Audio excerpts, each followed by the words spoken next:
greatest of all teachers and giver of love, hope, faith, and wisdom, look upon your children, the teachers, learners, parents, guardians, and out-of-school youth and adults. We humbly ask for your mercy and forgiveness. Guide us to the right path. May our efforts be blessed with insights and understanding, wisdom and respect for all. Bless us with patience, for the path of learning is never easy. Bless our commitment to keep on learning new knowledge and experiences. Let your light shine upon us as we make our world a better place to live in. Amen.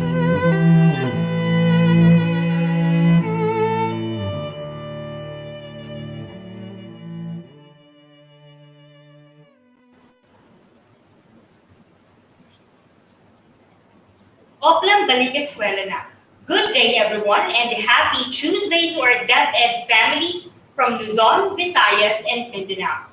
I am Ma'am Carla May Castro, a national teacher broadcaster from Manuel I. Santos Memorial National High School under the school's Division Office of Rizal Province, your tender-loving host, and one of your masters of ceremony today. Airing live here from the DepEd Central Office at kasama niyong muli. This is Sir Avengel, national teacher broadcaster from Navotas National High School under the school's division of Navotas. To our beloved Secretary Leonor Mactolis Briones, Undersecretary for Administration Alain Delby Pascua, Undersecretary for Curriculum and Instruction Diosdado M. San Antonio, Undersecretary for Field Operations Rev. C. A. Escobedo, Assistant Secretary Alma Ruiz Torio, Director Jocelyn D. Andaya, Director Abram Y. C. Abanil. We would like to extend our utmost gratitude for giving us this opportunity to be of service to our fellow educators today. Yes, that's right, teacher. And a big thanks to the offices of the Undersecretaries for Administration, Curriculum and Instruction, and Field Operations for joining forces with the Information and Communications Technology Service Educational Technology Unit in spearheading this year's second virtual INSET. Good morning, Sir Avengel. Good morning, Teacher Carla! Yan. So, kamusta naman? Bright na bright at red na red tayo today. Bakit kaya? Alam mo naman. Yes. Alam ko yan, Teacher Carla, na ikaw today ay super in love. Kahit pumapag-ibig yan si Teacher Carla. Talaga. And alam mo naman, ang pag-ibig natin para sa ating sino pa ang tungkulin. Tama. Para sa bata, para sa bayan, at para sa guro na rin. Ikaw, sir, you look good today. Well, kasi Teacher Carla, talagang nagsuot ako ng ganito dahil picnic. Yes, may picnic tayo today kasi second day na at ngayon magpipiknik ulit tayo mga kasama kong guro para sama-sama tayo ulit matuto sa araw na to. At yan ang pag-ibig. Alam niyo, dear teachers, mahal po namin kayo. Kaya ginagawa namin po ito para sa inyo para hindi man po buo lahat ng lessons ay makuha ninyo, pero naniniwala po kami na may mga pira-piraso dyan na magagamit nyo sa darating na pasukan para sa inyo mga kabataan. Tama, Teacher Carla? Siyempre naman. Kaya naman, hello po sa lahat ng mga public school teachers who are watching us live today. For sure, puno din po ng pag-ibig ang puso ninyo today. Tama, kung puno ng pag-ibig ang puso nyo, paki-heart naman po tayo. Go! Click the heart lang. Come on, heart, heart, heart. Dahil love, love, love lang po talaga. Pero take note, partner, ha? This in-service training is not just for our fellow teachers from public schools, but also for the ones that are from the private schools. So, iniibitahan po natin sila, mga ma'am and sir. Sama na rin po kayo dito sa ating INSET. Yes, welcome po kayo mga ma'am and sir. We would also like to thank all the regional directors, schools division superintendents, and assistant schools division superintendents for your all-out support to the EdTech unit's advocacy of empowering our teachers' skills, knowledge, and potentials. One teacher at a time. Tama. Pero, how could we forget the star of this VINSET? Kaya naman, we would also like to thank your dear educators, kayo po mga minamahal namin guro, for supporting this program mula pa kahapon. even though it's a holiday, Teacher Carlo, nakakatuwa because you chose to be with us. And dahil po iyon, dahil interesado at willing kayong makasama kami para matuto. Alam mo ba, Teacher Carla, yesterday we reached a total of 160,000 viewers. Wow! Yes! At ginamit nila ang hashtag VINSET 2.0. Kaya, ayoko na patagalin pa, Teacher Carla. Let's welcome our beloved public school teachers and our teachers to the Second Virtual In-Service Training for Teachers 2021. VINSET Day 2! And that's right, Teacher Carla. Remember, you can watch our live broadcast in the following platforms: DepEd Philippines and DepEd EdTech Unit Facebook page, DepEd Philippines, DepEd EdTech Unit, and DepEd TV YouTube channel. And don't forget to visit the Learning Management System for your registration, certificates, and evaluation of this course. Tumutok lang po kayo. Tama. And Teacher Carla, marami nang tumutok kahapon kasi nakita ko na sa Facebook, they have already posted yung 5 nilang mga certificates, yung 5 about sa attendance, at nakakatuwa kasi ramdam po namin, teachers, na naging challenging kahapon kasi ang ilang pagpasok, sabi nga ng iba dyan, ikot-ikot. Kasi medyo natagalan po, nakatambay lang po tayo sa gate at kilalang-kilala nyo po si Gateway 504. Humingi po kami ng pasensya at pag-unawa po kung medyo traffic po sa gate natin kahapon. Pero, nabitin man kayo at alam ko, huwag kayong mag-alala dahil hindi lang po ngayon, hindi lang po kahapon, maaari niyo pong i-access po ang ating LMS course, this VINSET 2.0 hanggang January 31, 2022. Imagine, Pasko, bagong taon, pwede pa rin. At don't worry, this VINSET 2.0 is voluntary. Yes. Teachers, Voluntary. kung hindi mo pa-feel ngayon na gumawa nito, huwag kang mag-alala. Labs ka namin, maraming pang-araw. Okay? So, don't worry. Ulitin ko po, hanggang January 31, 2022, maaari niyo po itong access. At para sa araw na ito, Teacher Carla, hashtag ulit tayo. Ang ating hashtag ay Ano bang hashtag natin for today? hashtag VINSET 2 Day 2. Yes, that's right. VINSET, hashtag VINSET 2 Day 2. Tama ka dyan, That's Teacher right. Carla. Yes, until January 31, 2022, teachers. No pressure tayo dito, Yes. syempre, kasi pag-ibig, di ba? Tama. No pressure lang. Love lang. And moreover, Sir Avangel, you mentioned that we had like 160,000 viewers yesterday. Grabe, sobrang intense ng support nila sa atin, ano? But I guess, mas marami ang makaka-join sa atin Tama. today kasi magagamit nila yung DepEd SIM card and Yes. connectivity load na ayuda sa atin ni DepEd, right? Tama. And Ma'am Carla, no Wi-Fi, no problem. No problem. For sure, our dear teachers learned a lot from our exemplary speakers yesterday who generously shared their expertise to capacitate and empower our teachers in terms of trends, online modality platforms, and other technology and innovations. No? And today, we would like to keep that momentum going.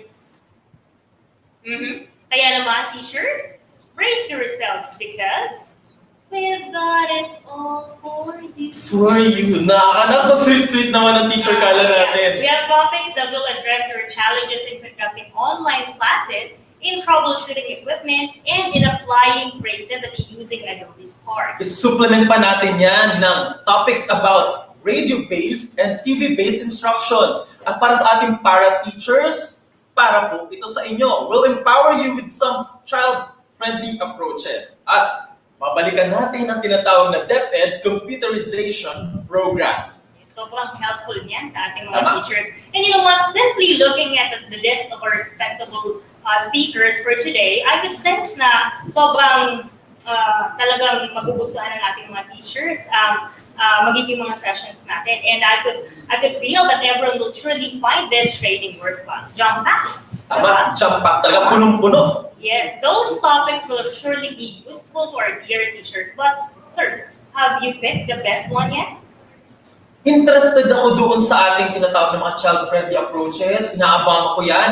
Saka yung, eto, Teacher Carla, isa po sa pag-uusapan natin is all about the conducting virtual classes.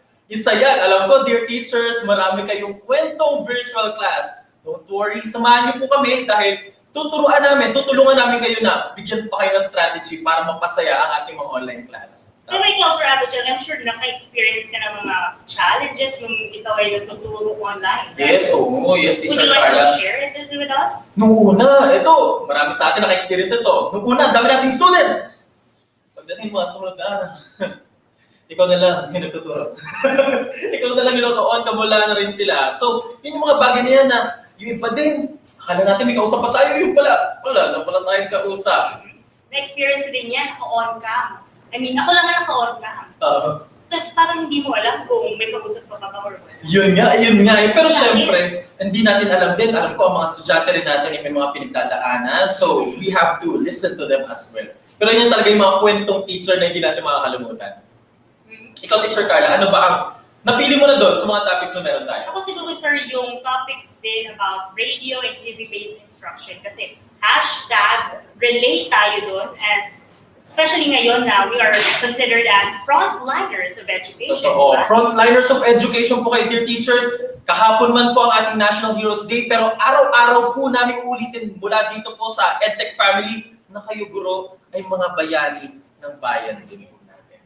Okay? So, Teacher Carla, excited ako magkwento kasi nakakatuwa, binabalikan ko, sinisilip natin yung mga Facebook post, yung mga hashtag VINSET Day, VINSET 2 Day 1 natin kahapon. At nakakatuwa, ang mga guro natin, grabe, nagamit niyo itong gitnang spot na to. Kanya-kanya na kayo ng pakulo dito. May supermodel, ayan, may mga kanya-kanya eksena. At, Teacher Carla, nahanap ko na rin dyan yung kapatid ko.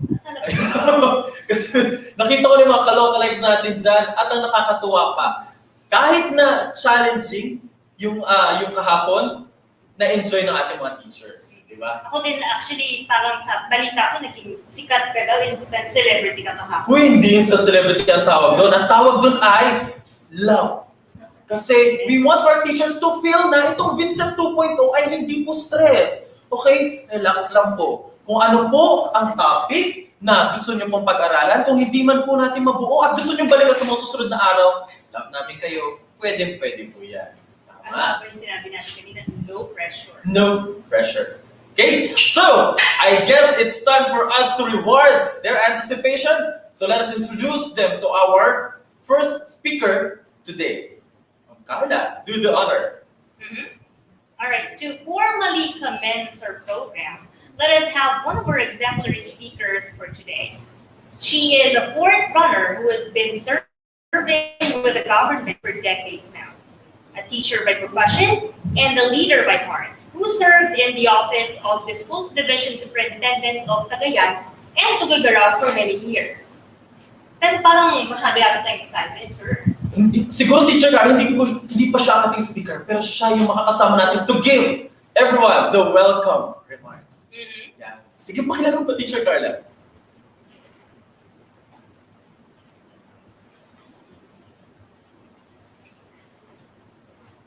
Ang makakasama natin for the welcome remarks, she is also. Alam mo, Teacher Carla, no? Bago natin ipakilala, kasi excited tayo. No? Ipapakilala natin sa kanila. Wait lang po Kasi every day, we have special persons na magbibigay sa atin ng inspiration. Na pampagana para tayo ay ma-inspire sa buong araw na to. Alam ko po medyo nakaka-stress yung 8 hours, pero don't worry. Bibigyan po namin kayo ng pagkakataon to learn all these things at your own pace, at your own time. Okay? So, pero kaya naman, she also has this degree of Bachelor of Science in Education at the St. Louis College of Tuguegarao, where she also earned her Master's degree of Arts in Teaching English. Then, years later, Teacher Carla, she took her doctorate degree at St. Paul University, Philippines, and she was also Director 4 of Bureau of Learning Delivery. No, not she was, pero currently, she is the Director 4 of Bureau of Learning Delivery. Let's welcome for the welcome remarks, Director Leila Ariola. Thank you very much, Sir Avengel, and that of Miss Carla. So isang magandang umaga sa inyong lahat, lalong-lalo na sa ating mga teachers who have joined us in this VINSET Day 2. First, let me thank and congratulate all of you, my dear fellow teachers, and the whole school community, the school officials, the school heads, parents, our community leaders, significant others in the life of our learners, stakeholders, for coming out victorious in making education continue last school year 2020-2021. Certainly, we can do it again and even much better this coming school year by building on and sustaining on our gains from that of our last year's experience. There is no other more inspiring than this assertion of our beloved Secretary, Professor Emeritus Leonor Magtolis Briones, and I quote, "We have come out with a variety, with the menu of options. Online is not the only answer. There's a huge debate in the Philippines on how useful or whether it is really a good way of teaching learners. So we have online, we have television, we have radio.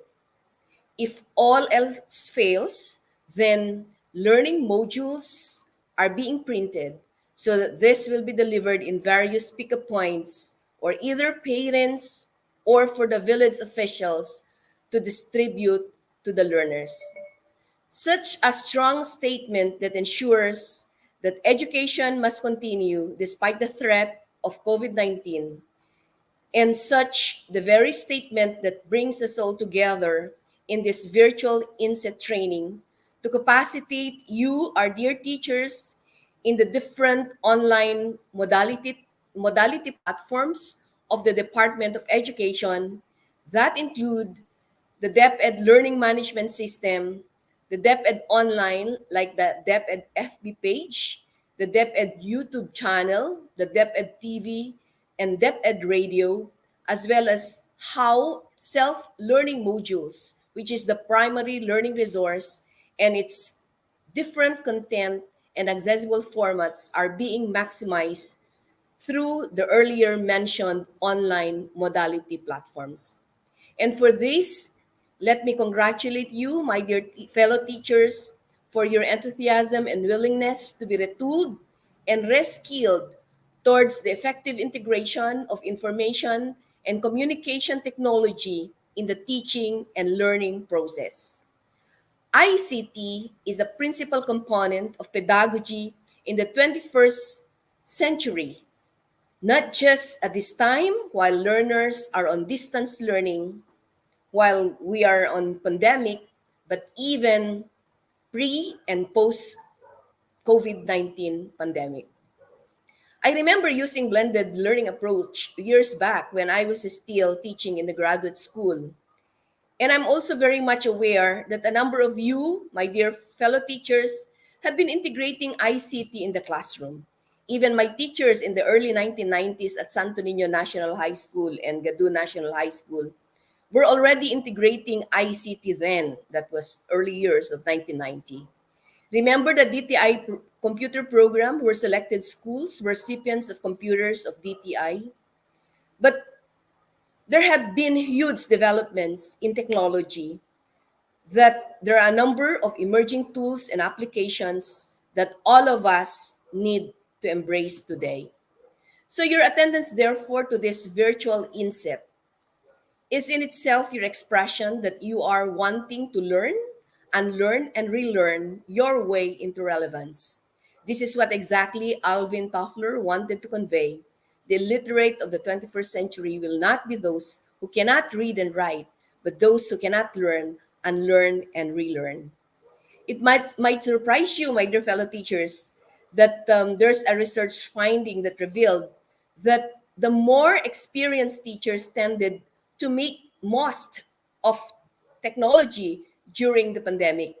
55% of teachers with, you may guess the age range, 21 to 30 years experience taught lessons online compared with 38% who had taught for 3 to 5 years. And 48% of this group, meaning the teachers with age range 21 to 30 years,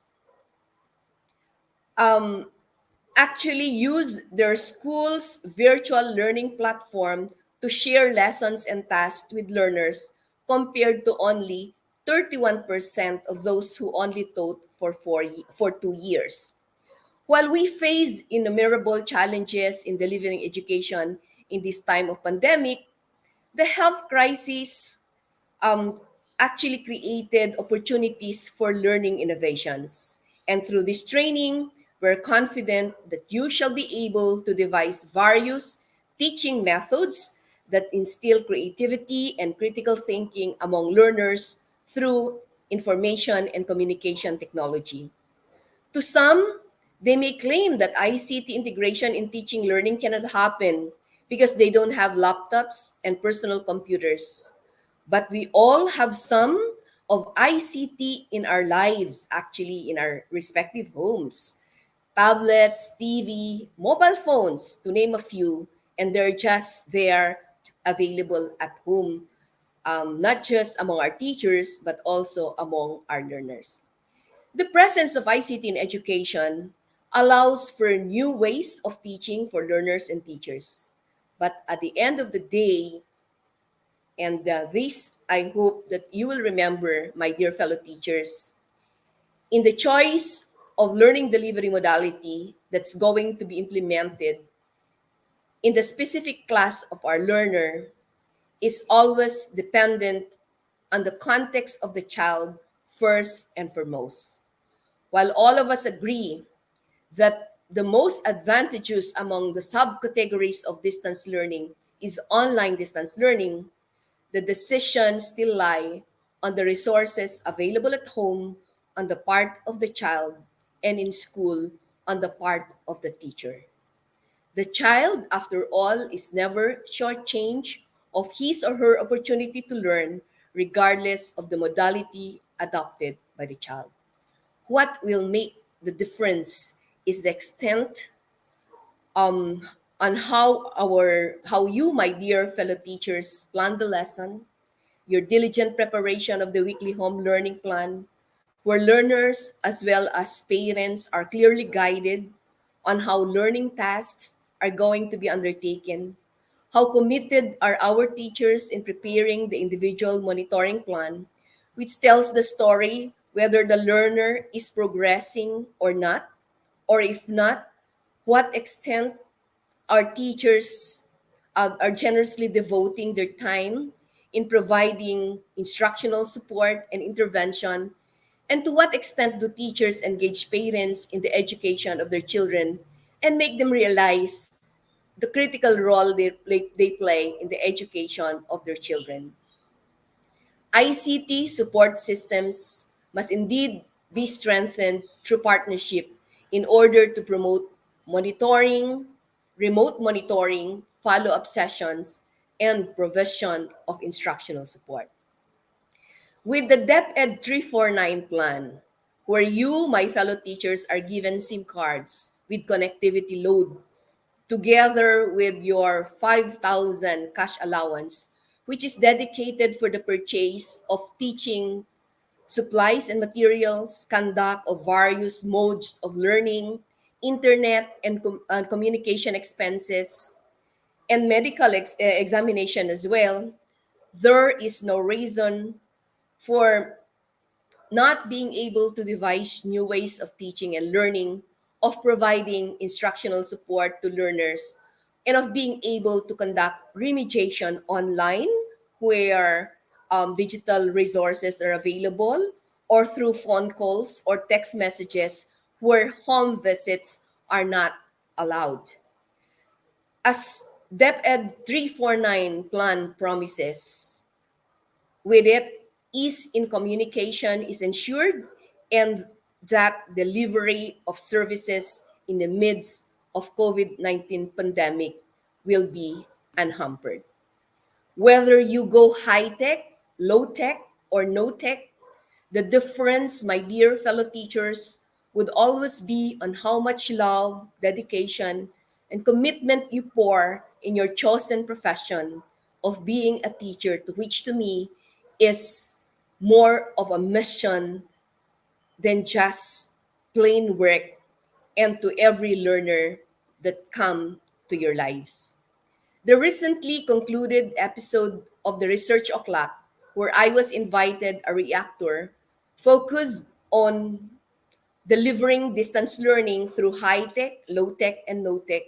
And what a joy to learn that learners performed better with the use of high-tech through blended learning, a combination of online distance learning and modular learning over just modular learning. And this was conducted actually by a teacher coming from Navotas City.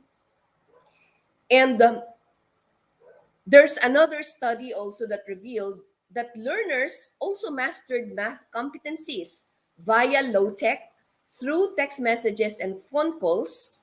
And this study was conducted in Pampanga, somewhere in Region 3. And there's the third research work, and that research work also contended that their learners in technical vocational education was also able to perform their assigned performance tasks and meeting still the standards with no tech through the use of local resources available within the community and improvised tools and equipment. But I will always agree that where face-to-face learning is not yet allowed, online distance learning, especially through synchronous learning and biochronous learning, will always be most advantage for our learners where digital resources, including internet connectivity, are available. But I am left without hope that our learners who cannot get into online learning from now will one day enjoy the same learning experiences and resources through the DepEd Learning Management System, our DepEd virtual classroom, as it is also being worked out for online learning. And hopefully, it will come soon so that even those without internet connectivity but with digital devices at home will come to enjoy the DepEd Learning Management System. And one among the topics that's going to be discussed in this virtual INSET is the use of our DepEd Learning Management System. For now, my dear fellow teachers, there's no other way for learning to continue if not through remote or distance learning, whether online, modular, whether through TV or radio-based instruction, or blended distance learning, where learners can still master required learning competencies even within the confines of their homes. Let us continue mitigating learning loss, saving a child from dropping out, and ensuring their well-being by making this as our focus this school year. As we may know, and as we all know, last school year was actually, our focus last school year was more on the provision of learning resources. And now that we have practically developed all the learning resources that are needed by our school children this coming school year, and that we have actually were able to convert these materials into different content formats. That's why we have DepEd TV episodes, we have audio lessons. I know very well that for this school year, and let me appeal instead, that this school year, may we focus our attention to mitigating learning loss, to saving our learners from dropping out, and ensuring their well-being by making sure that we provide them the necessary instructional support.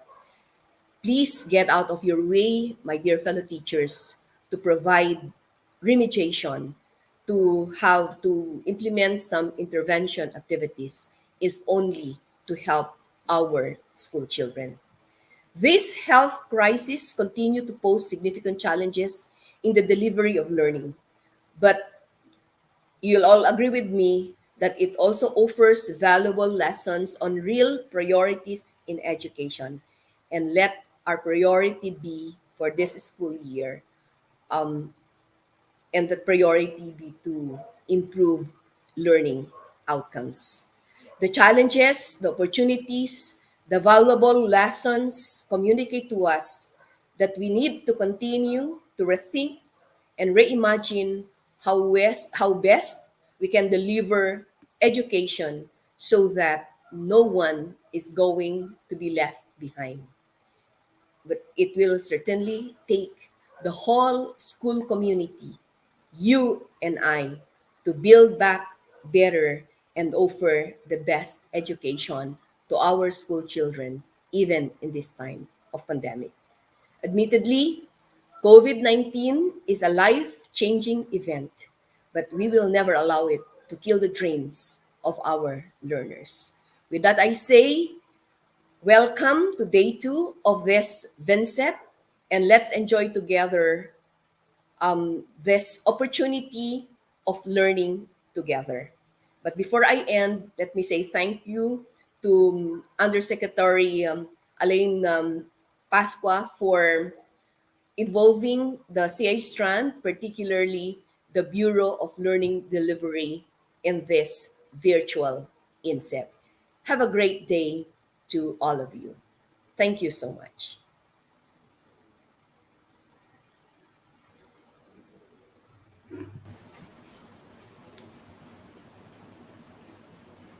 Thank you so much, Director Leila Ariola. Our dear teachers are surely inspirited with that enlightening message, right, Sir Abajel? Tama ka dyan. At para sa ating mga teachers na enlightened ngayong umaga, grab your phones, mag-selfie po tayo para naman happy ang morning. So ready, dear teachers? Mag-post na po kayo, naglalaba man, naghugas ng plato, kung ano man po ang inyong ginagawa. Let's post for this photo opportunity. Ready? And go. 5, 4, 3, 2, 1. Another one. Baliktad na tayo, Teacher Carla. Para sa gitna yung mga teachers natin. Teacher Carla, harap ka dito niya. Para yan, back to back. Para kumari ano tayo, reporters. Yan. Let's go, teachers. Galingan na, pag-edit ha. Ready? 1, 2, 3. Isa tayo. Isa. Yung gano'n naman. Heart. Sige. Heart. Kasi love tayo today. So, Yes. sige, go. Heart ka, teacher. Ganito. Ganyan na hala.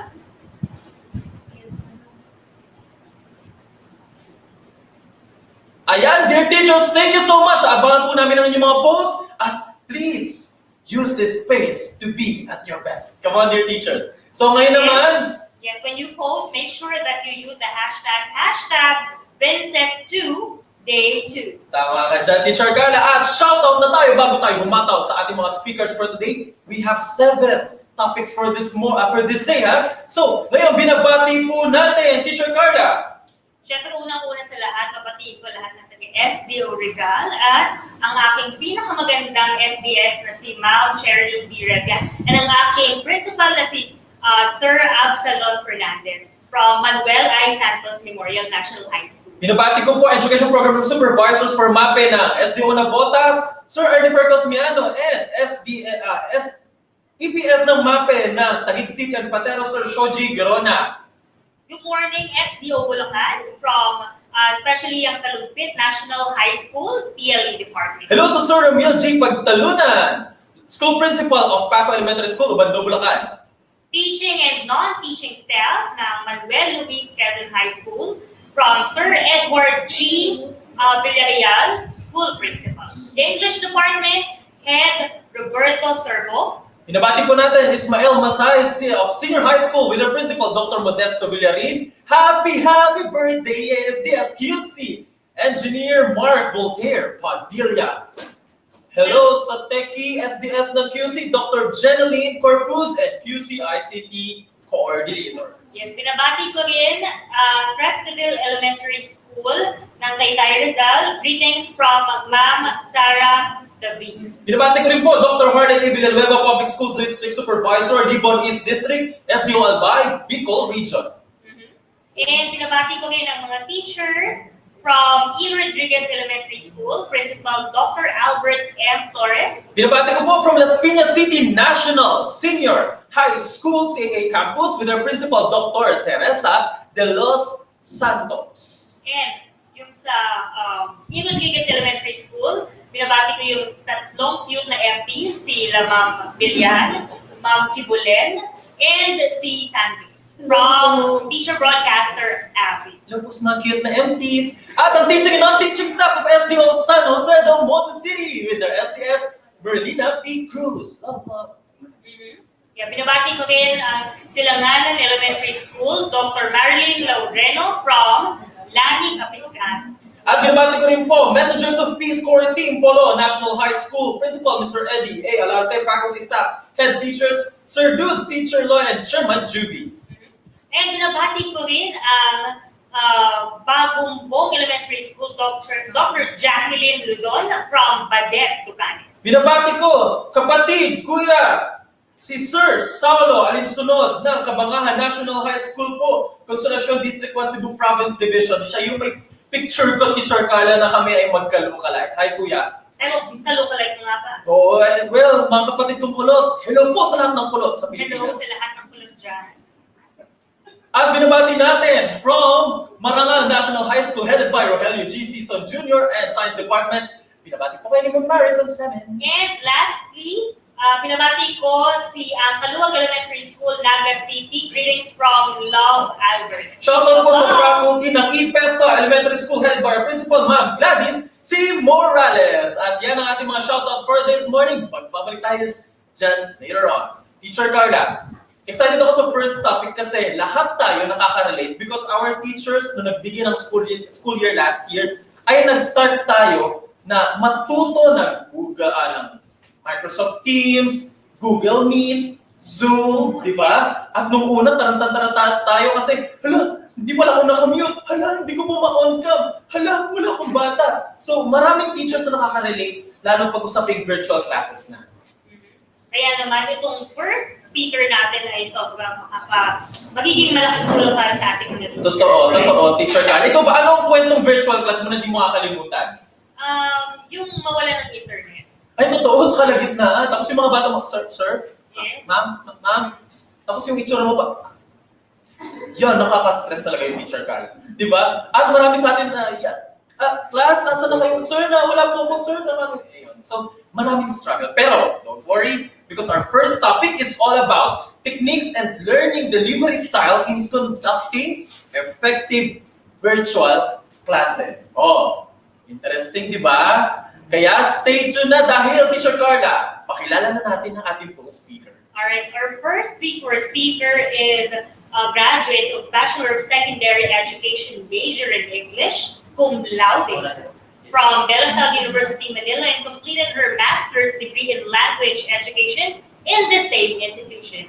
She performed multiple roles for the past 10 years. She had been a high school teacher, a school paper advisor, a subject area coordinator, and a college instructor. She also had a research published in TESOL journal entitled L2 Motivational Self-Learning, Self-System Theory Among Chinese Language Learners of English. Hindi lang yan. She continues to aim for professional development by attending trainings here and abroad. Lately, she participated in an international leadership training in Korea organized by IYF in partnership with the National Youth Commission. Before joining DepEd, she was a content specialist at the Apex School's main branch, a subsidiary company under Ayala Corporation and Yuchenko's House of Investments. Currently, she is working as a senior educational program specialist at the Bureau of Learning Delivery, Teaching and Learning Division, Department of Education, Central Office. Lupet niyan. Yeah, so without further ado, let's have Ma'am Anna Marlene V. Litonba. A big hand, please. Morning, ma'am. Good morning.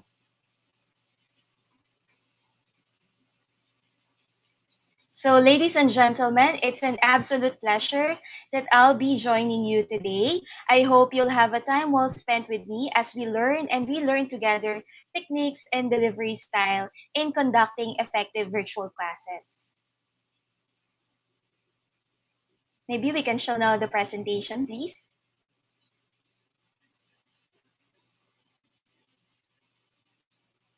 So what are the goals today? Okay, so I'll share with you a sample 10-minute routine where we can see the structure of how we deliver instruction, online teaching. I'll share 9 key strategies. We will revisit 8 pedagogical approaches and learning theories. I'll share 7 online applications and platforms.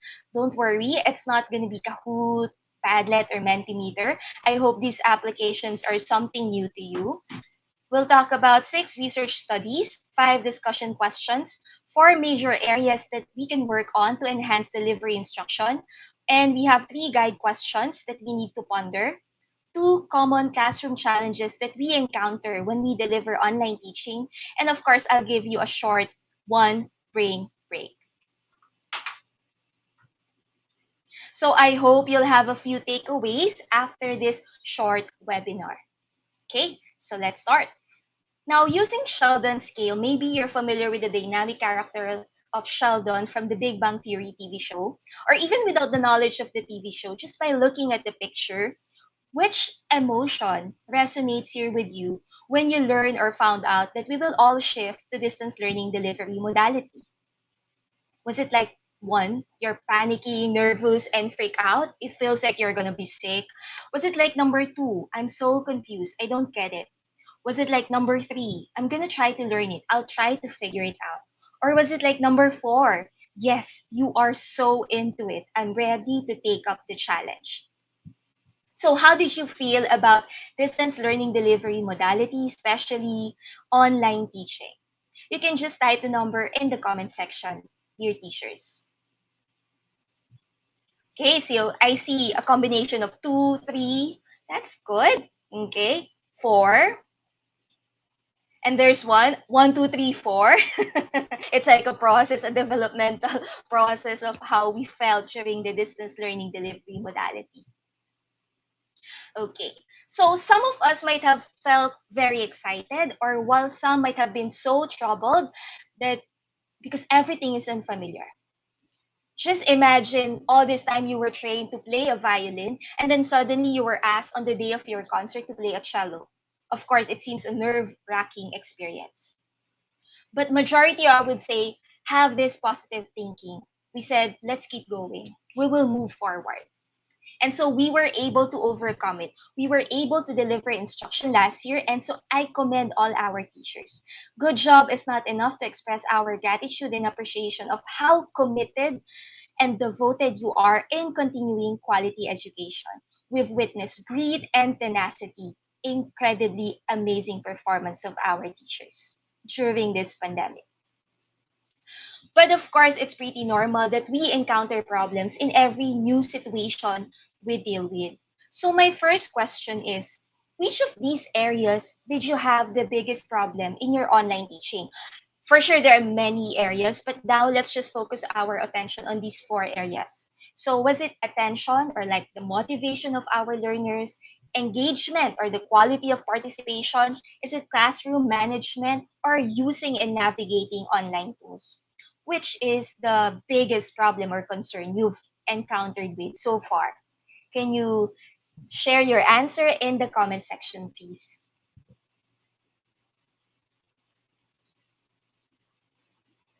Okay, so 1, Antoinette said engagement, tools.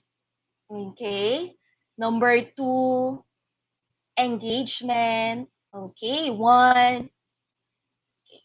Now, I surveyed a few number of teachers, and 2 things that they find challenging in online teaching are attention and engagement. So these are the 2 common challenges that we will address in this short webinar, alongside with classroom management and the use of technology. Now, have you ever felt in your online class that you're talking but nobody is listening? I just heard it from our MCs today that they had that kind of experience. In 2015, there's a study commissioned by Microsoft and discussed in Time magazine. It was reported that the average attention span of human was only 8 seconds. Yes, you heard it right, 8 seconds. To place this in perspective, it was even reported in the same Time article that goldfish, they have an attention span of 9 seconds, 1 whole second greater than humans. Wow, that sounds crazy, right? It is perhaps rather premature that we opt for an 8-second lecture, as there are many caveats to the Time article, not at least which is that no one knows how to actually measure a goldfish attention span. But specifically, that 8-second attention span for humans actually reflects the average time a person will spend on a web page before looking somewhere else. Or I would say 8 seconds attention our students might be looking on our screen before doing something else. So remember the figures. Goldfish 9, humans 8. That questions evolution. Now, kidding aside. So this is the interesting part. That notoriously ill-focused goldfish study on attention has been questioned by some researchers like Dr. Gemma Briggs, a psychologist, who said that average attention span is pretty meaningless. So the way I understand it, it could imply that there's no such thing as average attention span. Why? Because attention is very much task dependent. How much attention we apply to a task will vary depending on what the task demands us. How much attention we apply to a task will vary depending on what we are bringing individually to a task, like our schema, interests, and how much attention we apply to a task will vary depending on the value and relevance of the task to us. So, difficulty concentrating or getting the attention of our learners is not a new behavioral management problem. However, this problem has been heightened in online teaching. In general, there are many reasons behind this short attention span of our learners. It could be student factor, physical, home, or teacher. In terms of methods, inconsistent rules, or even our attitude towards learning or among our students. But notice among these four and other related factors, we have less control over student, home, and physical environment, except for what we can do as teachers. So what's the big challenge now? How do I hook my students in my online teaching? How do I get hold of their attention? And again, how do I sustain that kind of motivation and make sure they are indeed critically paying attention and not just blankly staring on the screen? So we must spark that curiosity. And I'll be glad to share with you 3 tips on how you can hook, grab, and sustain that attention that is highly dependent on the manner of presentation or delivery style. These tips are some things we can manage, we can control, and work on as we look into the process. And these tips are not something new. Probably you're familiar with this, so we are just refreshing or relearning this. Okay? So first tip is the power of voice. The power of voice is like a toolbox. Okay? I'd like to borrow that concept made popular by Julian Treasure in his TED Talk, How to Speak So That People Want to Listen. Do you agree teachers that our voice can set the tone and environment for the entire classroom in terms of engagement, behavior, and rapport with students? Now, why do we say that our voice is like a toolbox? So what's inside the toolbox? Okay, first we have the register, our chest voice, head voice. And have you tried recording your voice as to analyze how it sounds? Regularly observing the way you speak to others, as well as how the words are received, would be a good start. Next is timbre. It is about how warm, smooth, and rich your voice sounds, like a chocolate. This is the emotional quality of your talking tone, the attitude you bring to what you say. So our students can actually sense if the teacher is happy, sad, frustrated, or in a rush just by hearing our voice. Next is prosody. This is the rhythm and sound variation. It is difficult to listen to periods of time if you'll be stuck to monotone. So variation of tone will help. Next is pace. Do you use tactical pauses to emphasize important points without using filler words such as and speed up certain sentences to create excitement? Pauses are great to let the students absorb your message and for emphasis on different points. And volume. If you talk too loudly or too softly, students might find it difficult to concentrate on what we are saying. So why voice is important? Well, we're doing online teachers, and one way to connect with them is by using the power of our voice. Roger Love once said that our voice is the most powerful communication tool that we possess, most powerful than other embedded applications we have on Zoom, Meet, because our voice resonates our energy and passion about the way we teach about our subject. And so before, if you've heard with our grandmothers telling you, if you cook with love, it tastes better. And modifying that slightly, I would say, if you speak with love, it sounds better. If you speak positively, it sounds better. So remember, voice is like a toolbox, a powerful communication tool.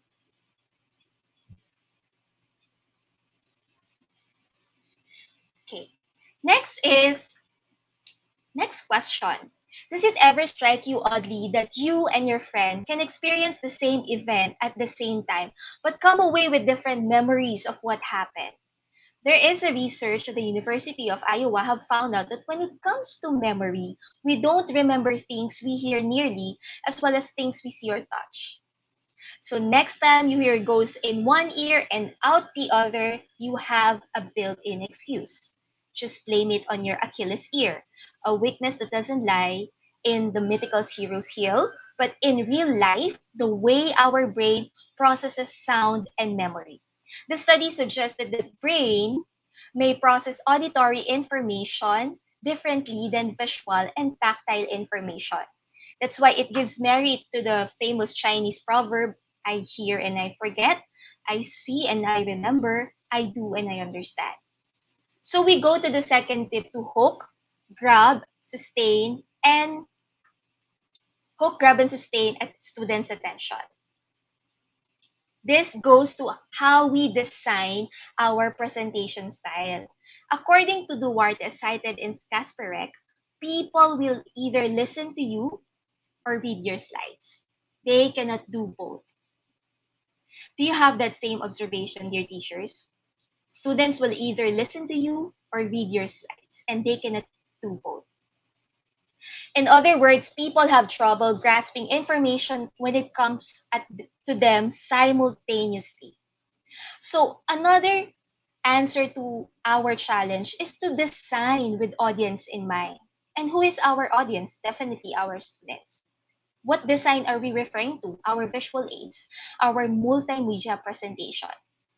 Remember, our slide is neither our outline, nor our slideshow is not your student's handout. So keep your slide short, create a separate handout if needed, and write as many notes for yourself as you need. So let me share with you 4 principles on how to design our presentation.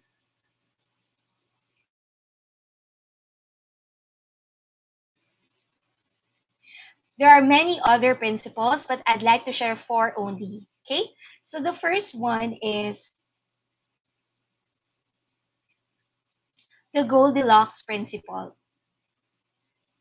You know the story, the 3 bears. Goldilocks tasted 3 different bowls of porridge, and then she preferred the porridge that is neither too hot nor too cold, just the right temperature. Now, applying that same Goldilocks principle in designing our presentation, just provide the right amount of information. Not too much, not too little. I remember telling my students before who give oral presentation in my class, PowerPoint slide is free. Excuse me. You can use as many number of slides instead of squeezing all the information in one slide. It is not piso per slide. It's free. So use as many as you needed. Don't put everything in one slide. It's an eyesore. And we know attention of our students can be seriously hampered if teachers will just merely read long tracts of projected text. So Goldilocks principle. Not too much, not too little, just the right amount. Look at this bad example. Type of sentence are all flashed in one slide compared to this example where each concept is explained separately. Second principle is contrast. If things are not the same, then make them very, very different. Contrast between the sign elements makes a presentation stand out, get noticed. It creates a dramatic effect. So we use color, size, font type to make it significantly striking. For example, use dark letters on a light background. So you highlight it by tweaking the font size, color, and even the placement of image. Next is the image principle. Temple Grandin, a gifted individual, once said that she is a visual thinker. She is not a language-based thinker. Her brain is like Google Image. Incredible, right? And despite it being an old adage, it is nonetheless true that a picture is worth 1,000 words. So we should use quality images better, not pixelated, not with watermark. For example, look at these two slides. One uses the image color palette while the other doesn't have. So image is not just for aesthetic purpose, but more importantly, to enforce meaning. And the last principle that I'd like to share is size. Highlight what is more important, what is more essential, based on the font size. Just like in newspaper, a headline purpose is to draw attention quickly and briefly give you an idea about the news. So similar principle can be applied whether using chalkboard or PowerPoint. That key points should always be highlighted in writing and even in spoken discourse. So to sum up, I've shared with you 4 principles, and there are other design principles that you can further research. But the bottom line here is that effective selection, design, and implementation of visual aids will increase our audience attention and help to vanquish death by PowerPoint. To learn more about this death by PowerPoint, you can Google David Phillips and listen to some of his additional tips about presentation style and speaking strategies. So we have to design with audience in mind to avoid or vanquish death by PowerPoint or whatever presentation style, Google Slide, Canva that you are using. So we're done with the first 2 tips. We have the voice and design principle. To continue, there's another study I'd like to share done by Dr. Albert Mehrabian. His study said that communication is 7% verbal and the rest is 93%. Do you believe in that? He then broke down that nonverbal communication component has 50% from facial expression, gesture, and posture, while 38% is from the tone of voice. So although his research has been criticized, well, obviously it overstates how much communication is really nonverbal. The point is a large part of communication is, well, somehow influenced or actually nonverbal. So going back to our guide questions in addressing attention, how do we hook, how do we get hold, how do we sustain students' attention? We can answer this by humanizing online teaching. So we apply the principles of humanized online teaching.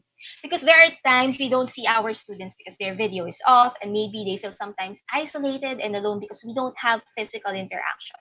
So one way to resolve this is to humanize online teaching. According to Pacansky and Brock 2020, positive instructor-student relationship is important. And you can see in the illustration the formula there.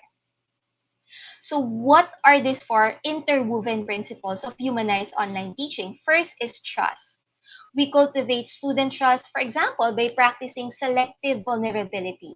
You know, you tell a story about your personal struggle that you worked through during this year, and students can relate to that. Second is presence.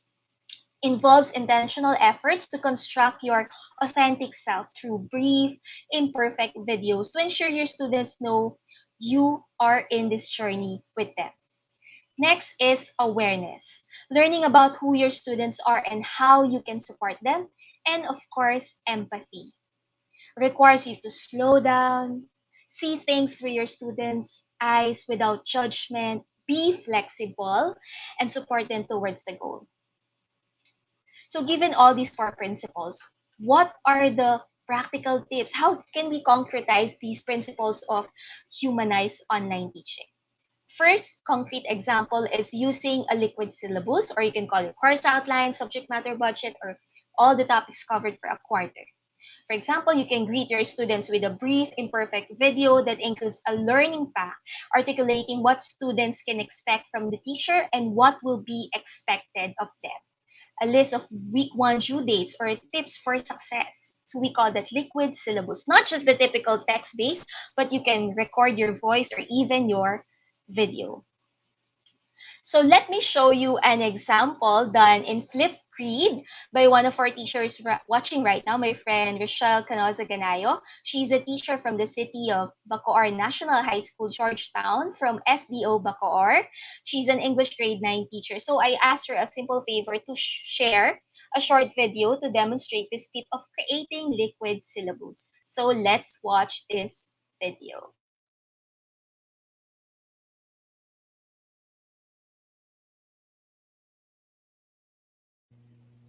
Good morning, students. Welcome to my class. I am your English teacher for this year, Mrs. Rochelle C. Ganayo. And are you ready to become a better thinker? If you do, then hop into my class, listen very attentively, ask questions if you must, and at the end of the day, I want you to become a better thinker. So, see you there in my class.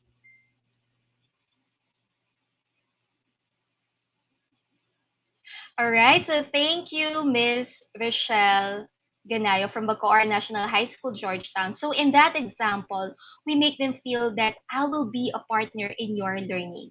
So for the second tip, so we can use the humanized homepage. You show them that you are welcome here. Third tip, make them feel that I want to know how to support you by doing a getting to know you survey. Fourth tip, using warm, wise feedback. Well, we all know feedback is critical to our students' continuous growth, but how you deliver feedback really makes a difference, especially in online teaching.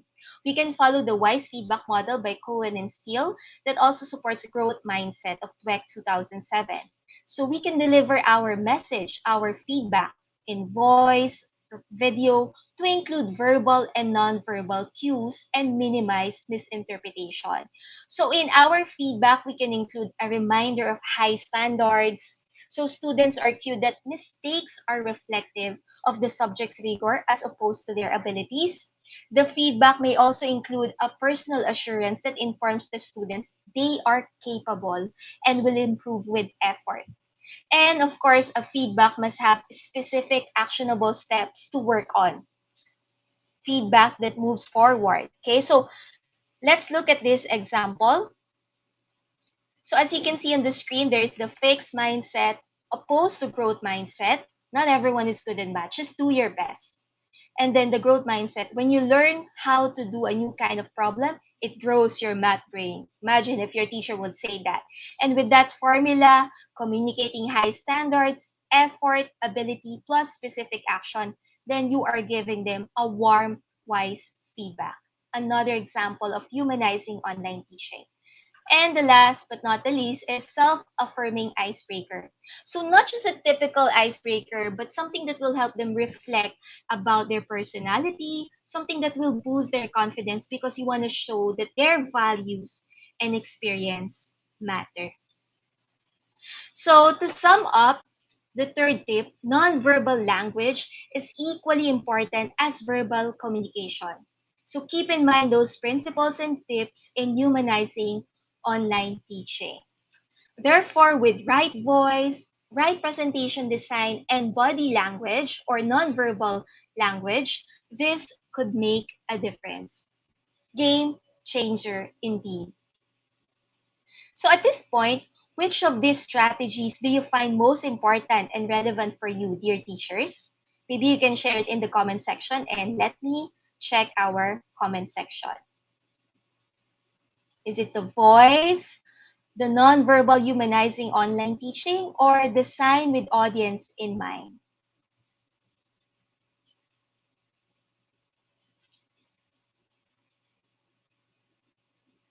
all, okay? Voice first. Number 3. Okay, Miss Virgie first. Okay. Miss Jeanette third. Danilo second. All are very relevant. Thank you, dear teachers. Now, all right, so let's just have a quick brain break by going to the washroom, refilling your coffee, or have a short stretch break by watching this Rainbow Breath video by Go Noodles. I love the Go Noodle website. It has a lot of video content that you can use in your subject. It's free and user friendly. So I'll play this Rainbow Breath video by 2 to 3 minutes. After this, we will resume, dear teachers.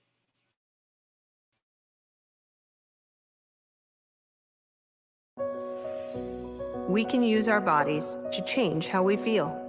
This exercise will teach you how to raise your energy and face your day. Close your eyes or keep them open. Have fun with it. Sit tall. You can be on the ground with your legs crossed or sitting at the front edge of your chair with your feet flat on the floor. Let your arms hang down at your sides. Open and close your hands a couple times to warm up your body.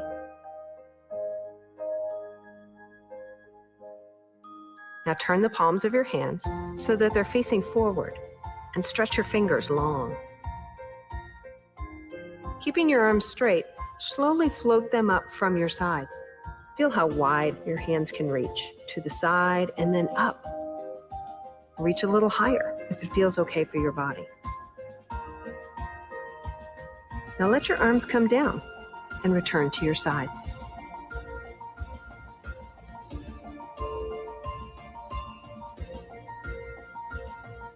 This time, if we match our breathing with our movement, it might help us to feel more alert, calm, more energized, and in control. Notice how you feel when you add your breath to your movement. Turn your palms out and reach wide for a bigger rainbow. Fill with air the whole way up. And if you need to take another breath at any time, go ahead, do that. It's all good. Once your arms are up, go ahead and exhale. Relax up there. Enjoy the rainbow. Your rainbow has faded away. Let's make another one as you come down. Breathe in to get ready. Breathe out and see the rainbow form as your arms float down to your sides.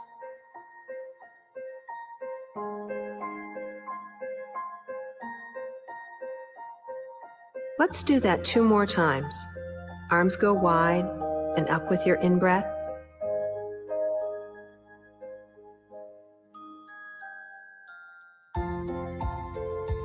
And the arms come down with your out-breath.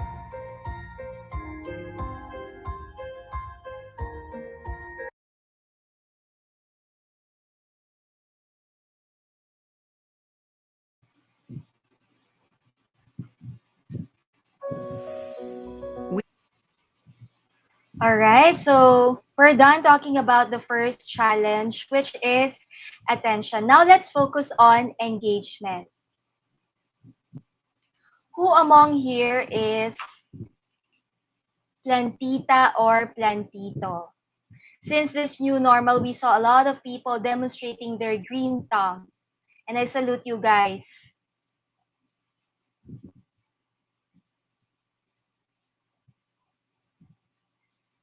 Okay. So I also had a chance to be plantita. And I proudly present to you my plants. Meet my plants. Yay! So I'm very happy I planted. I reaped success against the zombies. Plants versus Zombies, an all-time favorite game. I really love this game for some reasons. This really keeps my energy high, and I'm really happy whenever I defeated the zombies and all my plants survived. So, on a serious note, we're talking about engagement, and our students crave challenges.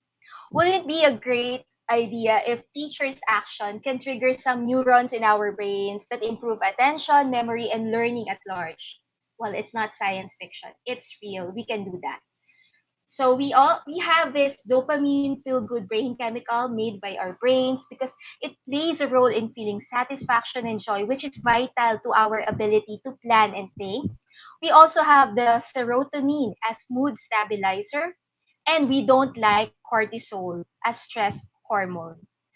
Okay, so our goal is to increase dopamine, serotonin, and decrease cortisol. Now, how do you do that? According to Dr. Andrew Huberman, dopamine is evoked through play, humor, teamwork, and trickery. So for engagement, let's increase engagement through play, teamwork. And I'll leave to you the humor and trickery part. Let's just focus on play and teamwork. So these four games that I'll be showing with you, and there are other games that I'll be sharing with you, are ready-made templates. Okay? These are ready-made templates in PowerPoint and even in Google Slides. So I will later share with you the link, and you can just choose and select. My concern is that we don't want our students to open another tab or application just to be part of the game. This is my personal opinion, because if you will stick to a single application, then two things to consider. It helps in reducing data usage and user-friendly, both for the teacher and students, because you don't have to open and navigate many apps. I know you are using Mentimeter, Padlet, Kahoot, and other online applications just to provide some teamwork, some games to make the classroom engaging or the teaching engaging. But then, why not focus on just a single application? So I'll be showing with you classical games that I'm pretty sure you're familiar with, but probably some have forgotten to use because we're so engrossed into using other apps, when in fact we can just maximize our PowerPoint or even our Google Slides. And again, this is a ready-made template. So you just have to encode questions, and there, you have a game in your PowerPoint with your content, the game, you have the attention, you have the engagement without opening another tab or another application. So, for the first game, let's play the hidden picture. This is the first variation. You know, typically you give some words, or your students will give some words till they figure out the picture. It's a good practice for vocabulary. But then the second variation that I recommend is that teacher will start with a wicked question, like a thought-provoking question. Then students must ask related questions. Then as they form their own questions, you remove the box one at a time until they figure it out. Again, this is a ready-made template, so you will just change the picture. Okay? Now let me demonstrate it in science, even though I'm an English teacher. Okay, so let's try it in science. So this is my wicked question. How do we know if animals can see colors, class? And then the students will answer by formulating their own question. Teacher, do animals see all types of colors? Teacher, do all groups of animals see colors like amphibians, reptiles, mammals? How similar or different is the eye of a human from the eye of an animal? How can we see colors, teachers? Okay, until they finally figure it out that you are referring to a butterfly. Now, why did I show you this picture, class, the butterfly? Do you know that a butterfly has 15 kinds of light sensor in its eye? Then that's the start of your discussion. So the hidden picture there, it's embedded in your PowerPoint. You use it as a jumping board. And now you talk about color is a property of light. Light travels in waves, and the distance between two waves is called the wavelength, etc. So your simple hidden picture game became a jumping board to your discussion. Again, this is a ready-made template, and I'm sure you are familiar with this. I'm just reminding you, how do you maximize the games in your PowerPoint or Google Slide to avoid asking students to open different applications all at the same time, which will improve efficiency and help reduce data usage. Okay? Next is trackers. What if in the middle of the lesson, you just want to have an in-between checkpoint activity just to make sure they are still listening to you? So one suggestion is the use of the tracker, and this is for team effort. So this is how it looks like. Again, this is a ready-made template, so you don't have to make your own. You just have to find how you are going to incorporate this in your lesson. So points earned through team effort. You can group your class on a daily, weekly, monthly, Okay, quarterly basis, it's up to you which one works best. Okay, and then for example, you have four, let's say in my class, I group them into four houses. Okay, so we have the house of Gryffindor, the Ravenclaw, the Slytherin, the Hufflepuff. Or you can group them based on the squads, let's say in Clover Anime, the Golden Dawn, the Blackpool, Blue Rose, Silver Eagle, etc. Whatever is your student's interest, what works, okay? And then for every correct answer or commendable behavior, the group earns a point. So you have to be creative in naming the groups. And of course, you want everyone gets a reward. So how do we use this one? Okay, look at that. So for every point, okay, so just as simple as this one, you know, a bit of there's a challenge, there's competition, okay, and it's team effort. Okay, now there are other games, but I won't be discussing them in detail. So we have mystery box game, okay, so you have to keep or give the box so for every question, and then they get a point for that, okay.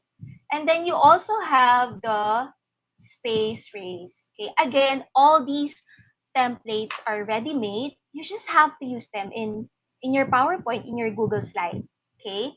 So be creative. I like this space race. I don't know, for some reason, kind of geeky for me, but then I love it, okay. So you click, so you just put your question there, and then you have the answer. Then you go back, and then which team got the correct answer. Then they move forward. Who are fans of Star Wars and Star Trek? Okay. So you see. So games, increasing dopamine, serotonin through games and teamwork.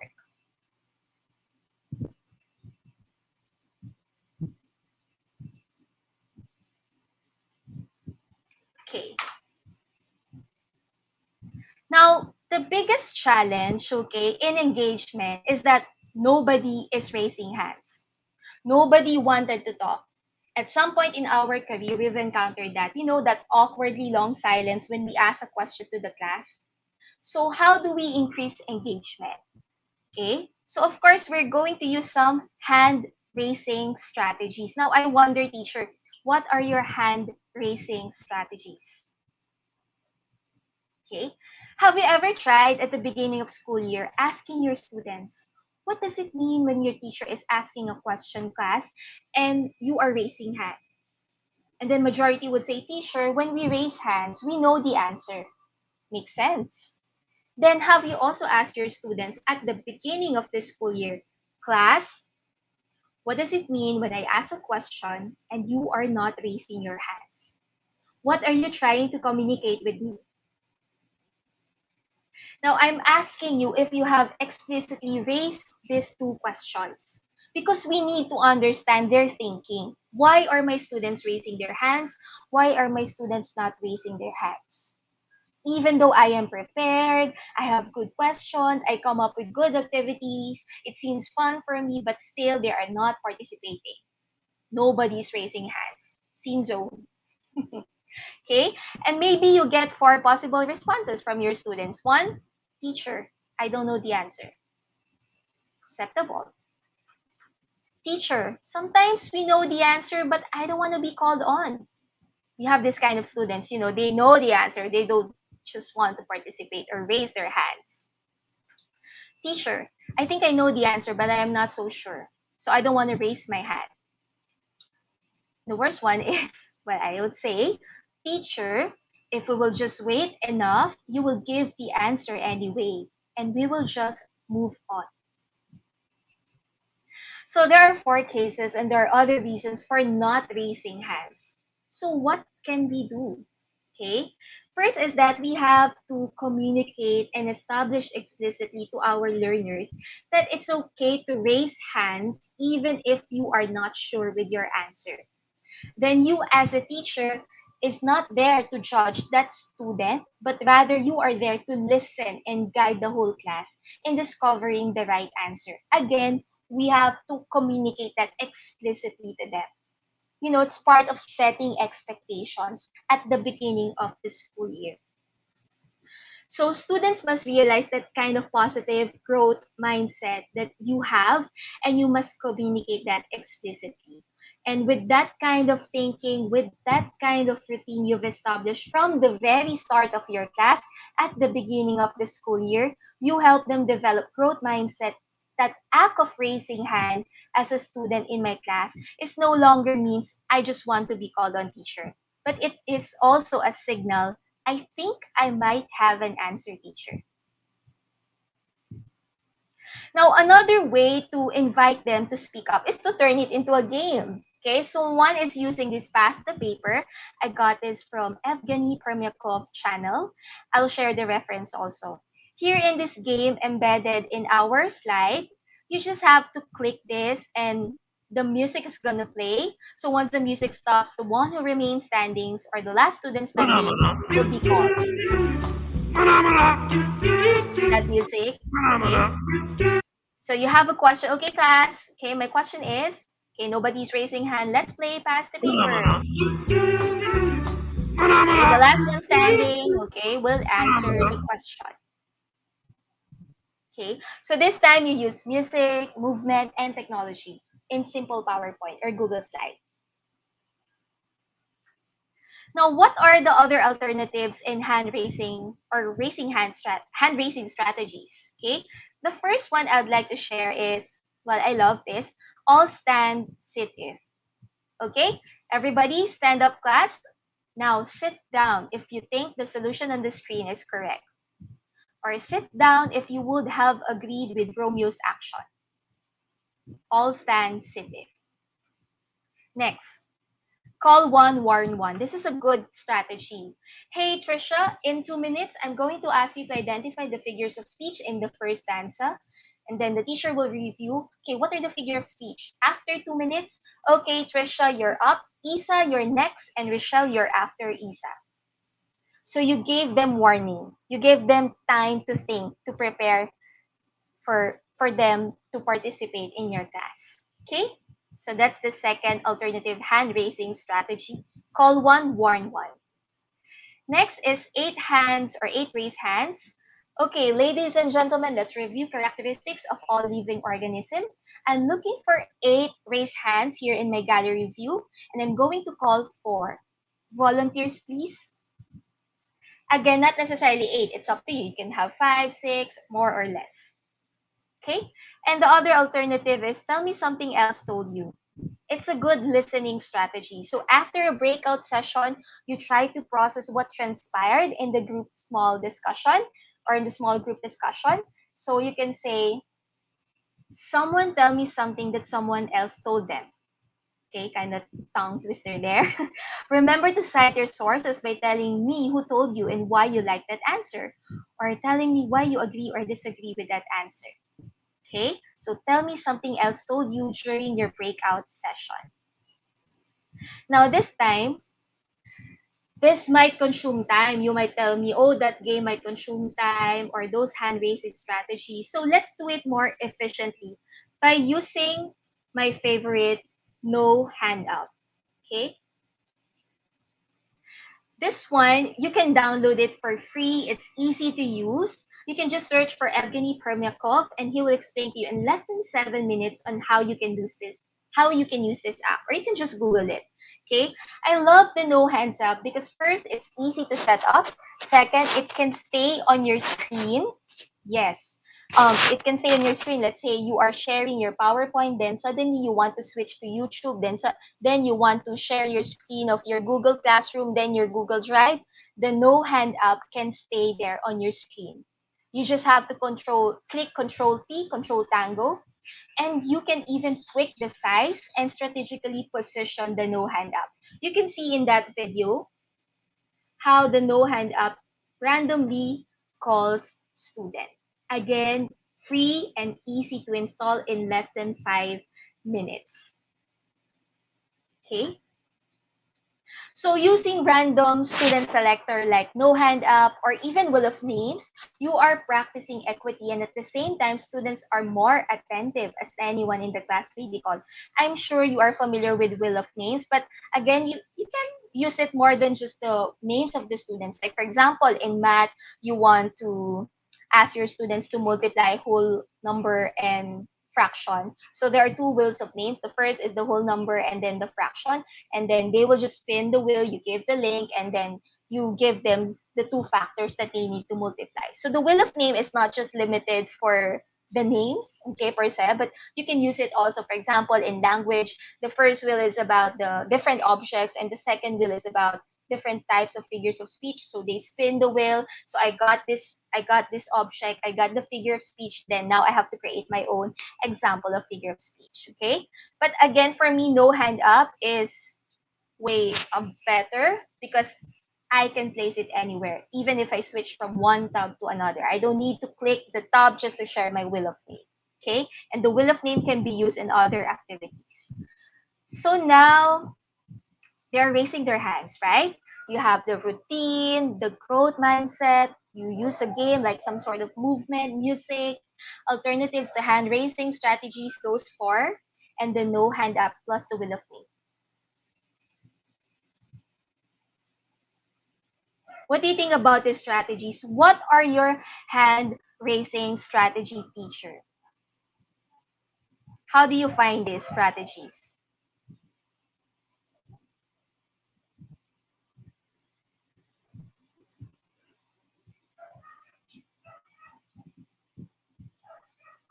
Okay. So, yeah, you can share in the comment section what are your hand raising strategies in online teaching. Have you communicated your procedures and expectations on how your students should participate in your online teaching? You can share your answers in the comment section. According to Ma'am Vivian, it consumes a lot of time. Yes, that's why we can make use of the different strategies, which one works best for our discussion.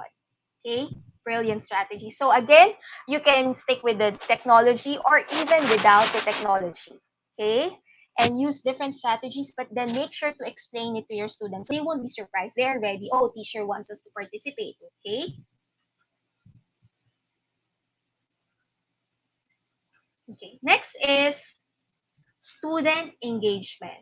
According to Jen Hattie, student engagement is higher when teachers talk less, especially for at-risk students. Do you agree? Student engagement is higher when we talk less. Well, according to Jen Hattie, the same person in his studies, Visible Teaching, he shared that teachers spend too much time talking. That's why we have the quality versus quantity, the curse of too much teacher talk. Of course, in biologic, right? If there's engagement, we see students more participative. There's more student talk. Okay, that's why that makes sense.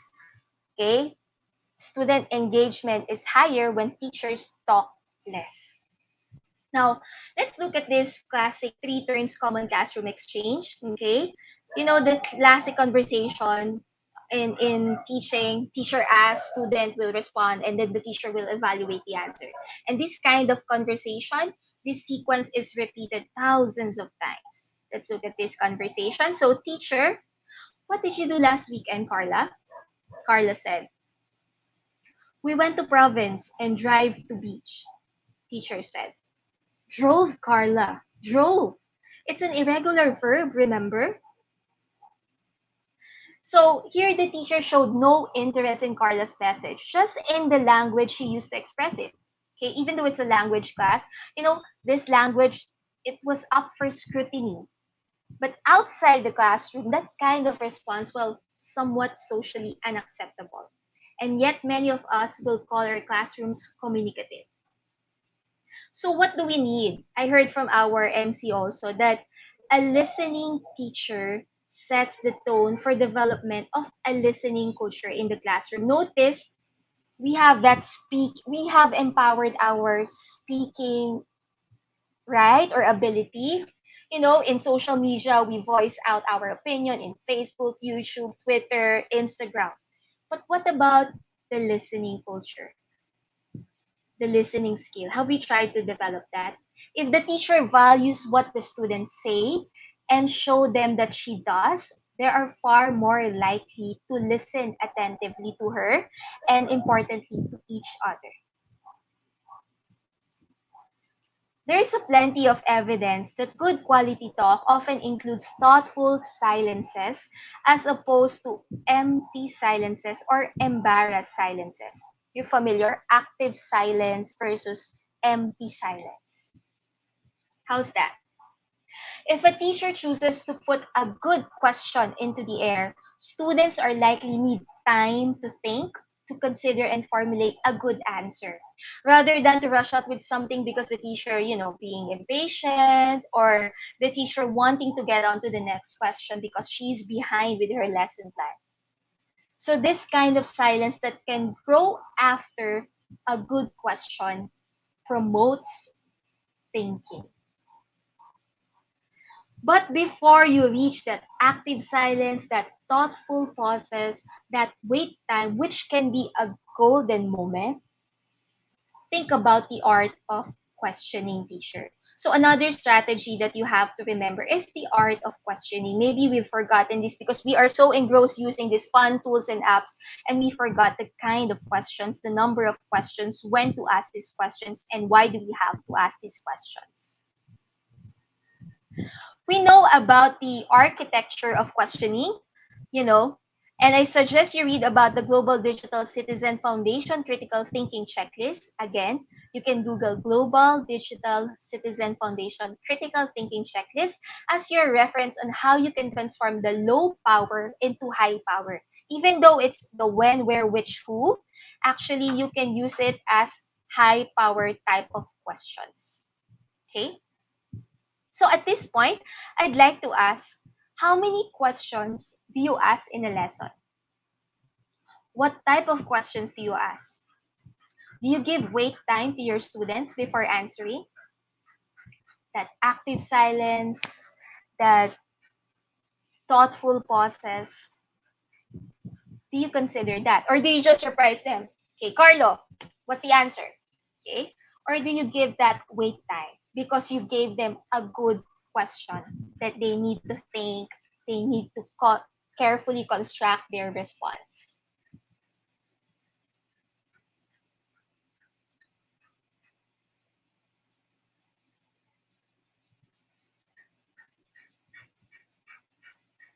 They say that planning questions prior to class discussion is necessary to ensure variety. Okay? And second, planning question is important to ensure that we are able to formulate divergent, high-power type of questions. Because in reality, teachers, it's hard, it's difficult to formulate good questions on the spot, right? So if we do not plan in advance, we might end up just asking predominantly convergent or low power type of questions. Now, let's say, okay, teacher, I'm done with I'm done with my hand raising strategies. I know how to use my games. I come up with good questions, but then I cannot listen to all their answers all at once. I have 50, 60, 70, 80 students in my online class. So my suggestion now is to increase engagement by providing equitable collaboration and communication. Okay, and this time I'll be sharing with you 3 tools or online applications. Let me know if you're familiar with this, okay, to provide equitable collaboration and communication. Okay, so first one, anyone familiar in Flipgrid? May I see in the comment section who among here uses Flipgrid?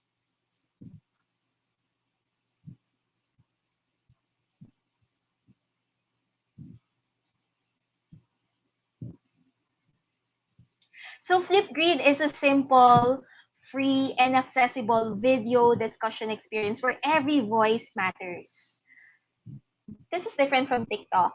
First, it has features for academic to ensure that the space is safe for learning. So basically, it's a video discussion board that you can use for various activities. So you will post a video, for example, posing a question, explaining the concept, or just giving a warm welcome message or giving feedback. And then your students can also post and upload their video as part of their presentation, as given as their assignment, or as reaction. And there are many activities that you can use. Let's say you have reader response, debate, opinion, digital flashcards, assign a particular word, and they will visually model that word in a video recording using Flipgrid. Digital wax museum, they will research on the person, and in the final day, they will dress up like the character. Or instead of writing down the answer, they can answer your big question through a video. And others can listen to that if you will enable that feature. So for me, Flipgrid, it's a good platform that everyone can speak and share and react, and you can filter and monitor the response. And even put deadline, and you can use some tools to enhance the video. So I suggest, teacher, after this, Vincent, you can try checking Flipgrid. Again, it's free, easy to use, and my friend Rochelle Ganayo, who I showed an example of the liquid syllabus, she used Flipgrid in creating that video. Okay? Next is, I also suggest that we can provide equitable communication and collaboration using a Nearpod. Okay? So let me just play this video first. Introducing Nearpod. With Nearpod, you can make every lesson interactive. Launch lessons your students can't wait to join, with collaborative, engaging activities like virtual reality, simulations, and gamified quizzes. As the teacher, you'll always know where your students are with Nearpod's formative assessments, including polls, open-ended questions, draw-its, and more. Get started with what you already have. Upload any of your favorite resources, PowerPoints, Google Slides, and videos, including directly from YouTube. Then, add in media and formative assessment in a few clicks. And now you can add questions directly into videos to make them interactive. Get started even faster with our library of pre-made lessons and videos, built in partnership with some of your favorite brands. You can use them as is or customize to meet the unique needs of your students. Once you're ready to launch your lesson, choose from 3 teaching modes. In live participation mode, you control the pace, and students participate on their devices, either in person or remotely with web conferencing. In student-paced mode, students move through and participate on their own, whether they're working from home or in class working in centers, stations, or groups. With front-of-class mode, you can use Nearpod without student devices and facilitate collaborative discussions. Imagine what you can do with Nearpod. Your students will love lessons that combine engaging media with collaborative ways for them to show off how much they've learned. You'll love unlocking student understanding in real time and having reports to inform the next day's instruction. You'll wonder how you taught without it. Learn more and get started for free at nearpod.com.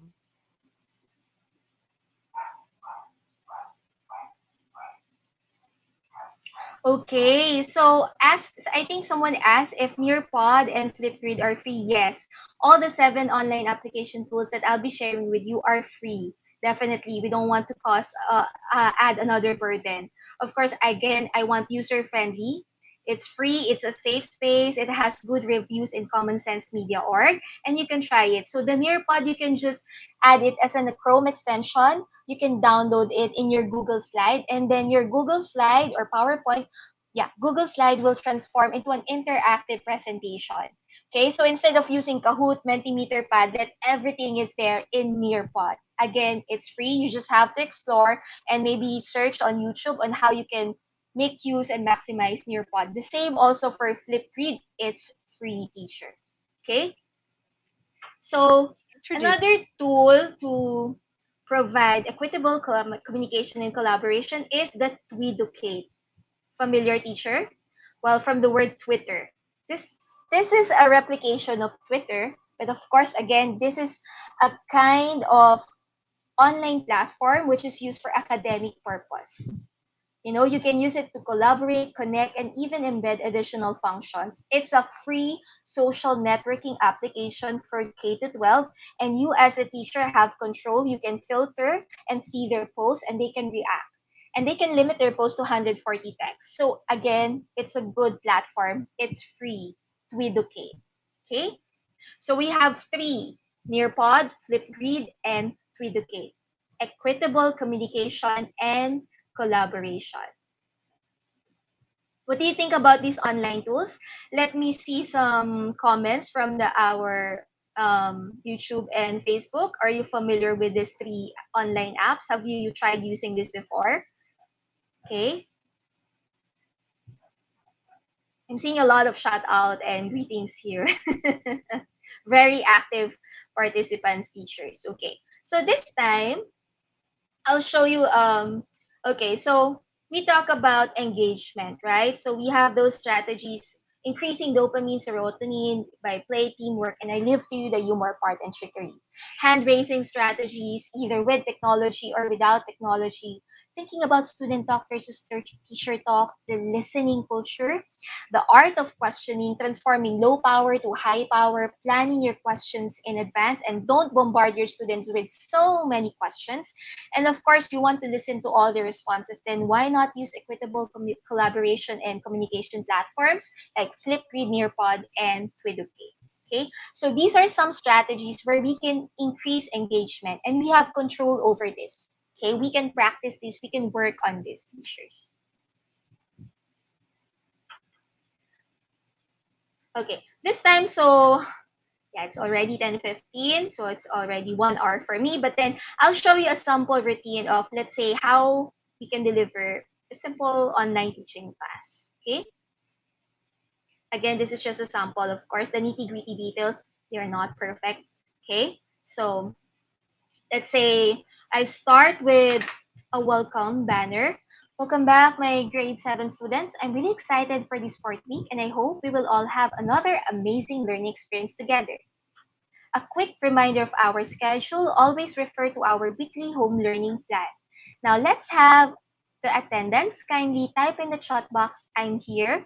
Also, I'd like to inform you that our class is recorded for monitoring purpose. And since it's Tremendous Tuesday, kindly answer quickly this check-in question. I feel good, I feel great, I feel tremendous because... I'll give you a minute to write in the chat box, in the Jamboard, in our Padlet or Mentimeter, whatever tool you want to use. Now this time, class, please access your digital notebook. Remember, on our first week of the school year, you all receive a digital notebook, and it's a shared Google Slides where you can write and edit your notes, our class, set our learning targets, and do a quick review. I've been reading your digital notebooks and I find your notes interesting because some of you exerted extra effort in using the annotation tools in our Google Slide digital notebook. I hope you find my feedback really helpful. Okay, so for example, I'll have my reading lesson. They're going to read 7th grade by Carrie Soto. Then as part of my silent reading in my class, I will ask them, class, access your digital notebook. Remember, we have a word detective notebook. So as you read silently, don't forget to choose one word so you can complete your word detective page after class, which is part of your digital notebook, Google Slide. Then after they answer that, okay, class, so we're done with the silent reading. Now, let's reread through reciprocal teaching. We will do it through a breakout session, small group discussion. Okay, so we will have groups of 4 and each member has 2 roles. The first set of roles, there will be a facilitator, scribe, timekeeper, technician. Again, class, we've discussed this and practiced this during the first week of the school year, so you know the routine, how we select and perform each role. Now, for the second role, okay, since this is a reciprocal teaching, there will be a questionnaire, a summarizer, a clarifier, and predictor. So, how do you turn in the group output or your submission? Okay, class, remember all materials, instructions, and groupings are found in the Google Classroom weekly announcement. Okay? And you can upload your recording in the folder I created for today's output, and we will have a discussion forum in the Google Classroom. So you can use Screencastify in your Google Slide in the breakout session or the local recording in the Zoom. And you can use the wheel of names to identify your role. So you know the drill, dear students, because we've talked about this in the first week of the school year. We've practiced this several times on how we do different groupings. Okay, and you can find all the instructions on our Google Classroom weekly announcement. Now, let's discuss the story, okay? So we're done with that small group breakout session. So we talk about direct characterization, indirect characterization. We give the low and high power questions. Then we use the different hand raising strategies. Okay, so let's say you still have time or you will extend your class on the following day. For our enrichment, let's answer our module, page 10. I want you to choose the best working environment for you. So I'm giving you 4. First, teacher's help room. Those who have more questions, concerns about our lesson, you can enter this link. Those who would like to talk with their peers, discuss the enrichment, you can enter the open group room. And those who just want to answer quietly but still interact with your classmates through chat box, you can use the quiet group room. And those who just want to work alone, you are confident that you can do it on your own, you can stay in the quiet room, in the plenary. So I'm giving them options. Okay, end to end. Okay, class, don't forget our assignment. So you can listen to the recording of others. You can answer the assessment. If you need additional support, just click here. Everything is posted in our Google Classroom. And don't forget to answer the sign-off question in our digital notebook, which is none other than Google Slide that I read and I give feedback to you. And if you want to listen again to my important announcement, just click the audio icon there that you see. There's the tool I use, the mode. Again, it's an awesome tool. It's free. You can record your voice to give instructions, to explain the concept, to give feedback. It's an add-on extension in our Google Slide, and even through email. Okay.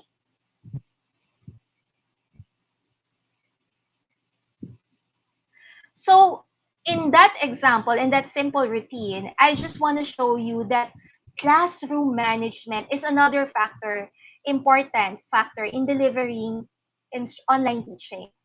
And we all know classroom management is all about organizing space, time, resources. How do you manage your online teaching, dear teachers? Have you thought about routines, structures, procedures, feedback, rewards, and consequences?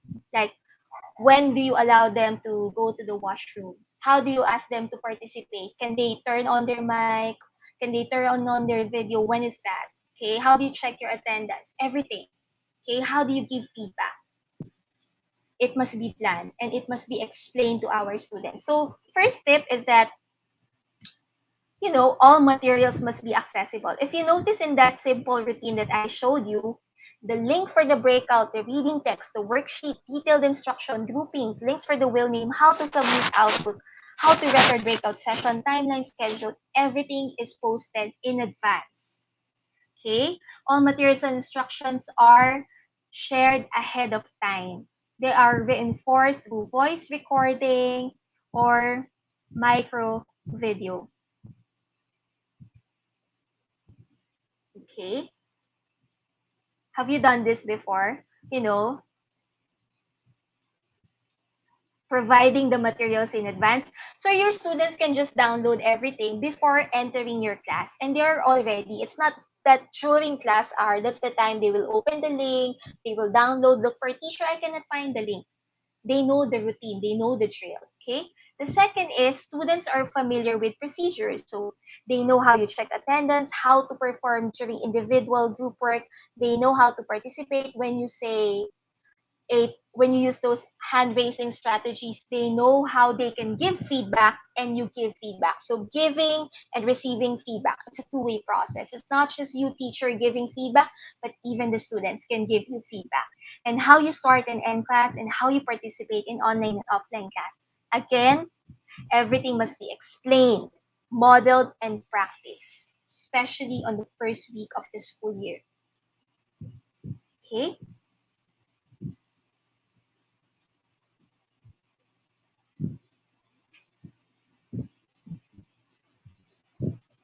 Next is students are empowered with choices. You give them work environment. Maybe there are times they just want to talk among their peers, not without the teacher listening. So you can create that room, teacher's room, students' room, quiet room. Think about how they turn in the assignment. Can they just upload audio, teacher? Because I cannot, I don't have enough data. Can they upload video, or they can turn in a handwritten assignment? Group dynamics, like How do you assign roles? Do you give them specific roles so that they won't just do any random thing during the breakout session? All procedures explain, model, practice. Okay? Students receive scaffold or support. So you give some helpline, teacher room, enrichment, voice recording for instruction, micro video for the main lesson. For example, it's a difficult concept in science or math and other subjects. Just a 5-minute video so they can always play it back. Okay, so this is what teacher trying to explain to the class. Okay? Again, explain, model, and practice. Then students know about rewards and consequences. The team effort using the tracker, virtual lunch buddies. Why not have, okay, class, we will have a virtual lunch together. Okay, who among here wants to join me for 20 minutes and we can talk anything under the sun? Okay, or you give some physical social tokens, correction. Again, everything explained, constantly reminded. And I also love the fact that both teacher and students communicate feedback. So you can use take a poll, midweek, help request, digital suggestion box. Let me show you some example.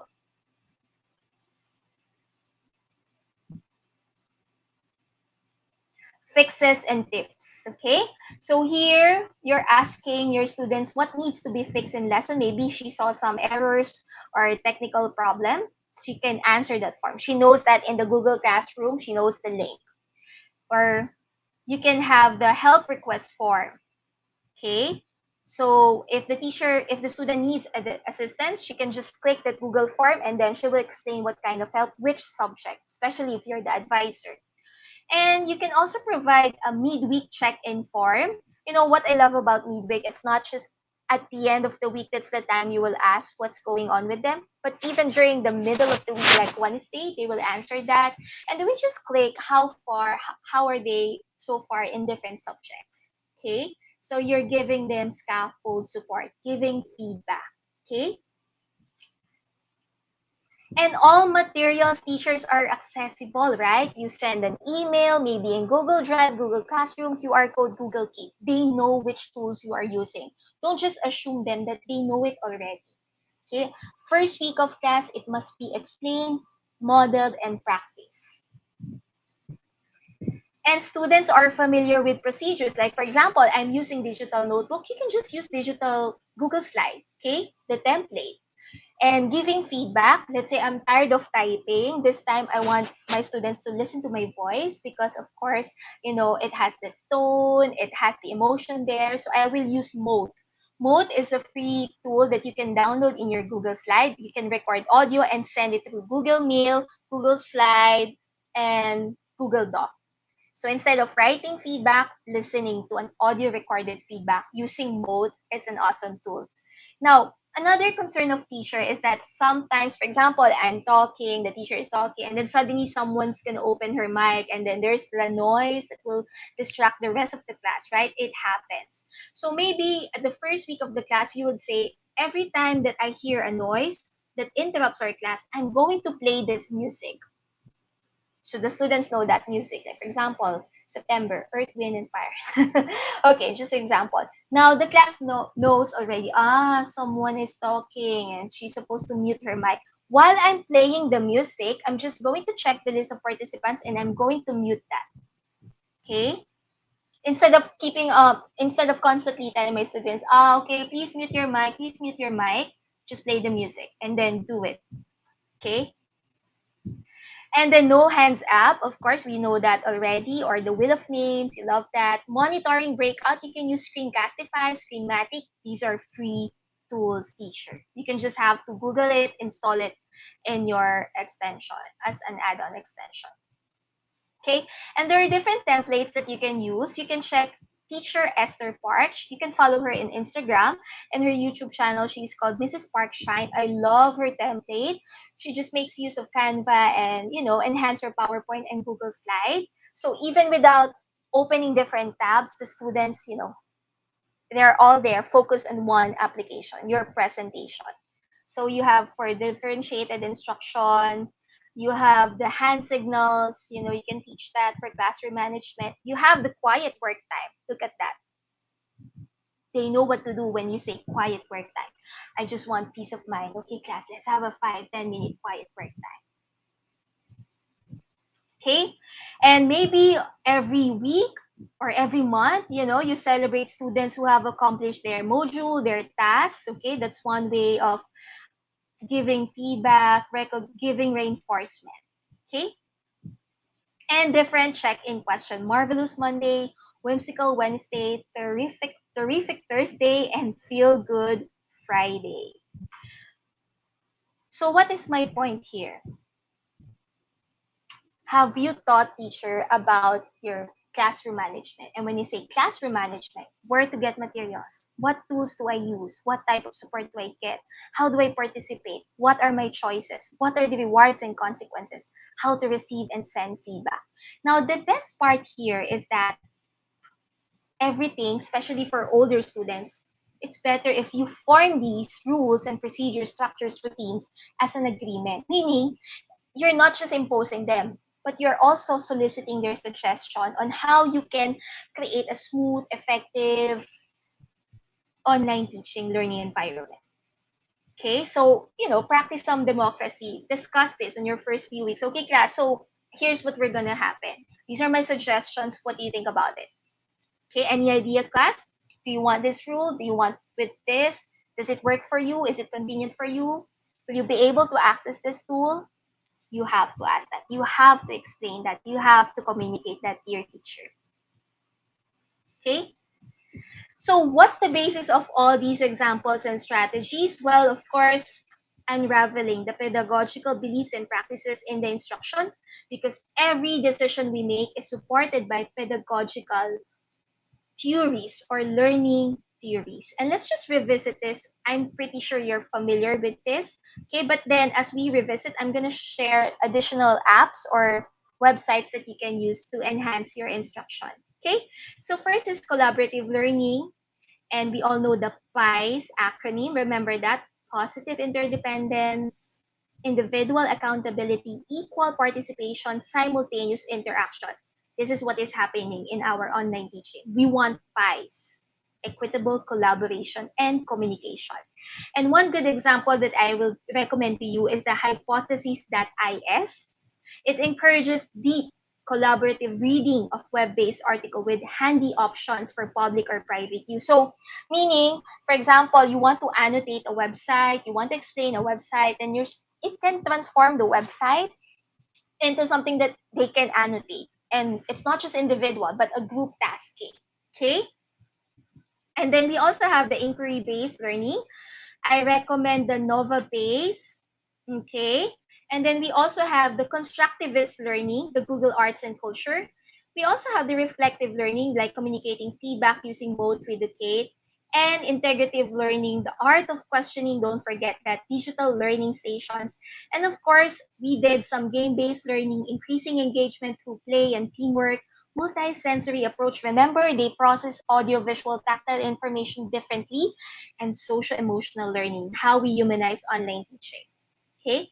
So, the last tip, all of these strategies I shared with you are just near to you. Don't be overwhelmed. Remember to teach information in new ways, generate exciting content, provide accessible tools, and immediate positive reinforcement. Okay? So in summary, we had a 10-minute routine. I guess it was less than 5. We also had 9 key strategies. Remember that. 8 pedagogical approaches, 7 online applications, 6 research studies, 5 discussion questions, if you notice. Okay, we had 4 major aspects. We talk about attention, engagement, classroom management, and pedagogical understanding. We had 3 guide questions. How do you hold, sustain, and get hold of your students' attention? 2 common challenges in addressing interest and addressing attention, and increasing engagement. And 1 last food for thought. These are 4 pieces of puzzles that we want to fit in to create a good picture of how we visualize our classroom in addressing attention. Voice, like a toolbox.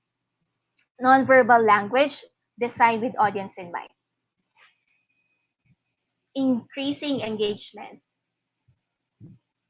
managing classroom, and pedagogical knowledge into practice. All of these will result in successful online teaching. You'll all be champions of online teaching. Okay, once again, thank you so much for listening. I'm sorry I extended with 15 minutes, but thank you so much. If you have any questions, just feel free to email me at anna.litonwa@deped.gov.ph. I'll be free to share with you the different references that I use for this presentation, and I think the team also has this uploaded in the LMS, so you can always revisit and watch this. Okay, once again, thank you so much, and have a great day. Okay, have a great start, keep that momentum, and end it with a bang. Okay, I know you're going to be awesome for this school year. Thank you so much, teacher. Yes, ma'am. Thank you so much, ma'am Anna Marlene V. Litonwa. Sobrang dami nating napulot sa kanya, no, partner? Tama. At gusto ko yung sinabi niya, keep that momentum going. Mm-hmm. Teacher Carla, ikaw ba, ano ang napulot mo sa ating first speaker for this morning? Gusto ko yung sinabi niyang, voice is like a toolbox. Oh, definitely. And alam nyo ba, teachers, itong kasama ko ngayon, the lady in red, wala lang po siyang maleta, pero may baon po siyang talento, just like every teachers that we have around. So, Teacher Carla, baka gusto mo naman bigyan kami ng sample dito. Ano ba? Sige, no, do mo yan. Gusto niyo po ba? Okay, narinig ko sila. Go. Okay. Katulad na ni Teacher Carla, lahat tayo, dear teachers, are very talented. Agree? Yes. Yung iba lang hindi pa natatap, yung iba hindi pa na-explore. So, huwag kayong matakot na gamitin ang talents na to in teaching. At isa pang bawat ko, Teacher Carla, is that teacher, kayo po is the best visual aid. So kung tayo po ay masyado lang po ganito, baka hindi nyo na po kami panoorin sa VINSET 2.0. Yes, that's right. Diba? Nung ako college, sabi ng prof ko, teacher is the teacher himself is the best weapon. Tama. Yes. Diba, Teacher Carla? And every voice matters. Okay? Thank you so much. Napaka-meaningful. Ang bigat nun. Malaman. At ngayon naman, Teacher Carla, dako na tayo sa isa pang strategy, innovation na pwedeng gamitin ng ating mga guro pagdating sa pagtuturo. Pero ang tanong kasi dyan, Teacher Carla, meron tayong mga remote areas na hindi naaabot ng signal, hindi naaabot ng TV. Ano ba ang pwede natin gawin para sa mga kabataan nito? Nung nagsimula ang pandemic, meron akong mga friends na nasa remote areas and may share nila sa akin na nahihirapan nga daw sila mag-adjust sa new normal ng ating education. But I guess yung mga radio-based program na hinanda ng DepEd, Tama. like DepEd Radio and DepEd TV, I guess that's, those are big help para Totoo. sa ating education. And this next session, dear teachers, will be all about radio-based instruction for reaching far-flung areas. Diba, Teacher Carla? And let me introduce our next handsome speaker. Our speaker for today is a graduate of Bachelor of Elementary Education from Benguet State University. At present, he is a teacher of 3 from Bolinao Integrated School in Pangasinan and currently detailed as an educational technology specialist in the central office here in the Department of Education. He is also katropa natin as a national teacher broadcaster of DepEd TV and a national demonstration teacher. A member of the Kapisanan ng Broadcaster ng Pilipinas and the assistant project lead of ETULAY, the online tutorial program of DepEd ICTS and Tech Unit. Ito pa, he is a Google certified educator for levels 1 and 2, a Microsoft certified educator and Microsoft Azure AI fundamentals passer. He is well known because of his amazing voice. Wow, bagay kayo siguro mag-do-it dito. Which gave him the opportunity to create voiceovers for the projects of the EdTech unit. He is in charge of the radio-based instruction project for DepEd Radio. Para kwentuhan tayo kung ano-ano mga lugar na mayroong radio-based instruction, please welcome the handsome Mr. John Wilbur C. Gale. Hello po. Ayan, talagang merong the handsome, sir. Ayan, so thank you so much, Sir Avengel and Ma'am Carla. Good morning. Isang napakagandang araw po sa inyong lahat. Sa mga teachers po na nakasubaybay sa ating virtual INSET 2.0, isang masayang pagbati po para sa inyo. Kung sa klase, laging mga batang inuuna natin, ngayon, kayo naman ang bida. Ang mga topic ng ating virtual INSET ay pinili po para sa inyo. Kaya saang sulok ka man ng Pilipinas, mula ka man sa Luzon, Visayas o Mindanao, welcome na welcome ka dito. Yan, so radio-based instruction. Hindi na ito bago sa atin, hindi na bago sa pandinig. Alam natin na isa ito sa mga modalities natin. Pero marami pa rin ang nagtatanong, Sir, pwede ba sa amin ito? Sir, pwede ba na, kumbaga, Sir, paano ito ginagawa?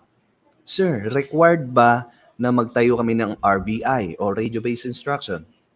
Yung iba nagtatanong, Sir, hindi ba kaunti na lamang ang gumagamit ng radyo ngayon sa panahon na ito? Napakaraming mga tanong ang tungkol dito sa RBI na ito. Kaya sa session natin, sana malinawan natin ang mga ito. Again, welcome to my session, the radio-based instruction, reaching far-flung areas. Kung mapapansin nyo, i-emphasize na natin dyan nasa baba, reaching far-flung areas. Kasi yan po yung main focus ng ating RBI. So, usapang radyo na naman. Naalala nyo pa ba kung kailan kayo last na gumamit ng radyo? Well, para saan ba ginagamit ang radyo? Kailan ba natin ginagamit yung radyo? Ngayon, tanungin natin, kailan ba natin gagamitin ang radyo sa pag-aaral? Napakarami pa rin kasing lugar sa ating bansa dito sa Pilipinas ang hindi naaabot ng internet. O sabihin na natin, napakabagal ng internet. Hindi naaabot ng signal ng TV. Yung iba nga, hindi pa rin naaabot ng kuryente. At sa mga lugar na ito, radyo pa rin po ang kanilang ginagamit upang makasagap ng mga impormasyon o balita sa kanilang mga lugar. At kadalasan sa mga lugar na ito, bawat pamilya po, bawat tahanan ay merong mga nakatagong mga radyo, usually battery operated yan. At yun po yung ginagamit nila para updated po sila sa mga nangyayari. Kaya naman isinama ng ating kagawaran ang paggamit ng radyo upang maihatid ang edukasyon sa mga batang nais na matuto sa mga lugar na ito. And so at the end of this session, the participants should be able to identify RBI as a modality in blended learning, and then define RBI and its types. So mamaya mapapag-usapan natin lahat yan. Let's first talk about the radio-based instruction as part of the blended learning. Sabi dyan, the blended learning delivery modalities was launched by DepEd in response to the disruption of classes due to the COVID-19 pandemic. So, kailangan nating aminin, it was unexpected. We were unprepared. I mean, there's no face-to-face classes. So, paano natin maitutuloy yung edukasyon? Yun ang tanong natin nung una. So, the Department of Education came up with the idea to blend the learning delivery modalities. Yes, isa po ang face-to-face sa mga modalities. Pero since bawal pa po, kailangan nating i-blend yung mga modalities at ito yung sabi natin yung distance learning. So mag-aaral muna tayo nang wala sa school. Nandun tayo sa ating mga kanya-kanya nating mga tahanan. And here are the modalities for the blended distance learning. Kung mapapansin nyo dyan sa kaliwa ng ating slide, andyan ang online distance learning. Pag-uusapan muna natin itong blended distance learning bago yung mismong RBI para maipasok natin. Kumbaga, pag-usapan natin, paano ba siya pumapasok dito sa blended distance learning. Sa online distance learning, pwede yan ang online classes, synchronous man o asynchronous, sumasabay man o hindi. Modular distance learning naman sa gitna. Ito yung merong copy yung bata ng kanilang mga modules. Pwede yan printed, pwede rin digital. And yung ikatlo, TV or radio-based instruction. At dito naman sa TV or radio-based instruction, napapanood nila yung mga lessons nila or napapakinggan nila yung mga lessons nila. So, ang kailangan natin gawin dito, pagsasama-samahin natin yung mga learning modalities na ito para mas maging epektibo. Halimbawa na lang, ito. Blended distance learning, nandiyan ang DepEd Online.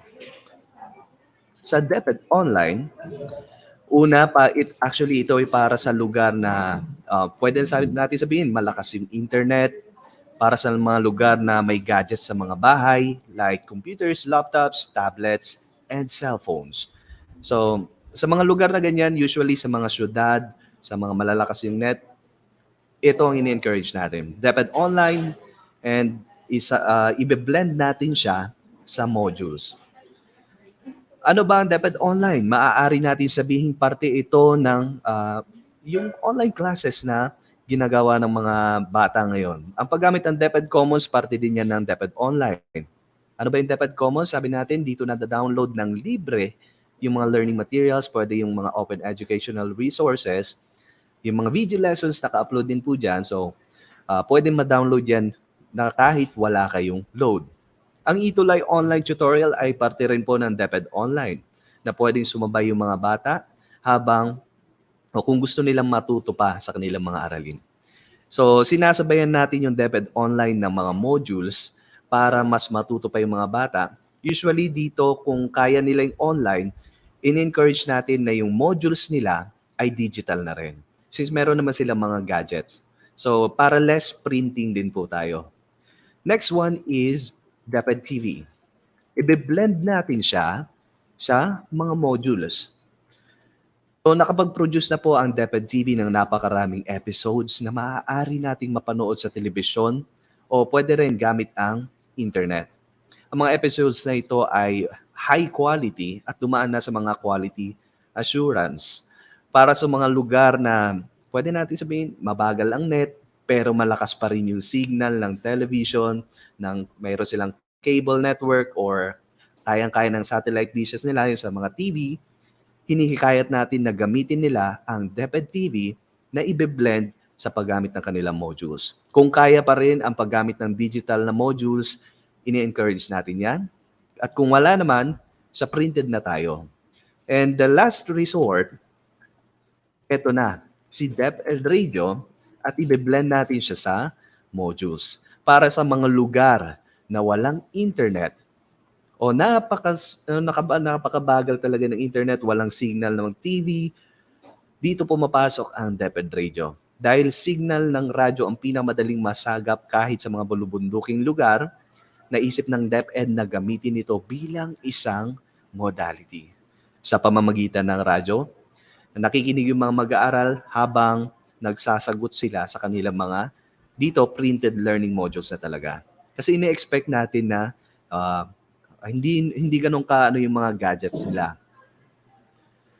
So, magfo-focus na tayo ngayon sa radio-based instruction. Radio is the technology we use for communicating using radio waves. We use it for information dissemination or playing music. Alam ko naranasan nyo na gumamit ng radyo, lahat naman siguro tayo. Sigurado ginagamit nyo ito, pwede nakikinig kayo ng music, pag nalulungkot kayo o gusto yung para may background music kapag naglalaba kayo o kung anong ginagawa nyo, minsan nakikinig tayo sa radyo. Pwede rin pag nakikinig tayo ng mga balita, kung may bagyo ba, kung meron bang mga bagong balita sa ating pamahalaan, mga ganyan, nakikinig po tayo ng radyo. Pwede rin po sa entertainment. So hindi natin maikakaila na malaki ang naging epekto ng radyo sa atin, lalo na nung hindi pa masyadong uso yung TV. Alam ko na try nyo na makinig sa mga radio drama. Mapapansin nyo sa mga radio drama, ang kailangan lang nila doon is boses, sound effects, at kapag napakinggan nyo yung radio drama, actually napakaganda. Kumbaga na-imagine nyo na kung ano yung nandun sa istorya. Tandaan ninyo, sa panahon na gamit ang mga radyo, gamit na gamit din ang imahinasyon ng mga tao. Napakagandang nito. Kumbaga, sa radyo kasi gumagana yung imagination natin.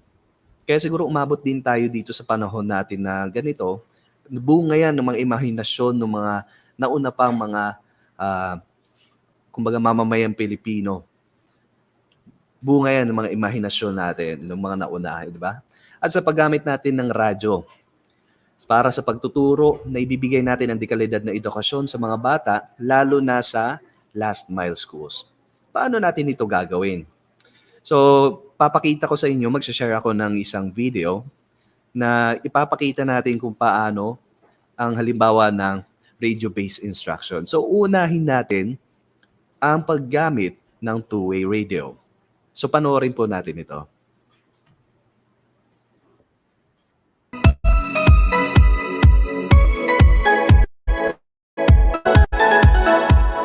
Magandang araw Pilipinas! Ako si Sir Jeff at nandito tayo ngayon sa bagong sikat integrated school dito sa SDO Nueva Ecija. At ako naman po si Sir Wilber at samahan nyo kami na alamin kung paano na isakatuparan ang isa sa mga paraan ng pagkatuto sa ilalim ng tinatawag na blended learning. Ito ang two-way radio o walkie-talkie kung saan nagiging konektado ang mga mag-aaral sa kanilang mga guro kahit walang internet.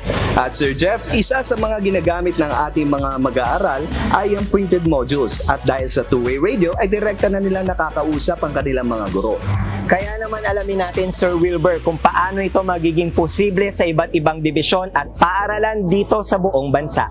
Kaya naman kasama natin ngayon ang proponent ng two-way radio dito sa bagong sikat integrated school, walang iba kundi si Ma'am Melody Mariano, Master Teacher 2. Malaki po ang naitulong ng two-way radio sa aking pagtuturo ngayong panahon ng pandemya.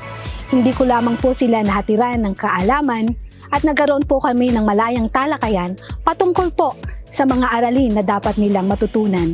Bukod po dito, nagkakaroon po kami ng malayang kumustahan. Ang mga bata ay malayang nakapagsasabi ng kanilang kalalagayan sa panahon ng pandemya, na kung saan ang mga bata ay nagiging masaya sa kanilang pag-aaral sa pamamagitan po ng two-way radio. Sa pamamagitan po na to, nagkaroon po ng mga pag-aaral, talakayan, at mga gawain na kung saan ang mga bata ay nagkaroon ng development, hindi lamang po sa kanilang intellectual, kundi sa kanilang emosyonal at lalo't higit ang kanilang spiritual. Sa akin pong mga paghahanda sa aking klase, akin pong inihahanda ang learning activity sheet nila. Ang mga aklat na kanilang gagamitin ay nasa kanila na po. Nasa mga mag-aaral na, sinisigurado ko po na ang two-way radio nila ay full charge sa buong magdamag, gayon din po ang akin. At nagkakaroon din po ng iisang frequency sa bawat mag-aaral at gayon din po sa aking radio. Nagkakaroon din po ako ng set of rules na kung saan sinusunod po ng buong klase. Ang mga bata ay kinakailangang sabihin ang kanilang pangalan bago po sumagot sa aming mga talakayan. Sinasabi ko din po ang mga gawain na dapat nilang tapusin at kung kailan po ito dapat ipasa. At ang panghuli ay kinakailangang magkaroon po kami ng agreement kung saan ay magkaroon ng patuloy na pag-aaral sa susunod na mga araw. Isang malaking tulong po ang paggamit ng two-way radio sa aming mga mag-aaral. Dahil sa kabila ng pandemya, patuloy pa rin kami natututo at nagagabayan din ng aming guro. Gayon din ng aming mga tagapaggabay sa aming tahanan. Tuloy pa rin po ang aking pag-aaral kahit po nasa bahay lang ako. Hindi po naging hadlang ang pandemya dahil po sa tulong ng two-way radio. At salamat din po sa tulong at gabay ng aming guro. Malaki po ang naitulong po ng two-way radio sa aming pag-aaral ngayong pandemya. Kahit po wala pong pasok sa eskwelahan, para ko na rin pong kaharap ang aming guro. Na ipapaliwanag niya po ang mga aralin na nasa learning activity sheet at libro.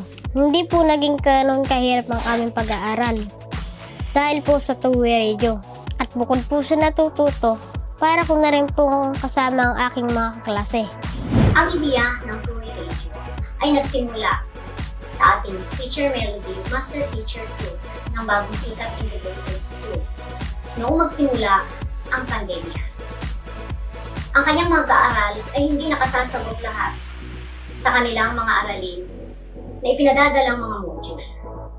Naisip niya na makalaking bagay kung ang kanyang mga mag-aaral ay matututo ng higit pa sa dapat. Dahil dito, naisipan niya ang paggamit ng two-way radio. Subalit, malaking problema ang kanyang kinakaharap dahil walang kakayahan ang mga magulang na bumili ng two-way radio. Dahil dito, ay nagpadala siya ng mga sulat sa kanyang kaibigan sa luwag. At ang kanyang mga kaibigan yon ay tumugon naman. Sila ay nagpadala ng mga kaukulang halaga upang makabili ng two-way radio na inabot ng 40,000 pesos. Wala nang si Teacher Melody ay lumapit sa akin at sinabi niya yung maganda niyang natuklasan paano matututo ang kanyang mag-aaral sa kabila ng pandemya ang ating kinakaharap. At yung fact na ang Gabaldon ay isa sa dulong bayan ng Nueva Ecija, ito ay bulubundukin, mahirap ang signal, no? Hindi stable ang internet connection. So, pinag-aralan namin itong maigi and we find out na talaga naman pong effective ito. And so, with the help of her school heads and the rest of the school heads ng Gabaldon, kami ay humanap ng mga stakeholders para makapag-provide kami ng mga units ng two-way radio sa aming mga mag-aaral. And ang aming punong bayan naman ay very positive sa proyektong ito. Kaya hindi naging mahirap sa amin na mga punong guro at guro ng Gabaldon na makahanap ng iba't ibang stakeholders. Sa una, ito hindi talaga madali. So, practice talaga, lalo na sa paggamit, lalo na sa ating mga mag-aaral kasi hindi naman sila na-use na gumamit ng ganitong gadgets kasi kakaiba ito sa usual na cellphone na kanilang hawak-hawak araw-araw. So, naging matagumpay ito una sa lahat dahil sa pagsisimula, naging positibo naman ito sa mga parents at maging sa mga mag-aaral na talagang dumarating din yung kapaguran nila sa pagsagot ng mga module sa araw-araw. So medyo marami kasi and this two-way radio talaga nagbigay ng inspirasyon sa kanila at nabuhay dahil muli nilang narinig ang tinig ng kanilang guro. Ilang panibagong district supervisor ng SDO Ubuntu namin ay ipagpapatuloy po natin ang programang two-way radio sa lahat ng mga paaralan dito sa ating nasasakupang distrito. Ito ay ating gagawin sa pakikipagtulungan sa ating mga stakeholders, lalong-lalo na sa ating local chief executive. Sa pundong manggagaling sa ating Special Education Fund ay ating hihingin sa ating mga kasama sa SEF na ponduhan ang mga kagamitan na gagamitin ng ating mga mag-aaral sa buong mga paaralan dito sa ating bayan. Upang ang programang ito ay magpatuloy para sa ating mga batang mag-aaral. Ito ay gagawin natin sa pamamagitan ng pag-ugnayan sa lahat ng mga stakeholders, sa mga PTAs at sa ating mga kababayan na may puso tumulong sa ating mga batang mag-aaral. Ang two-way radio sa SDO Nueva Ecija ay isang hakbang ng Curriculum Implementation Division for us to reach out to our learners. Ito ay ginagamit hindi lamang sa isang subject, kundi sa lahat ng subject areas. Ginagamit ito ng mga guro upang marinig nila ang mga boses ng mga bata at ang mga bata naman naririnig nila ang boses ng mga guro. Ito ay maganda, lalo na sa mga last mile schools na walang internet, wala silang TV, walang ibang gadgets. Napakahalaga po nung naging experience natin, lalong-lalo na ang mga bata sa Gabaldon District kung saan doon po ay nagsimula ang two-way radio na kung saan ay nakakuha sila ng sponsor na nag-donate po parang local government unit ng Gabaldon na kung saan sila po ay nakapagsimula na gumamit ng two-way radio especially doon sa mga remote areas natin na kung saan sila ay kabilang sa last mile school. So sa pamamagitan po nung through the help nga ng ating SPS at saka ng ating accountant, pinagkalooban po natin sila ng pagkakataon o opportunity na magamit yung kanilang MOOE sa pagpapatayo ng mga antena. Kung sila ay magtatayo ng antena sa mga cluster school. Upang sa ganon ay mas lalong mapaganda at mapagbuti yung paggamit ng two-way radio sa ating mga paaralan. Ako po ay naniniwala na sa pamamagitan nito ay maihahatid natin ang tamang edukasyon para sa ating mga mag-aaral, lalong-lalo na sa mga malayong lugar tulad po ng Gabaldon. Maraming salamat po. One of the difficulties for a learning modality like ours is the assurance that learning is happening because we cannot see our pupils, our students. Nakikita lang natin yung kanilang interaction to their performance tasks, their quizzes in a what we call that, sa paper and pencil, something like that. But we cannot really see whether there is learning or not. And so I think one of the best thing that we did especially in Gabaldon, Nueva Ecija, is that we came up with an idea that we will use two handheld radio, two-way radio, wherein each students and the teacher, of course, will have a unit and they can communicate freely. So directly nalalaman ng guro kung ang bata ay nalalaman yung lesson or not. At the same time, kikita po natin yung kalagayan ng bata. Kung ang bata ay stressed na siya or depressed, and so we are doing psychological first aid immediately. I think all the schools out there that have the same or a better innovation, just tell your stakeholders, especially your LGU executives, that you need those things. At sigurado tutulungan po kayo. Pag gusto, maraming paraan. Kapag ayaw, maraming dahilan. Tunay nga na maraming paraan ang maaari nating gawin upang hindi matigil ang pagkatuto ng bawat batang Pilipino. Isa na nga dyan ang paggamit ng two-way radio upang maabot ang bawat sulok ng Pilipinas. Dahil hindi titigil ang DepEd na abutin ang bawat kabataang Pilipino. Dahil ang edukasyon ang tanging paraan upang maabot nila ang kanilang mga pangarap. Muli, ako si Sir Jeff. At ako naman si Sir Wilbur, para sa bata, para sa guro, at para sa bayan. Sama-sama tayo sa pagsulong edukalidad.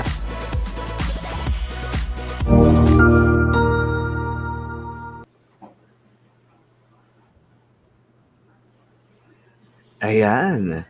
So maraming salamat po ulit sa bagong sikat integrated school sa pag-welcome po sa amin dyan sa Gabaldon, Nueva Ecija para maipakita po at mai-showcase natin yung paggamit ng handheld two-way radio o yung walkie-talkies.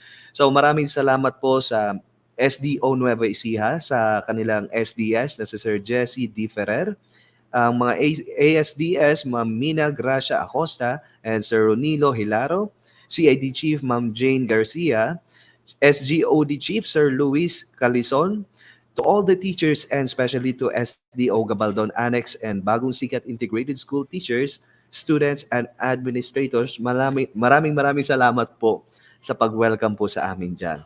So, i-share ko lang po sa inyo nung pumunta po kami doon sa Nueva Ecija, sa Gabaldon po, papunta pa lang po kami, kumbaga nagandahan na po kami doon sa ganda ng mga bundok. I think it's Sierra Madre, di ba? So, napakatataas ng mga bundok. Actually, yun din yung dahilan kung bakit napakahina ng signal doon. Naalala ko pa meeting namin yun, pero nakakat kami, nadidisconnect kami dahil sa signal. So, of course, kompleto yung papers namin and then nagpa-swap kami para safe at nakausap namin doon si Ma'am Melody. Ang kwento ni Ma'am Melody, nag-umpisa po ito sa, syempre, may challenge po sa pagtuturo ngayong pandemic. Lahat naman po tayo na-experience yan. So, nag-isip si Ma'am Melody, ano ba yung mga pwede nating gawin? Anong pwede niyang gawin para maituro pa rin yung mga lessons nila sa kanilang mga estudyante? So, yung tatay ni Ma'am Melody ay dati ring guro at nagsiserve na ngayon sa barangay. At kumbaga, inopen ng kanyang tatay, bakit hindi nilang gumamit ng two-way radio na kanilang ginagamit sa barangay? So si Ma'am Melody, trinay niya yan, kumbaga sinubukan, nagharap ng paraan para mabigyan ng two-way radio ang mga bata, and then syempre yung sarili niya, and then nung nakita ng iba yan, so inadapt na nila. So napaka-effective po ng paggamit ng two-way radio. So ang maganda dito sa two-way radio, imagine na lang, sa ating nasa syudad, ang ginagamit po natin ay online learning. Nakakausap po natin yung teachers natin and then yung students at sasabi natin sa students yung gusto natin sabihin, may feedback din po. Nakakausap din tayo ng mga students natin. So, ganun din po dyan sa two-way radio. Pag nagsalita ka, pwede pong may feedback. So, yun po ang maganda doon. May mga dapat lang pong tandaan. Since isa sa mga challenge po talaga doon sa Nueva Ecija, sa Gabaldon, ay kumbaga sobrang hina yung internet. Actually, pwede naman sana yung DepEd TV na gawing modality doon. Ang problema ay, kumbaga, sobrang dalas ng brownout. Yun ang isa sa mga challenge doon. At hindi rin ganun kalakas ang signal ng TV. So, ang ginagawa po nila Teacher Melody ay gabi pa lang, charge na po nila yung mga two-way radio nila para kapag nag-start sila ng umaga, talagang fully charged po yan at hindi sila malulobat kapag nagkaklase po sila. Isa rin pong tinatandaan ng mga estudyante at mga guro doon ay kailangan nakaset po yung frequency. Siguro yung iba sa inyo, ano ba yung frequency? Ito pa yung mga numbers na kumbaga sineset doon sa radyo. Para kapag kumbaga same yung frequency ninyo, same yung frequency ni teacher, ni learner, kung ano yung naririnig doon, yun din po yung naririnig sa kabila. So kapag nagsalita si Teacher Melody, naririnig po yan ng lahat ng mga estudyante niya. So ganun po ang nangyari doon. And then, syempre, inihahanda rin yung mga modules. Ang ginagamit po nila Teacher Melody dito ay talagang mga printed learning modules. And then, yung mga books na dinistribute na nila sa kanilang mga mag-aaral noon pa. So, yan po ang halimbawa ng paggamit ng two-way radio. Actually, nagbabasa ako ng mga comment kanina. Marami pong mga nag-share kanina. Yes po, meron pong two-way radio dito sa amin. Napakaganda pong gamitin. Ang dami ko pong nababasa mga ganyan. So, actually, saludo po ako sa mga schools division offices na nagpatupad na po ng mga ganitong bagay. So, kumbaga, congratulations po. Nagagawa po natin yung mga ganitong bagay para po sa mga estudyante natin. So, the two-way radio or walkie-talkies has become more effective for last-mile schools. Actually, yung walkie-talkie, itong two-way radio, mas ginagamit natin siya sa mga yung literal sa last mile schools. Yung kahit yung mismong signal ng FM stations ay kumbaga hirap abutin. Dahil ang two-way radio, limited lang po ang kanyang range. Siguro nasa 3 to 5 kilometers. Ito po yung talagang ginagamit natin. Kung halimbawa, nandun sa school, yung teacher, at yung mga bahay ng mga estudyante niya ay nasa radius lamang ng 3 to 5 kilometers. Ngayon naman po, panoorin naman natin ang radio-based instruction na ginagawa po sa Bicol. Ayan, so wait lang po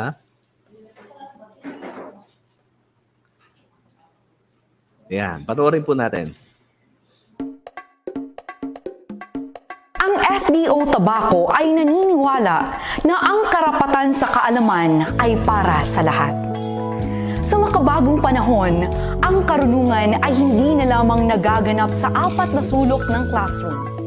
Maaari na rin itong masaksihan sa iba't ibang anyo ng multimedia tulad ng radyo at telebisyon. Noong taong 2010, nakapaglunsad na ang SDO Tabaco ng radio-based instruction na naglalayong makapaghatid ng alternatibong programang pang-edukasyon sa pamamagitan ng distance learning modality na magbibigay ng kalidad na karunungan sa mga mag-aaral. Sa kasalukuyan, maririnig pa rin ang SDO Tabaco RBI sa 47 barangay sa Lungsod Tabaco at buong probinsya ng Albay at sa mga karatig bayan at probinsya nito na iniere ng Sky Radio 93.1. Sakop nito ang mga estudyante sa Alternative Learning System at mga mag-aaral na kabilang sa Inclusive Education. Ano nga ba ang layunin ng RDI sa panahon ng krisis pangkalusugan? Layunin nitong maprotektahan ang kalusugan at kapakanan ng mag-aaral, magulang, guro, at mga kawani ng kagawaran ng edukasyon na dala ng bagong normal. Masigurado at maisakatuparan ang pagkatuto ng mag-aaral na walang access sa internet connection at walang sapat na kagamitang panteknolohiya na mahalaga sa proseso ng pagkatuto. Mapalawak ang sakop ng edukasyon na magsisilbing tulay upang matamasan ng mag-aaral ang kalidad na edukasyon. At makapagbigay ng higit pang oportunidad sa mga tagapakinig nito upang matumbasan ang pangunahing pangangailangan sa edukasyon ng mag-aaral sa pamamagitan ng broadcast lessons. Sa SDO Tobacco Radio-Based Instruction, naniniwala kami, anuman ang hamon ng panahon, tuloy pa rin ang edukasyon. Bagong paraan ay ating gamitin. Edukasyon ay bigyang pansin. Kaalaman ay ating pangpag-ibayuhin. Sa kabila ng hamon ng COVID-19, kalidad na edukasyon ay sisiguraduhin. Bagong normal ay ating harapin. Sumabay sa ihip ng hangin. Kung gustong matuto, maraming paraan. Nandito si teacher, handa kang alalayan. Krisis man o pandemya pa ang dumaan, hindi ka namin bibitawan. Halika, ipagpatuloy ang laban para sa hangad na karunungan. Guro inyong gabay, handang umagapay. Kami inyong gabay, handang umalalay. Wala bang access sa internet or gadget sa bahay? Huwag nang malumbay. Radyo ang magiging tulay. Nasaan ka man, tinig at kalaman ang aming ibibigay. Kaya't ano pang hinihintay? Makinig na at umantabay sa SDO Tabaco City Radio-Based Instruction. Tara, magsimula na tayo! Magandang araw mga bata! Isang masayang araw ng pagkatuto ang sanay sumainyo. Inaasahan kong handa na ang inyong mga kagamitang pampaaralan para sa ating talakayan. Muli natin tingnan ang mga larawan at ating alamin ang iyong mga naging sagot. Kung ang sagot mo ay pagpapanatili ng kalinisan, magaling! Tama ang naging sagot mo! Sana ay marami kayong natutuhan sa ating talakayan. Muli ako ang inyong guro sa radyo, Binibining Rhyme. Sulong Edukalidad! Sulong Edukalidad! Bagong normal ating harapin. Sumabay sa ihip ng hangin. Bagong paraan ating tuklasin. Edukasyon ay bigyang pansin. Kaalaman ating pag-ibigin. Kami ang inyong guro sa radyo. Paalam hanggang sa muli!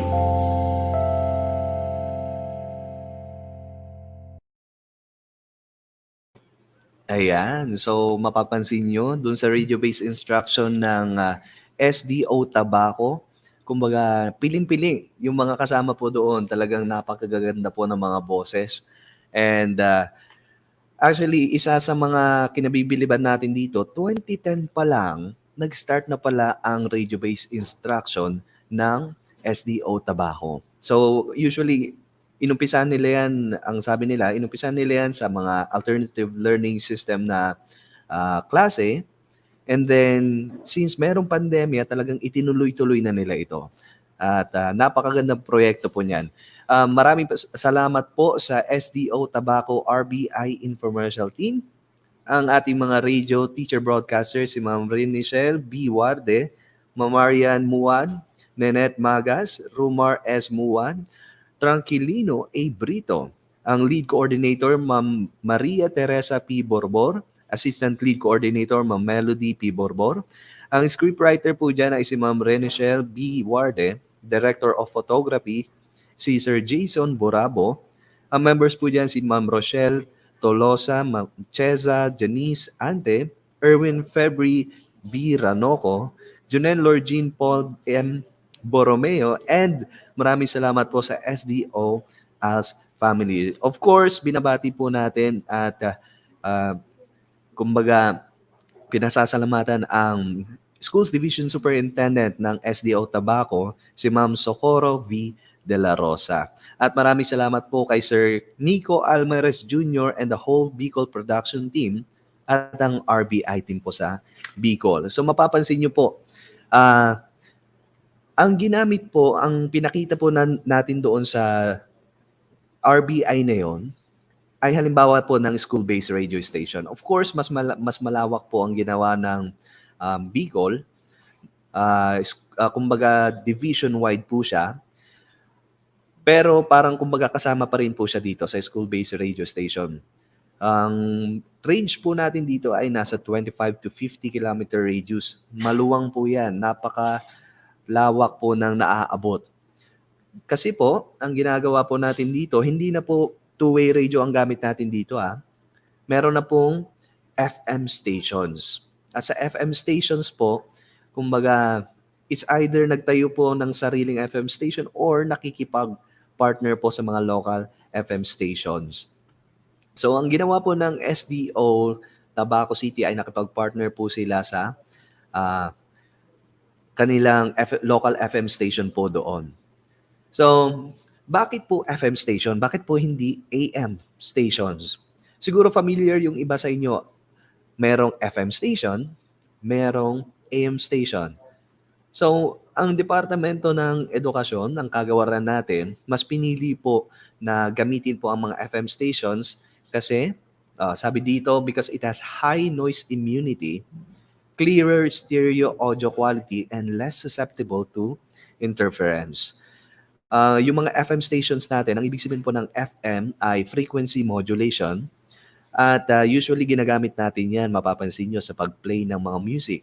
Kung nakikinig kayo ng radyo sa mga sasakyan or sa mga radyo, nakikinig kayo ng mga tugtugan, FM stations po ang ginagamit yan. AM stations naman po ay ang amplitude modulation.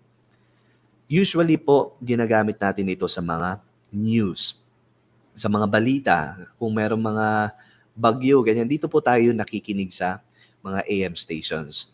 So, sa mga, kumbaga, yung mga nakagawa na ng mga kanilang sarili-sarili mga school-based radio station, in-encourage po ng DepEd na lagi mag-submit po ng status report.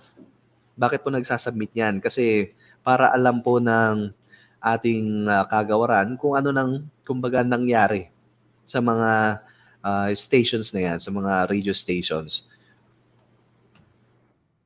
Pa po papanoorin natin dito ay ang video mula sa OUA. Ipapakita din po dito ang tungkol sa two-way radio and yung RBI. Doon naman po sa Cordillera. So, panoorin po natin ito.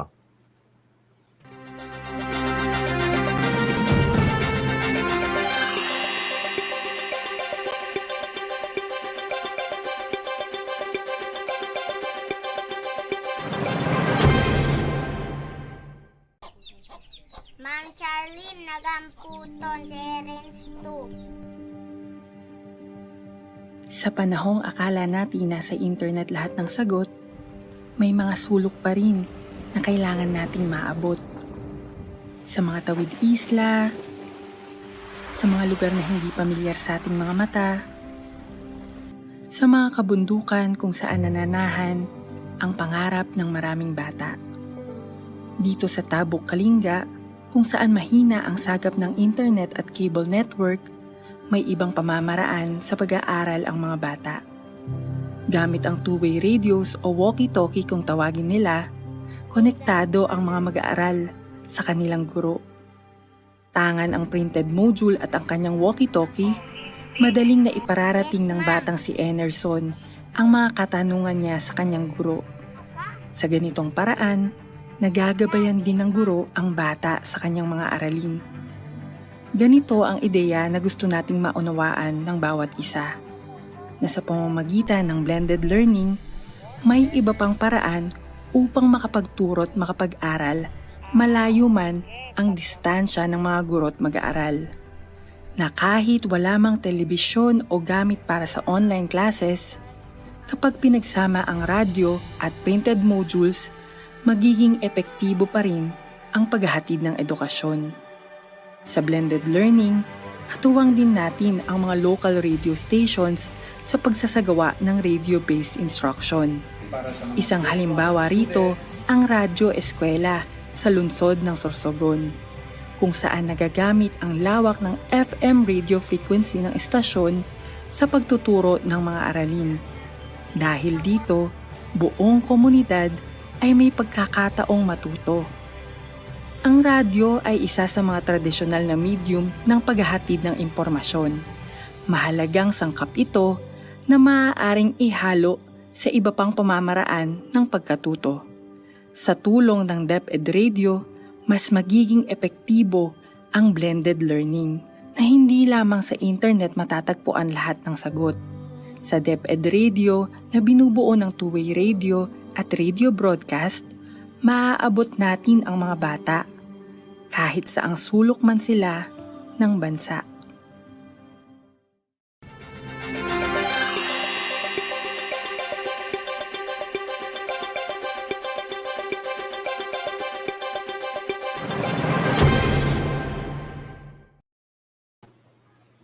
Ayan, at yan po ang video ng two-way radio at ng RBI sa iba't ibang parte po ng ating bansa. So, maliban po, actually meron pa. Maliban po sa two-way radio at yung mismong FM stations na ginagamit sa ating paghahatid ng radio-based instruction, meron pa po. Ito ang plug-and-play radios with USB port. Plug and play. So, ibig sabihin po, isa-save po sa flash drive ang mga audio files ng mga lessons at ito po ang ipi-play ng mga mag-aaral sa kanilang mga radyo. Sabi dyan, the use of RBI can also be implemented using affordable plug-and-play radios with USB ports that do not only receive broadcast but can also play recorded audio files. So ito na po yung kumbaga nakikita natin na mas malawakang magiging proyekto.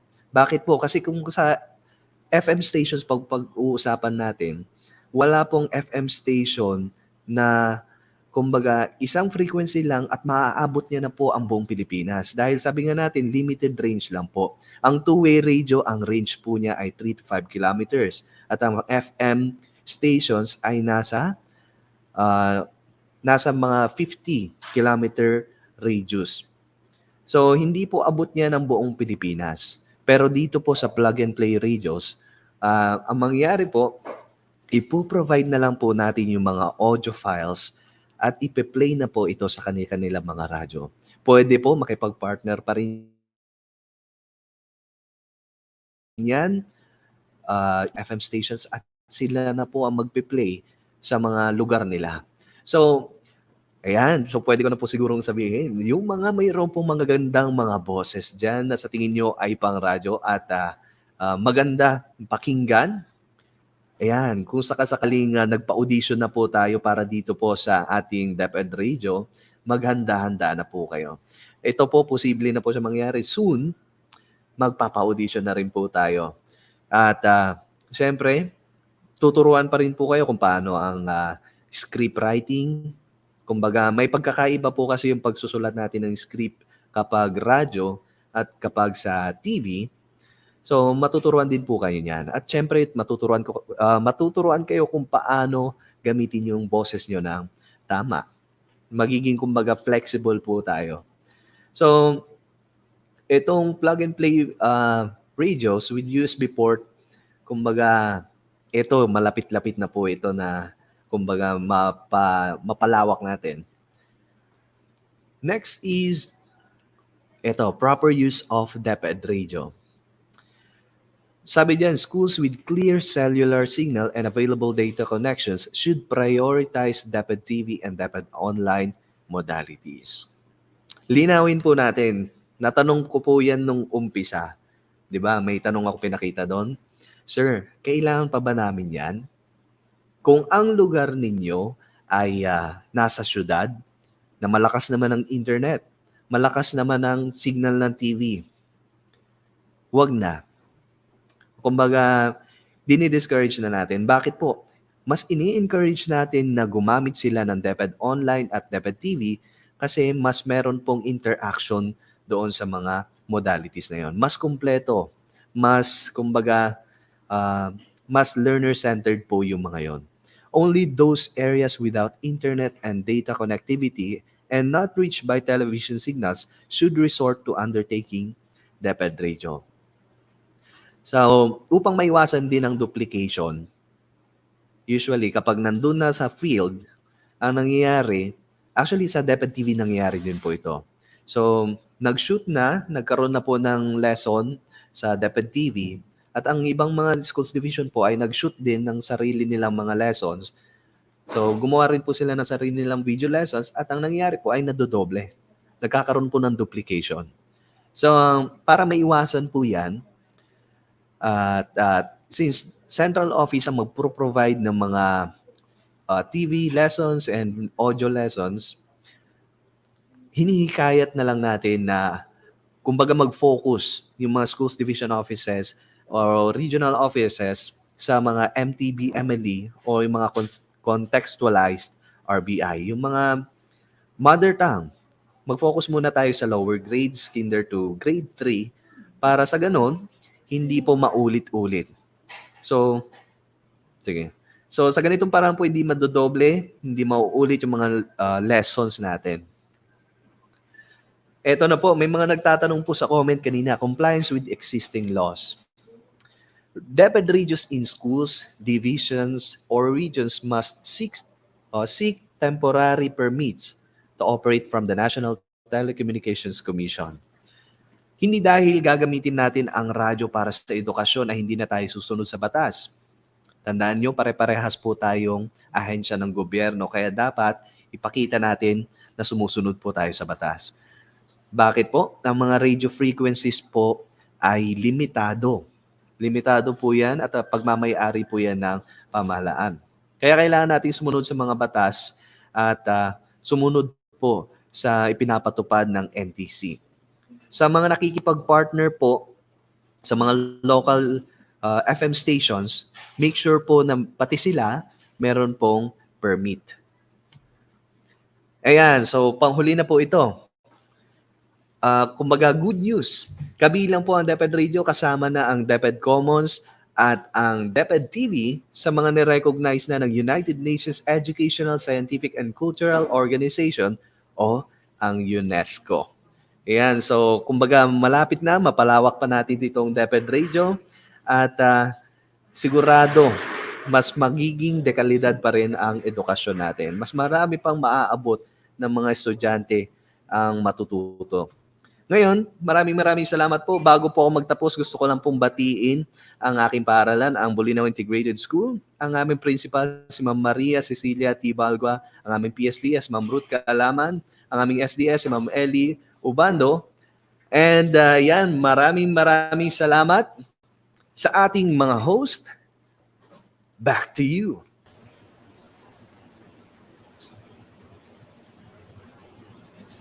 And back-to-back na sa atin, Teacher Carla. Yes. Thank you so much, Sir Galet. Talagang napakadami nating natutunan sa shinare mo sa amin. At nais natin yun, gusto kong baunin yung sinabi niya, pag gusto, may paraan. Kung ayaw, maraming dahilan. Pero, mas maganda ang nagtutulungan. At ngayon, magtulungan tayo dahil ang susunod nating topic is all about child-friendly approaches reaching far-flung areas. No, child-friendly approaches for our para-teachers, Teacher Carla. Ayan. Pakilala natin kung sino ating speaker. Yeah, our speaker for today is used to be a teacher sa DepEd Division of Cavite, District of Tagaytay. As a teacher, she acted as the District Girl Scout of the Philippines Field Advisor and initiated and organized the special education class for the gifted of Tagaytay Elementary School. She had been a demonstration teacher for the district, division, and regional and national trainings of teachers for Civica at Cultura, Science, and Filipino and English. Also, she garnered certificate course in multilingual education at Maya University, that's in Thailand. And she also co-authored the academic vocabulary for EBP, ICT grades 4 to 6, and is published in the groups of Yield. She is also an author of children's storybooks and has been a consultant of different private schools in Cavite on the development of storybooks for early readers. And Teacher Carla, she was detailed as Regional Education Program Supervisor of the Department of Education, Elementary Education Division, Region 4A, Karangalan Village, Cainta, Rizal, from Feb 2009 to Feb 2012. Moreover, she is currently a candidate for Doctor of Philosophy, Reading Education, Philippine Normal University, Manila, where she also took up her Master of Arts in Teaching Reading, having acted as the Bureau's focal person for Filipino, National Reading Month, Kariton Classroom, and Alternative Delivery Mode. Let us welcome the Senior Education Program Specialist under the Teaching and Learning Division, Bureau of Learning Delivery, Department of Education, Central Office, Miss Angelica Duhelio Habines. Good morning! Good morning mga kaguro! Welcome sa ating second day ng ating virtual INSET. And I'm here to help you help our learning partners as they become your best partner in delivering our education during this time that schools are closed and that everybody or all our learners are not able to go to school.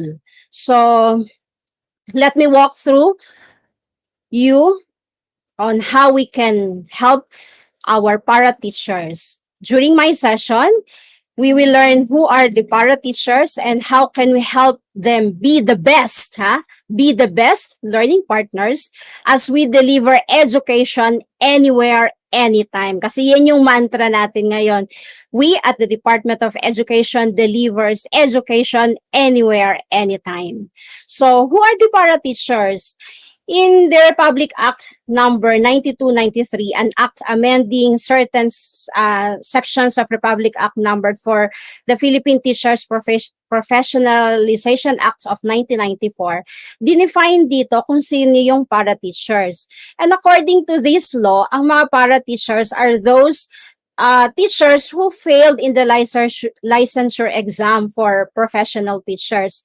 But ang rating nila ay not lower than 5% points from the passing general average. Pero pwede sila nating i-hire as para teachers and they shall be given a permit to teach and they shall be assigned to areas where there is a shortage of absence of a professional teacher. So ibig sabihin, sa law na to, dinefine niya yung para teachers ay yung mga nakapagtapos din ng education courses but merong konting problema sa license nila kaya hindi nila sila makapag-practice as full-time na prof teacher. Pero because of the shortage or absence of a professional teacher, pwede natin silang i-hire. And particularly nung time na medyo kulang ang teachers natin sa BARM or sa ARM, sila yung ating mga naging kasangga sa adikain na may i-deliver pa rin yung education sa lahat ng bata because we always believe that no Filipino learner should be left behind. Now, pag tiningnan din natin, saan ba nanggaling yung para teachers? So, para teachers, para is a Greek word nang ibig sabihin ay alongside another. So, para teacher refers to an individual who works closely with a certified classroom teacher to provide additional assistance to students. So, dito sa meaning na naman na to, sinasabi sa definition na to na ang para teacher ay parang teacher. O, siya yung kakampi ni teacher. Kailangan para makapagturo ang isang para teacher, meron siyang umaagapay, meron siyang kapuso, may kapamilya siya, may kapatid siya, may kaguro siya na tutulong sa kanya sa pag-assist sa ating mga learners. Kasi nga, by law, sila ay hindi pa pwedeng magturo at mag-exercise ng kanilang profession as a professional teacher. And then, sinasabi din that during school closures, it is so important that teachers continue to engage and interact with their students, provide assignments, and importantly, provide timely impact. Kaya nga napansin ninyo, di ba ngayon may pandemic, pero sabi, at talagang pinanindigan natin yun, that education shall continue. It must not stop. At kahit wala pa yung pandemic, na-experience na natin yan. sa napakatagal na panahon na kapag nagsara ang ating mga school because of natural calamity o kaya ay man-made calamities, na nagsara yung ating mga school, hindi pa rin tumitigil yung education natin. Gumagawa tayo ng paraan para ma-deliver ang ating education. Ang isang hindi ko malilimutang kwento dito ay yung isang bata na naging biktima, isa sa mga naging biktima ng bagyong Yolanda, na nung bumisita ang ating secretary noon, na si Brother Armin, sa site nila, kasi matagal nang sarado yung school dahil nga sa lawak ng pinsala na dala ni Yolanda. Ang unang tinanong ng batang ito kay Brother Armin noon, kailan po kami babalik sa school? Kailan po magbukas yung school? So, importante na kahit may pandemya, kahit may disaster, importante na maipagpatuloy pa rin natin yung responsibilidad natin sa ating mga mag-aaral na pinagkatiwala sa atin ng Panginoon, na maipagpatuloy nila ang pangarap nila sa pamamagitan ng pagpapatuloy ng kanilang education.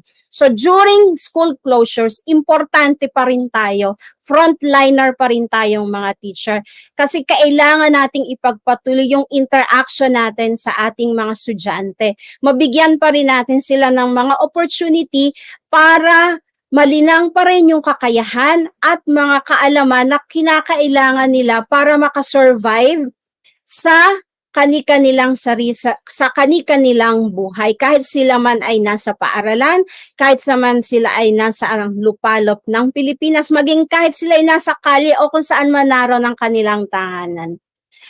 Ang isa sa mga programa na meron tayo sa Department of Education o sa Kagawaran ay ang Alternative Delivery Mode. Ang ADM ay nagsimulang implement ng ating kagawaran noong pang 1974. So noong 1974, mula nung taong iyon hanggang sa kasalukuyan, we always find ways kung paano natin madi-deliver yung ating education, lalo't higit sa mga bata na at risk. Pag sinabi nating at risk, hindi lang sila yung mga bata na hindi makapasok sa paaralan dahil walang baon. Pero napakaraming dahilan. Maaring may obligasyon sila sa bahay o kaya malayo yung tahanan nila sa kanilang paaralan. At napakarami pang rason. At alam kong kayong mga teachers, alam na alam nyo kung bakit laging absent yung ating mga mag-aaral.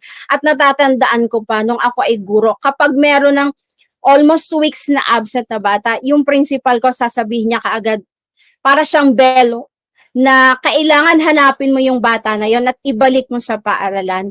At bigyan siya ng opportunity na maipagpatuloy. So, ganun yung ginagawa natin sa Alternative Delivery Education. May mga bata tayong sinasagip at dinadala sa ating paaralan at tinutulungan sila na maipagpatuloy nilang matapos ang kanilang basic education sa iba't ibang pamamaraan. Andyan ang ating modified in-school, off-school approach, na andyan ang ating impact or yung instructional management by parents and community teachers, na andyan ang ating rural farm school, andyan ang ating open high school, na gumamit din ng mga pamamaraang modular, gumamit din ng online distance, gumamit din sila ng TV, radio-based instruction, na andyan din ang ating mga ating homeschooling para sa mga mag-aaral na at talagang kailangan sa bahay lamang sila nag-aaral, at para din sa mga mag-aaral na pinili ng kanilang mga magulang na sila yung magtuturo sa kanilang mga anak. At andyan din,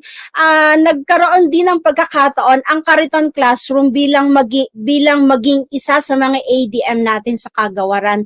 Ang Kariton Classroom, sabi nyo, ito yung kay Efren Peña, Florida. Ito yung ginamit nating pamamaraan para naman ma-reach out natin yung mga bata na nasa kalye at maihanda sila nang sa ganon ay mai-mainstream natin sila o maibalik natin sila sa paaralan at matulungan sila na manatili sa paaralan at makapagtapos ng pag-aaral. Sa Kariton Classroom, nagkaroon tayo ng more than 1,000 street children na napag-graduate sa ilalim ng programa na ito. At sa kasalukuyan, ang Kariton Classroom ay nananatili sa iba't ibang paaralan natin sa Metro Manila at ganon din sa 4A Calabarzon. Sa alternative delivery education, nakilala natin ang mga salita o nakilala natin ang isa pang katuwang natin sa pagdi-deliver ng education. Nakilala natin sila bilang para-teacher, nakilala natin sila bilang learning facilitator, learning partner, community advisor. So yung community advisor, ito yung mga learning partners natin kapag ang pinag-uusapan naman natin ay open high school. Kapag learning facilitator, learning partner, na andyan ang ikakabit natin sila sa MISOSA. Ganon din sa para-teachers, ikakabit naman natin sila dun sa isa pa nating ADM na kinilala at yun na yung BRAC. So meron din tayong tutors, meron tayong community volunteers, meron tayong program teachers, peer group leader na nakilala naman siya sa programa o sa isa nating modality na tinatawag na impact. At sa ngayon, kilala natin lahat ng ito, kinikilala natin ngayon sa isang katawagan lamang at yun ay ayon ay ang learning support aid. So, sino ba yung mga learning support aids? So, ang learning support aid, katulad nga ng sabi ko kanina, ito ay hindi bago. Matagal na natin silang kasama. Meron lang silang bagong pangalan. Binigyan lang natin sila ng ibang mukha ngayon, pero yung suporta na binibigay nila ay matagal nang kasama natin sa departamento o sa classroom ninyo o sa ating mga school. So sabi dun sa DepEd Order number 32 Series 2020, ang learning support aids ay those persons who work together in collaboration with a teacher and contribute to the provision of learning opportunities that promote achievement and progression of learners. So mula ng 1974 hanggang sa 2020, hindi na bago. O mula pa nung bago pa mag-1974 na i-implement natin yung ADM, kung sino at ano ang ginagawa ng ating mga para-teachers, ng ating learning support aids ay hindi nagbago. Sila pa rin yung mga taong kakampi natin, kasama natin as we deliver education anytime, anywhere.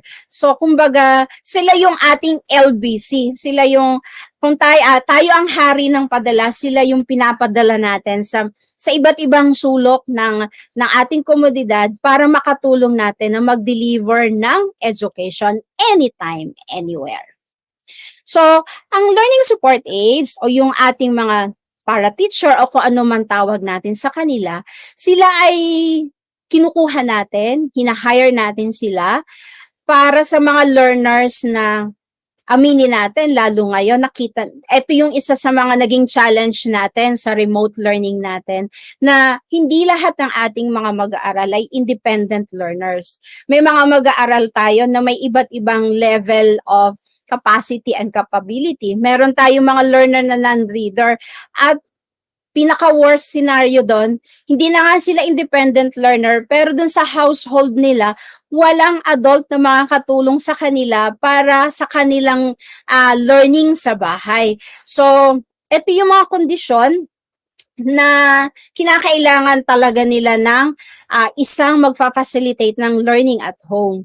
So, ang learning support aids din ay para dun sa mga binibigay natin din silang tulong o kasangga natin para dun sa mga mag-aaral na kasi syempre sa panahon natin ngayon, di ba, walang magulang na hindi naman talaga nagtatrabaho. So, halos lahat kung sa opisina man, bilang kasambahay, sa farm man, sa construction, lahat sila ay nagtatrabaho. At ito ay isa rin sa mga dahilan kung bakit walang nakakatulong sa ating mga mag-aaral, sa kanilang pag-aaral, sa kanilang tahanan. So ito yung mga kondisyon na kinakailangan natin ng isang katulong. Dahil, halimbawa, ako bilang teacher, kung meron akong 40 students, na nagre-remote learning, hindi ko naman kaya lahat yung puntahan.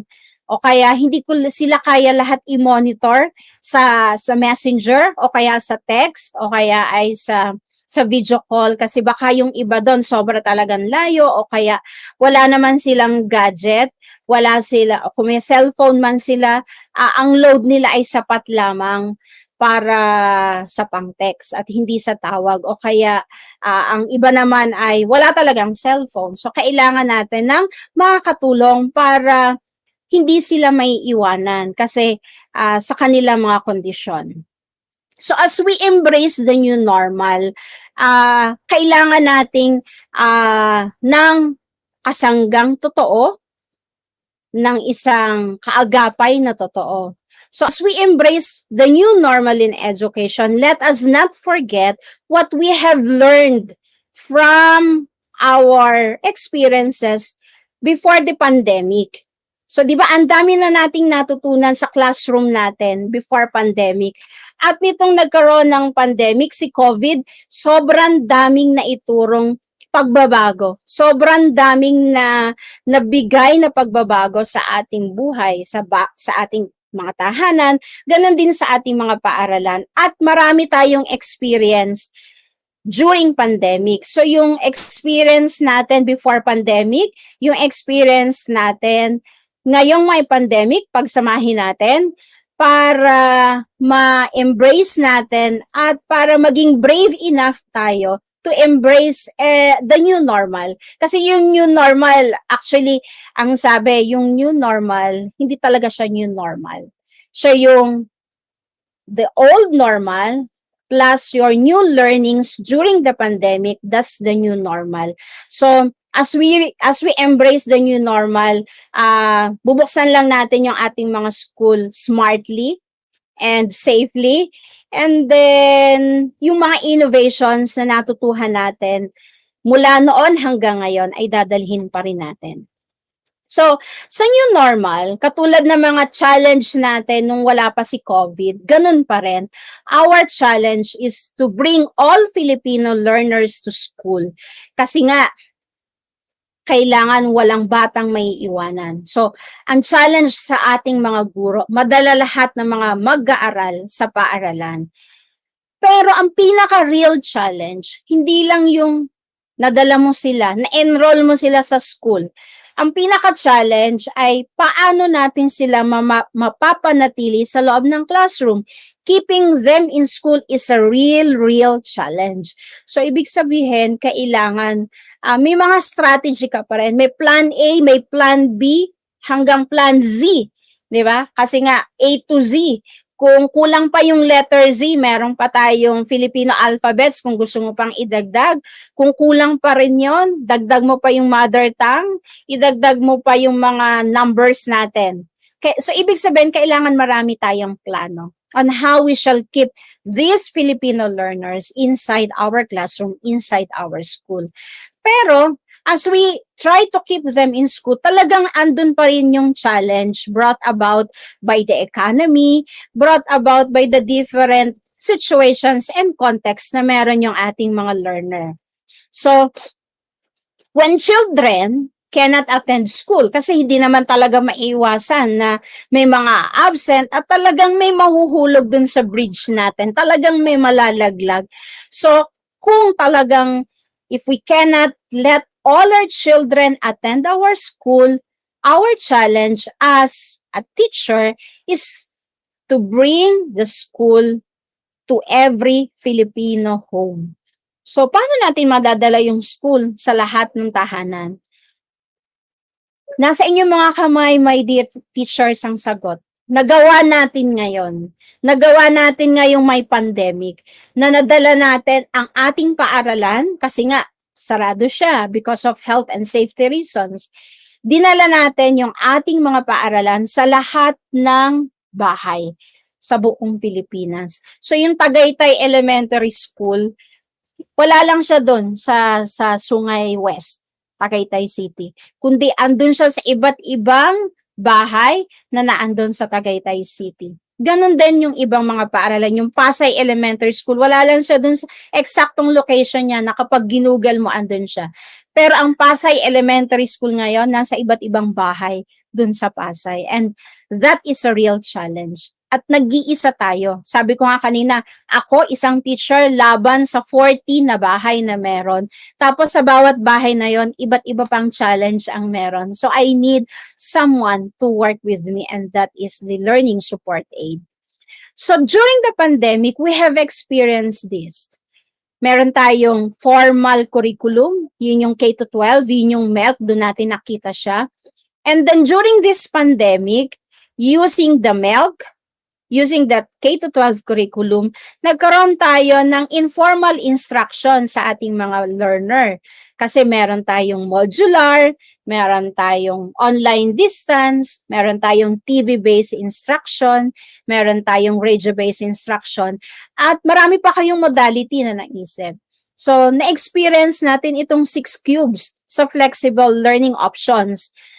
In-implement natin yung formal curriculum, nagkaroon tayo ng formal instruction, at the same time, dahil informal yung instruction na ginagawa natin ngayon, nagkaroon tayo ng informal assessments. Kung nagkaroon tayo ng pag-assess, pagtaya, pagsukat sa mga natutuhan ng ating mga mag-aaral informally. And then, meron din namang formal assessments, ini-implement pa rin natin siya. And by one way or another, na-i-implement din natin yung informal curriculum. At nagkakaroon din tayo ng formal instruction. Kapag nagkakaroon tayo ng mga online sessions with our learners, nagkakaroon pa rin tayo ng formal instruction. So, etong 6 cubes ng flexible learning options, buhay na buhay ngayong pandemic, at sasabihin natin ready na ako sa new normal kasi lahat to nagawa ko, lahat to na-experience ko, lahat to alam ko na yung strengths and weaknesses, lahat to na-address ko, at lahat ng to alam ko kung paano siya i-close yung gaps na nakita. So, kung ikaw man ay nag-iisa, na-experience mo yan at nagkaroon ka ng learning, yung kapit-kwarto mo, yung kaguro mo, na-experience din tong 6 cubes na to, pagsasama-samahin natin lahat ang learning natin at promise, may tataguyod pa rin natin ang education na to. Sa anumang disaster pang dumating meron sa atin. Pero sana wala ng disaster, di ba? And then, as we implement the 6 cubes ng ating flexible learning options. Ngayon ding may pandemya, katulad ng mga ginagawa natin before the pandemic. Pero ngayon mas pinalakas natin Mas nilawakan natin ang pagkilala natin sa ating mga mag-aaral. Inalam natin ano ba yung mga capability nila bilang grade 1, bilang grade 2, bilang kindergarten, bilang senior high school. Ano ba yung mga access na meron sila sa technology? Meron ba silang radyo lang sa bahay? May computer ba sila? May smartphone ba sila? May wifi ba sila? Anong mga external support ang pwedeng matanggap ng mga mag-aaral na to sa kanilang tahanan? Meron bang community na pwedeng tumulong sa kanya? Meron bang makakatulong sa akin para ma-deliver sa mag-aaral na to yung mga module at yung learning? So, ano ang nagawa ng LGU? Ano nagawa ng community para masuportahan yung mag-aaral sa kanilang remote learning? At ang pinaka-importanting inaalam natin ngayon ay ano yung home support na meron para sa learner? Ano yung meron sa loob ng tahanan niya? Meron ba siyang sapat na resources, learning resources? May mga textbook ba na available sa bahay? May dictionary kaya siya sa bahay? Meron kaya siyang magagamit na aklat? So kung wala, kaya nga binibigay natin, ini-issue pa rin natin yung mga textbook, learning materials na binigay sa atin, di ba? Meron ba siyang kasama sa bahay na pwedeng nanay niya, tatay, lola, ate, or extended family, o mga kapatid na pwedeng tumulong sa kanya as our learner do remote learning. So lahat ng importanteng alam natin. Alam na alam dapat natin yan para we can adjust yung mga learning opportunities para sa bawat bata. So iba yung learning opportunity Dapat na-adjust mo yung learning opportunity para kay learner A na ganito yung sitwasyon. Iba yung learning opportunities mo para kay learner B na ganito yung sitwasyon. So, importante na alam mo yan. At importante na alam din ito ng ating mga learner support aid, ng ating mga para-teacher, ng ating mga learning facilitator or learning partners. Dahil nga katulong natin sila, kaagapay nila, so hindi pwedeng ikaw lang ang nakakaalam nun bilang teacher. Kung gusto mo ng kakampi, kung gusto mo ng katulong, gusto mo ng kasama, kailangan ang alam mo ay alam din ng kapwa mo. Ang alam ng kanang kamay mo, alam ng kaliwang kamay mo. Para yung dalawang kamay na yan ay magamit mo bilang pagtulong sa learner na ito sa kani-kanilang tahanan. Sinasabi din na ang isang learning facilitator ay para siyang conductor, conductress ng isang orchestra. So siya yung nagbibigay ng direction sa lahat ng player. Ito yung mga learners at home natin, yun yung mga miyembro ng orchestra. So ito yung ating learning facilitator na nagko-conduct. Pero si teacher nasa behind the scene siya. Kasi itong ating learning conductor ay na-train na niya, yung ating learning facilitator, na-train na niya kung paano pagagalawin, paano ima-manage yung learning at home. At yun din ay sa tulong ng ating weekly home learning plan na ang teacher mismo ang gumagawa. So ang learning facilitator natin, isipin natin sila bilang mga conductor, bilang mga kasama natin para sama-sama tayo, iisa ang ating tunog, iisa ang ating musika na patutugtugin from September 13 up to the last day ng ating school year. Anumang school year yan meron. So from day 1 up to the last day, isa lang ang tugtugin na meron dapat lahat ng ating learners. Kung sila man ay nasa tahanan, kung sila man ay nasa paaralan kapag pinayagan na tayo ng face-to-face. So, sa ating mga learning facilitators, bukod sa kailangan alam nila kung ano yung learner na meron. Halimbawa, sa grade 4, maaasahan, higit lahat, kailangan alam nila kung ano yung sarili nila, ano yung kakayahan niya, ano yung kahinaan niya, ano yung kalakasan niya. Para sa ganon, mapag-usapan nila ito ng guro, nakakampi niya, kaagapay niya, at magkatulungan sila na ma-improve yung sarili niya bilang learning facilitator para pag humarap siya dun sa learner na ibibigay sa kanya, hindi naman siya parang matatalo pa ng ating mga learner at hindi siya ma-empower. At magiging confident enough siya para humarap hindi lang dun sa learner, lalo tigit dun sa family, sa community kung saan natin siya ipapadala. And then, ito ding ito ring 5 ito ay kinakailangan maipaunawa natin sa ating mga learning facilitator para magkaroon ng impact o magkaroon ng dating sila sa ating mga learners, sa ating mga family. Kailangan yung humanizing side. Kailangan alam nila yung mga learners' needs natin at context at kailangan makaisip din sila paano ko mamimit yon. Actually, hindi lang meeting learners' needs. Kailangan din ma-meet mo yung family's needs and context kasi papasok ka sa bahay ng may bahay. So, kailangan bago ka pumasok sa may bahay, sa isang bahay, alamin mo ano bang meron sa loob ng bahay na yan, ano yung mga taong naandyan sa loob ng bahay na yan, ano yung mga needs and context nila para kapag pumasok ka, hindi naman medyo offending sa kanila o kaya yung iyong mga gagawin bilang learning facilitators ay hindi makaka-offend o makakasakit dun sa mga taong nasa loob ng bahay na yon. And then, familial.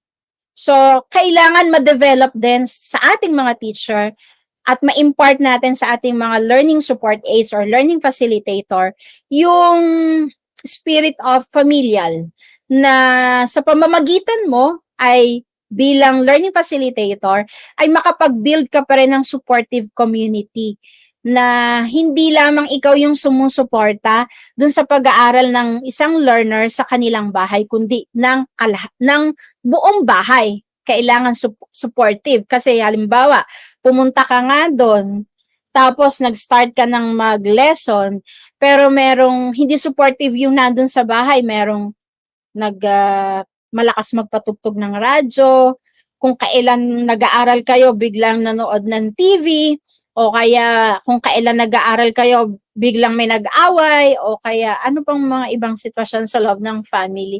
So, kailangan hindi lang ikaw yung support system doon. Kailangan ma-encourage mo pa rin yung community sa loob ng bahay at yung community kung nasa compound man sila o sa buong community, sa buong barangay, kailangan merong supportive, merong suportang makukuha ang ating learner doon. And then, unifying, kailangan mapag-meet mo kung ano yung mga needs mo, ano yung mga context mo, ano yung family needs and context, at ano yung learner's needs and context.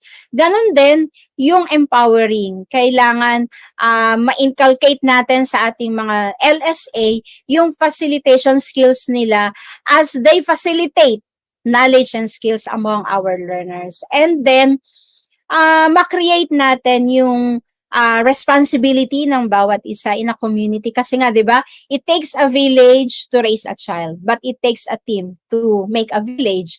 So, kailangan, hindi lang ikaw yung may ongoing support, but the education itself will be the responsibility of the family themselves, of the family and the learner himself, para may dating yung iyong pagiging LSA o learning facilitator. And let us remind our learning facilitators na kailangan nilang mag-start katulad ng ginagawa natin sa classroom. As a teacher, we always start kung saan nandun yung ating mga learner. So, as learning facilitators, kailangan ganun din yung gagawin nila.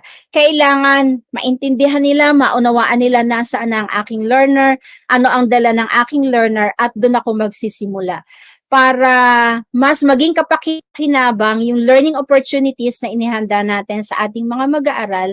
Ganun din ay maging kapakikinabang ang lahat ng mga gagawin natin para sa ating mga mag-aaral. And magkaroon talaga ng true learning yung ating mga mag-aaral. So always start from where they are.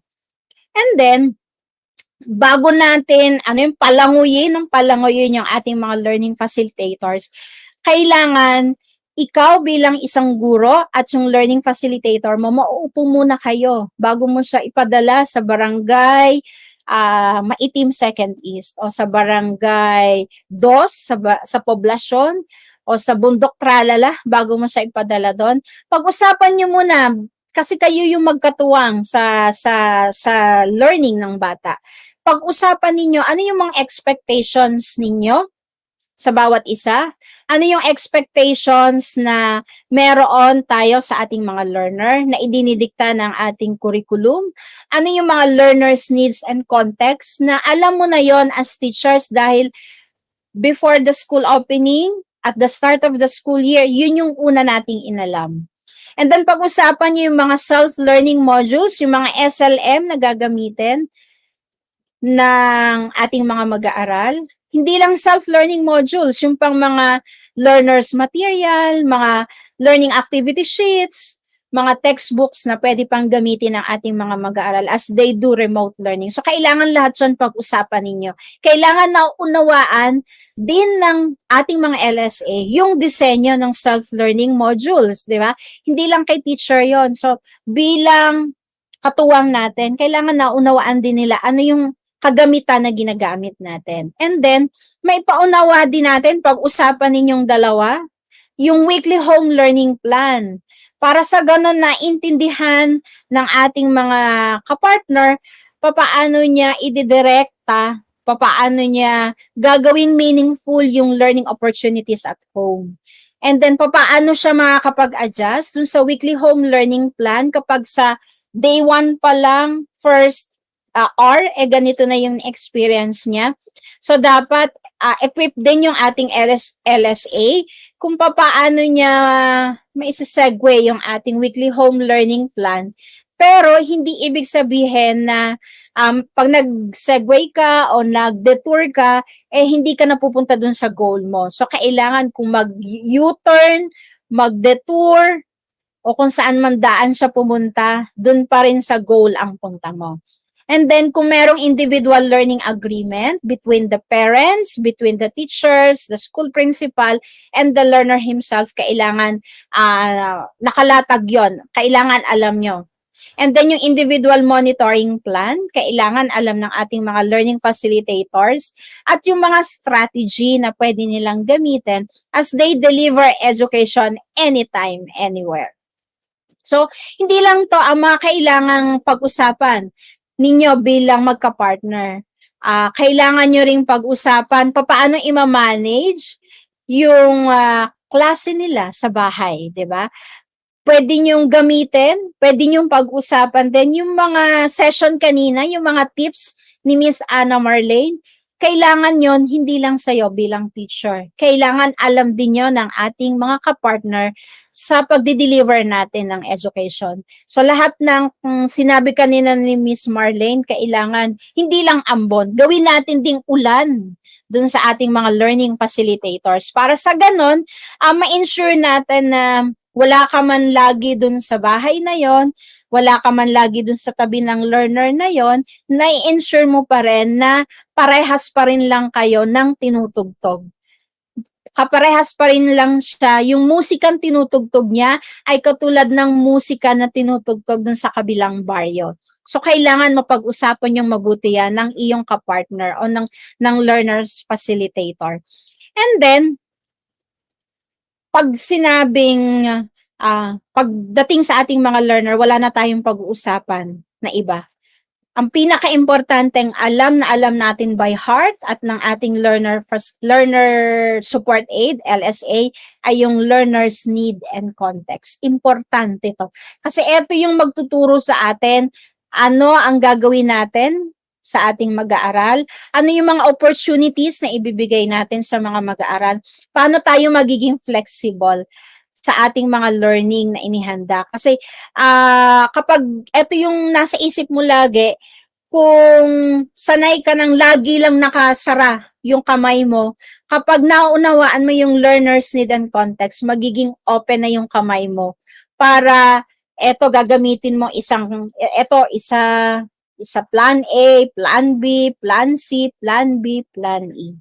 Kasi hindi lamang isa ang needs niya at yung context niya ay marami pa ring ibibigay sa yung opportunities para maging flexible at ma-adjust mo ang lesson.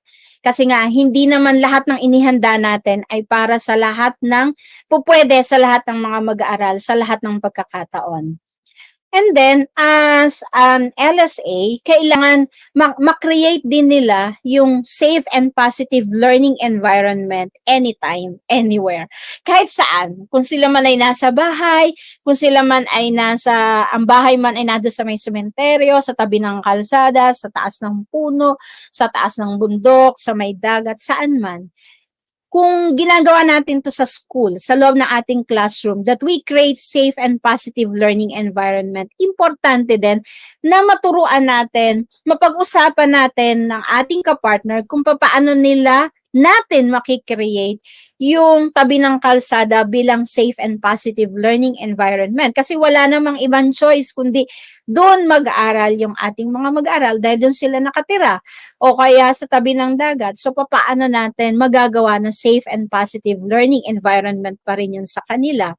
So kailangan bilang LSA, tutulungan natin paulit-ulit din lang na maipaunawa sa ating mga LSA, tayong mga teacher, maipaunawa sa kanila yung learner's need.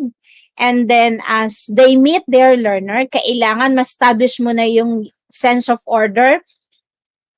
Kailangan yung ating mga LSA maipaunawa yung weekly home learning plan sa ating mga learner, yung mga due dates nila and schedule, yung mga assignments, yung mga directions, kailangan maliwanag yon sa ating mga learner para hindi naman magiging traumatic yung learning opportunities para sa mga bata at yung oras na andon yung ating mga LSA sa iba't ibang tahanan, hindi maging traumatic sa kanila. And then let us remind our partners na to avoid judging our learners. Kasi nga, eto lang yung alam niya. But remember, we are not here para i-judge yung ating mga learners base sa alam nila. We are here to help them bridge na ito yung alam ko, ito yung dapat kong alam. And then, let us remind our LSA that together, we celebrate achievements ng ating mga learner kahit siya'y napakaliit, kahit akala lang natin ay ano lang siya, irrelevant o kaya ay hindi siya importante. Pero sa isang bata, gaano man to kaliit at yun ay achievement niya, kailangang isa-celebrate mo para maging motivation niya to move on. Para sabihin niya, hay, ganun lang pala yun. At magiging interesado pa siya sa araw-araw na challenges ng ating home-based learning. So, sa ating mga LSA, pwede silang maging program teachers. Pwede kasi nating gamitin yung program teaching as an implementation scheme. Ito yung, tinan nyo to, itong program teacher na to, nagtuturo siya sa isang bata na katira sa kariton. So, paano ginawa ang program teaching dito? Si teacher ay naghanda ng script, nihanda niya yung SLM through the weekly home learning plan. So, inihanda niya yon, and then ipinaresent dun sa program teacher natin sa LSA para gagawa ng program teaching. Si program teacher o si LSA natin, ang gagawin naman niya kapag nakita na niya ito yung kailangang matapos ng aking mag-aaral sa lesson na to, ito yung weekly home learning plan na teacher, gagawa ako ng script. So kapag gumawa ako ng script, pero sa mga unang mga araw, pwedeng si teacher ang gumawa muna ng script. Parang radio script or TV script na lahat ng sasabihin ni LSA, lalo na kung ang ituturo mo ay sounds or beginning reading, pwedeng program teaching yung gagawin natin. So lahat ng sasabihin ni teacher ay naandon sa kanyang script kung paano niya i-deliver yung lesson. Lalo na kung ang nakuha nating learning support aid, wala na tayong yung mga community volunteers. Kasi ngayon, marami nagbo-volunteer to deliver education. So, para ma-ensure din natin na iisa ang tunog ng musikang kanilang ibibigay sa ating mga learners, gagamitan natin sila ng script para alam natin na tama yung tinuturo niya at alam natin na makakapagturo siya ng step by step. Para sa ganon, pagdating ng panahon, kung expert na siya doon, pwede na siyang walang script. Pero kung bago-bago pa lang, tapos yung, halimbawa yung lesson ay medyo mahirap, so pwede natin siyang gamitan ng program teaching o kaya ng may mga script sa pagtuturo. Ito yung dito lalabas yung explicit instruction natin na lahat ng sasabihin, lahat ng gagawin nandun sa script at yun yung susundin ng ating mga LSA. So, pwede natin gawin yon. So, ito yung sinabi ko, sa conference niyo, pre-conference niyo, bago ka mag-dive dun sa learning, facilitating mo sa bahay. So, kailangan mapag-usapan talaga lagi ninyo at mapag-agrihan yung SLM, yung weekly home learning plan, at yung mga script na gagawin ng teacher kasama ng ating LSA o ng ating learning facilitator. Kailangan nag-a-agree kayong dalawa doon para pagdating sa dulo, walang sisihan at alam nyo na at the end of the day, na develop natin sa ating mga learner kung ano yung expected from him. And then, discuss and agree as teacher and learning facilitators, kailangan makontextualize nyo din ng nagkakaunawaan kayo at nag-agree kayo kung paano nyo i-contextualize yung mga learning task na naandun sa mga SLM. And then, as an LSA or as a learning facilitator, you have to prepare instructional materials. Siyempre, sa gabay pa rin at tulong ng ating mga guro. And then other task, habang nag-leleso na kayo bilang LSA, kailangan iti-take notes nila, iti-take down note nila yung mga learners' difficulty mga challenges na na-encounter ng ating mga learner as they do the different learning tasks na inihanda natin sa kanila. And then, hindi niya gagawing secret yon. Kailangan ma-provide niya kaagad, ma-feedback niya kay teacher. Ito yung nangyayari sa aming lesson. Para sa ganon, magkaroon kaagad ng intervention si teacher para makapagpatuloy siya sa kanyang pag-aaral. And then, makapagbigay siya ng enrichment kung kinakailangan, makapagbigay yung teacher natin ng remediation kung kinakailangan through the LSA or the learning facilitator. And then, kung kaya naman, yung ating mga LSA, yung ating mga kakampi sa pagtuturo, pwede rin naman ng online. Kapag kaya ng ating mga learners at kaya ng ating learning facilitator at sa quarantine restrictions talagang no limited face-to-face, bawal, di ba kasi katulad ngayon, bawal pumunta sa bahay yung ibang tao, di ba? Kailangan bubble lang. So kung hindi siya posible na makapasok tayo sa isang bahay, pwede naman through online. So pwede kang mag-form ng online group and then you orient the parents about the online class and the application to be used na meron ng lahat. Pwede ring social media kung yun lang yung pwedeng gamitin. Pero kailangan i-observe natin yung ating mga safety rules and regulations in using these applications. And then you have to schedule the online classes na lahat ay nag-agree, ng lahat ay okay sa time na yon at sa application na yon. So kailangan ganun tayo bilang LSA at bilang mga guro. And then ganun pa rin kung online man or face-to-face yung gagawin mo or one-on-one yung gagawin mo bilang LSA, ang task mo pa rin, study the work, weekly home learning plan, the SLM, the monitoring plan, and the notes during the conference with the teacher. And then you have to prepare the instructional materials na kung dati gumagamit ka ng Cavite paper. Alam niyo yung Cavite paper?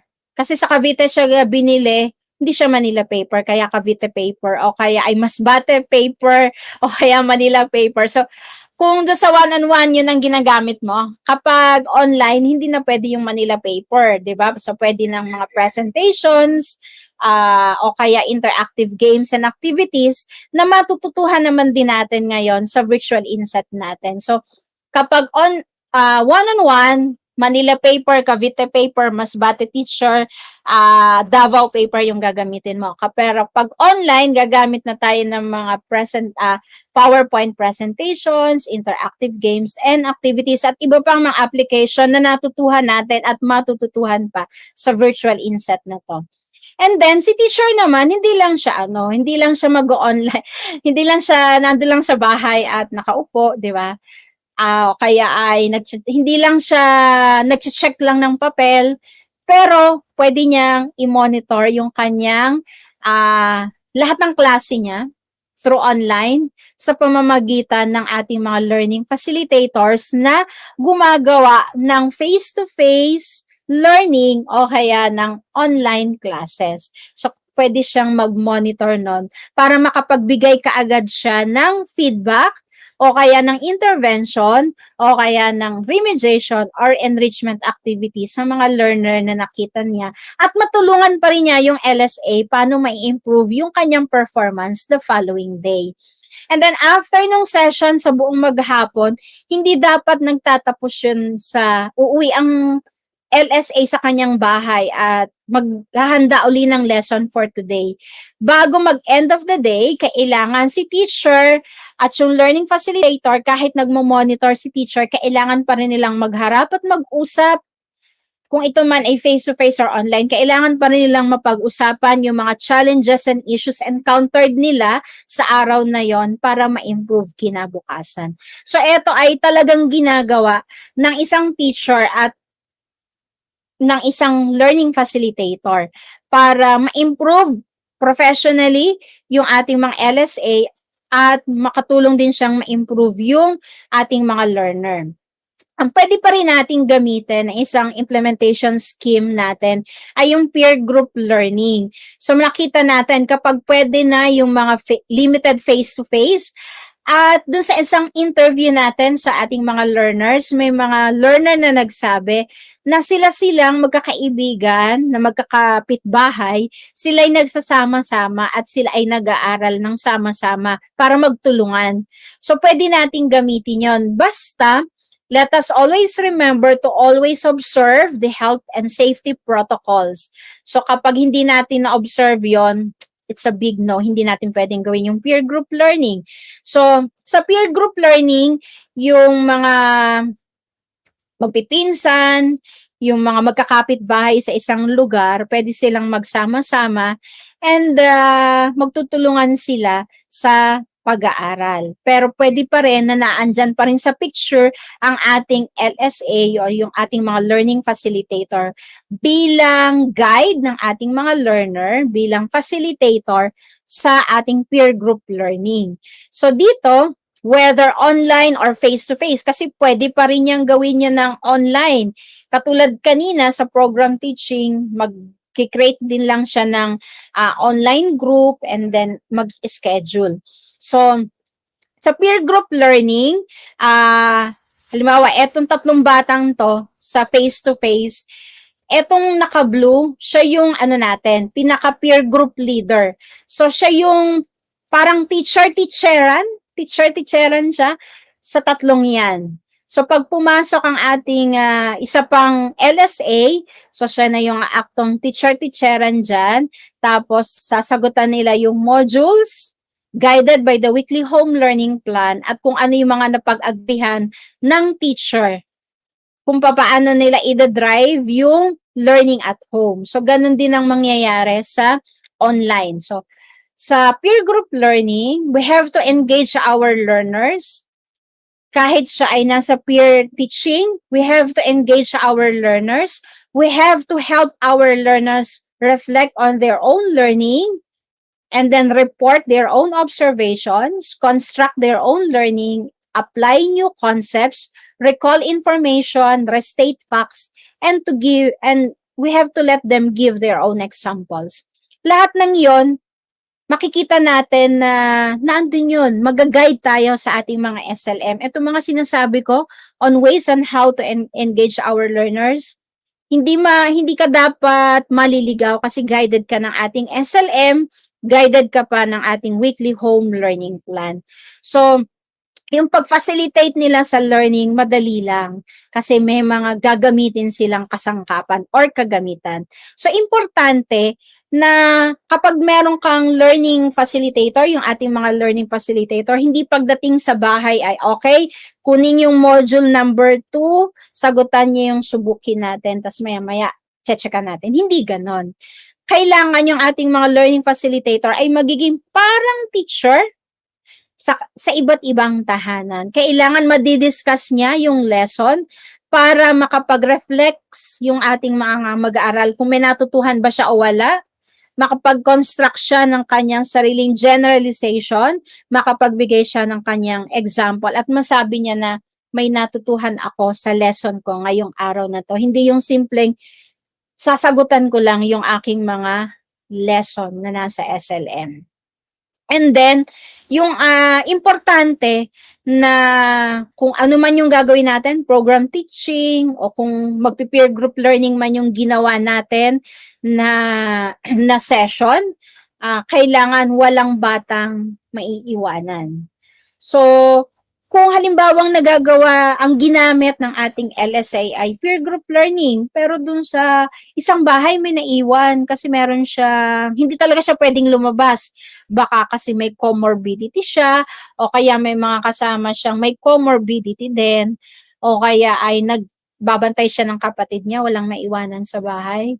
So, ikaw bilang LSA, bilang teacher, kailangan matutulungan natin yung LSA natin na mapuntahan din yung bata na naiwanan dun sa bahay para siya ay magkaroon pa rin ng opportunity na matuto kahit nag-iisa siya sa bahay. So pag may naiwanang bata, isip ka naman kung one-on-one tutoring ka na siya sa kanya, one-on-one learning na kayo, one-on-one class na kayong dalawa.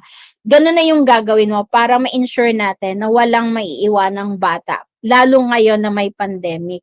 So yung comorbidity ay hindi dahilan para hindi makapag-aral yung ating mga mag-aaral. O kung may disability siya, hindi yun sapat na, hindi yun talagang dahilan. Hindi yun dahilan. Hindi kailanman maging dapat hadlang yon para makapagpatuloy siya ng kanyang pag-aaral. So, kung ikaw man ay may learning partner, kung meron ka mang LSA na katuwang, as you deliver instruction anytime, anywhere, kailangan iisipin natin yung content, yung experience, yung design ng learning opportunities na ibibigay natin sa ating mga mag-aaral. Lahat ng yon ay may connect sa ating mga mag-aaral. Lahat ng yon ay may connect sa kanilang experiences, sa real situation nila sa buhay. At kailangan ma-connect natin yon para makapag-survive sila sa everyday life nila as a child, as a learner, as a member of a family, as a member of a community. So lahat ng ibibigay natin sa kanya, dapat lahat yon ay age appropriate, dapat lahat ng yon ay accessible para sa kanya. Lahat ng yon eksaktong-eksakto sa kanyang pangangailangan. Pwedeng lumabes ang pagbibigay natin sa kanyang activity, pero pag medyo kulang, parang kailangan nating dagdagan ng konti. Parang pag medyo kulang, hindi masyado siyang satisfying sa ating mga mag-aaral. Baka mabore siya yung ating mga mag-aaral, at kapag nakita ka pa lang sa gate o alam niya sa orasan niya, parating na yung teacher ko, si teacher, magtatago na yan, o kaya biglang sasakit yung tiyan niya, biglang sasakit yung ulo niya, kasi hindi siya na-challenge sa ginagawa mo, o kaya ay hindi siya na-motivate sa ginagawa mo. So, kailangan importante na yung content, yung experience, yung design ay akmang-akma sa ating mga mag-aaral, at lahat ng ipapagawa natin sa kanya ay tama sa kanyang kakayahan at sa kanyang edad, at lahat ng kagamitang gagamitin natin ay accessible sa ating mga learner. Ganon din, kailangan bago tayo sumabak sa pagtuturo, kung ikaw man bilang guro ang pupunta sa bahay o yung ating learning facilitator, kailangan ma-ensure natin na yung mga basic needs niya ay nasa-satisfy muna. Kaya nga naalala ko, alam niya, sa Kariton Classroom, bago magsimula yung klase, yung ating mga community volunteer, pinapaliguan muna nila yung ating mga street children na naging learner, pinapaliguan nila, binibigyan nila ng school supplies, binibigyan nila ng pagkain. Pero yung school supplies na binibigay sa kanila, dun lang pwedeng gamitin. Kasi one time, pinauwi namin yung mga notebook, yung mga papel, kinabukasan wala na. Kasi ginamit nilang panggatong para makapagsaing, o kaya ay nawala na, o kaya ay nasira. So, dun lang ginamit. Kaya nga rin ngayon na may pandemic, patuloy pa rin ang Department of Education sa school feeding, di ba? Para ma-satisfy yung basic needs ng ating mga mag-aaral. May mga LGU tayo na patuloy pa rin namimigay ng uniform, ng t-shirt, ng bag, ng notebook, at para ma-ensure na yung ating mga learner kahit nasa bahay ay magpapatuloy. So, isa yun sa kanilang mga karapatan na kailangan muna nating ma-ensure na nasa-satisfy. Paano kung yung isang LSA natin pagdating sa isang bahay, hindi pala ito na-satisfy? So, that's the time na kailangan niya munang mag-connect uli kay teacher para ma-feedback kay teacher na ito yung nangyayari kay Pedro, para makapagbigay ng intervention si teacher at yung school. Kasi hindi naman matututo talaga ng todo-todo yung ating mga mag-aaral kung gutom siya, kung may mga basic needs siya na hindi nasa-satisfy. So, in a way, matutulungan natin siya na masatisfy yung mga needs na yan. Kaya minsan importante din na si teacher, si LSA, merong konting biskwit or candy sa kanyang packet, para kung talagang nagugutom yung mag-aaral na pupuntahan natin, pakainin muna natin siya para makapag-aral siya ng mabuti. And then As teachers, we have to prepare our learning partners sa iba't ibang learning delivery modality na meron tayo. Kailangan natin silang ma-prepare, ma-familiarize sila sa ating modular instruction, sa ating TV-based instruction, sa RBI, sa online distance, kasi pwede nilang gamitin yon. Pwede din nilang gamitin yung mga modality na yon as they help us deliver education. And then, as teachers, let us remind ourselves and our partners dun sa development, sa sinasabi ni Piaget sa kanyang developmental stages of learning, na as we encounter our learners, we have to use everyday language para maipaliwanag yung lesson. Kailangan simple lang yung paliwanag natin sa kanila. Kailangan conversational lang yung gagawin nating lesson sa kanya. Hindi formal na formal. Kapag naging very formal ka sa kanya, yung mga konsepto mas mahihirapan niyang maunawaan. At the same time kasi, nag-a-adjust siya sa lesson, mag-a-adjust pa siya dun sa ating learning facilitator na bagong mukha sa kanya, and then nag-a-adjust pa siya sa bagong klase ng pag-aaral niya. So, ang dami niyang adjustments na ginagawa. So, yung everyday encounter ng learner, ng learning facilitator o ng teacher, kailangan yung mga explanations, yung mga instructions na bibigay natin sa kanila, maibigay natin sa paraang nauunawaan nila para hindi na tayo magkakaroon ng frustrations sa learning opportunities na binibigay natin sa kanya. So, kailangan tandaan natin to. Kailangan conversational lang yung gagawin nyo para nagkukwentuhan. Para gagawin niya ng malaya, mai-express niya ng maayos yung sarili niya, yung mga ideas niya sa'yo ng walang takot. And that is one way of creating a positive and safe environment, learning environment. Activities should be varied, enough, and flexible so that learners shall be able to discover and understand each lesson. Kailangan maunawaan ng ating mga LSA yung disenyo ng SLM natin na sabi ng mga teachers, sabi natin, napakaraming activities dun sa SLM. Pero kailangan maunawaan ng ating mga LSA na para maging flexible din yung learning at home, kailangan kung hindi niya nagawa yung gawain A, hindi niya pwedeng ipagawa yung gawain B. Lalo na yung gawain C. So, kung yung learner nagawa niya yung gawain A, pwede niyang ipagawa yung gawain B. Kung nagawa niya yung gawain B, pwede niyang ipagawa yung gawain C. Kung yung learner ay nagawa yung gawain A, pero hindi niya nagawa yung gawain B, hindi siya pwedeng pumunta sa gawain C. Dapat ganun tayo ka-flexible na hindi common na sa SLM. Kailangan magawa niya lahat yun. Kailangan titingnan mo ba, ano ba yung kaya ng aking mga mag-aaral at maging flexible enough ka as teacher, as facilitator para maging kapaki-pakinabang, maging meaningful yung learning experience at home. And then, wag nating kakalimutan yung mga curriculum exits, yung mga standards, yung mga goal ng ating K-12 curriculum. Ano ba ang goal natin sa ating mga mag-aaral? That they shall be holistically developed with 21st century skills.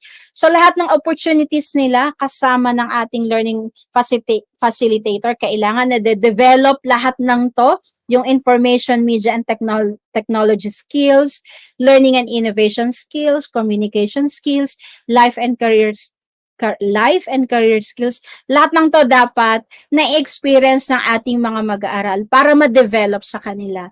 Hindi pwedeng hanggang libro lang siya. Hindi pwedeng hanggang SLN lang siya. Kailangan na-experience ng ating mga mag-aaral para maging meaningful ang learning para maisagawa nila yon, di ba? Hindi lang sa head, kailangan sa heart din, at lalo higit kailangan sa hands din. Makita natin yung kanilang learning. And then wag nating kakalimutan kung ano ang sinasabi ng ating mga grade level standards, ng ating mga performance standards, ng ating content standards na meron sa ating MELC o sa ating K-12 curriculum. Kailangan naunawaan nyo ng ating mga LSA para makatulong natin sila para ma-meet ng ating mga mag-aaral ang standards na ito. So, yung ating mga LSA, mga partners natin, kailangan ma-bridge nila, matulungan tayong ma-bridge yung ating mga learners sa kung ano yung alam nila. Ito yung alam ng ating mga learners. Ito yung alam ng ating mga learners. Ito yung sinasabi ng ating curriculum. Ito yung hinihingi ng curriculum. So, ito yung alam ko bilang learner. Ito yung kayang gawin ng aking learner. Papaano ko ito mabibridge para ma-meet niya yung performance standards, magawa niya yung performance standards, malaman niya yung content standards, at nang sa kalaunan, maging holistically develop siya with 21st century skills. So, sabi ko nga kanina, it takes a village to raise a child and it takes a team to raise a village. So, kailangan yung LSA mo, kung ano man tawag natin sa kanila, maging partner mo para yung anong na how will I help the learners para makarating dun sa what my learner needs to know and perform. Kailangan magkakasama tayo para madala natin dun sa direksyon na yon yung ating mga mag-aaral. Kahit saan, kahit anong oras, anytime, anywhere. As learning facilitators, we shall help them learn how to scaffold, how to help our learners answer their own questions, and build their own understanding. Kasi wala tayo doon. So, kailangan yung ating shadow, yung ating kakampi doon, yung ating conductor doon, alam niya kung paano magsascaffold ng learners at paano matutulungan yung ating mga learners na magising yung kanila mga prior knowledge, ma-maintain yung motivation nila sa learning, and then makapag-build ng kanilang own understanding. And let us always remind our LSA that in each learning opportunity, the learner and or his parent or learning facilitator should have a clear picture of his progress. So kung ano man yung learning opportunity na ipagawa ng ating LSA as he delivers education remotely, so kailangan makita ng ating mga LSA kung nag-i-improve ba, kung may learning ba yung ating mga mag-aaral na nasa kamay niya o kasama niya sa bahay, o meron bang kailangang pantulong para sa kanya. So, kailangan meron siyang malinaw na picture kung ano ng learning progress meron ng ating mga mag-aaral. And then, eto, yung picture na yan, di ba? Ang laruan yan, masarap yung laruan kasi, di ba, na kung saan natin siya idalhin direction, sumusunod yung laruan yan. Hindi ko alam kung anong tawag dyan, pero masarap siyang laruan kasi kapag ginanan mo yung kamay mo, ginanyan mo yung kamay mo, ginanan mo siya, susunod siya ng susunod sa'yo. So, kailangan yung learning at home natin, yung home-based learning natin ay ganon, flexible. Hindi pwedeng stick lang siya na eto lang talaga ang dapat mong gawin. Kailangan yung ating learning opportunities, as I have said a while ago at sa mga iba pang slides, lagi kong sinasabi na kailangan maging flexible yung learning opportunities natin to meet all our learners' needs and context. One size does not fit all. So, kailangan marunong tayong mag-adjust, marunong tayong tumimbang para mapag-aralan natin kung paano magiging flexible yung learning opportunities na meron sa ating mga mag-aaral sa kanilang tahanan. And always remember this kwento. Ang bisikleta. So, ang bisikleta, bibigyan natin ng ibang kwento tong pictures na to.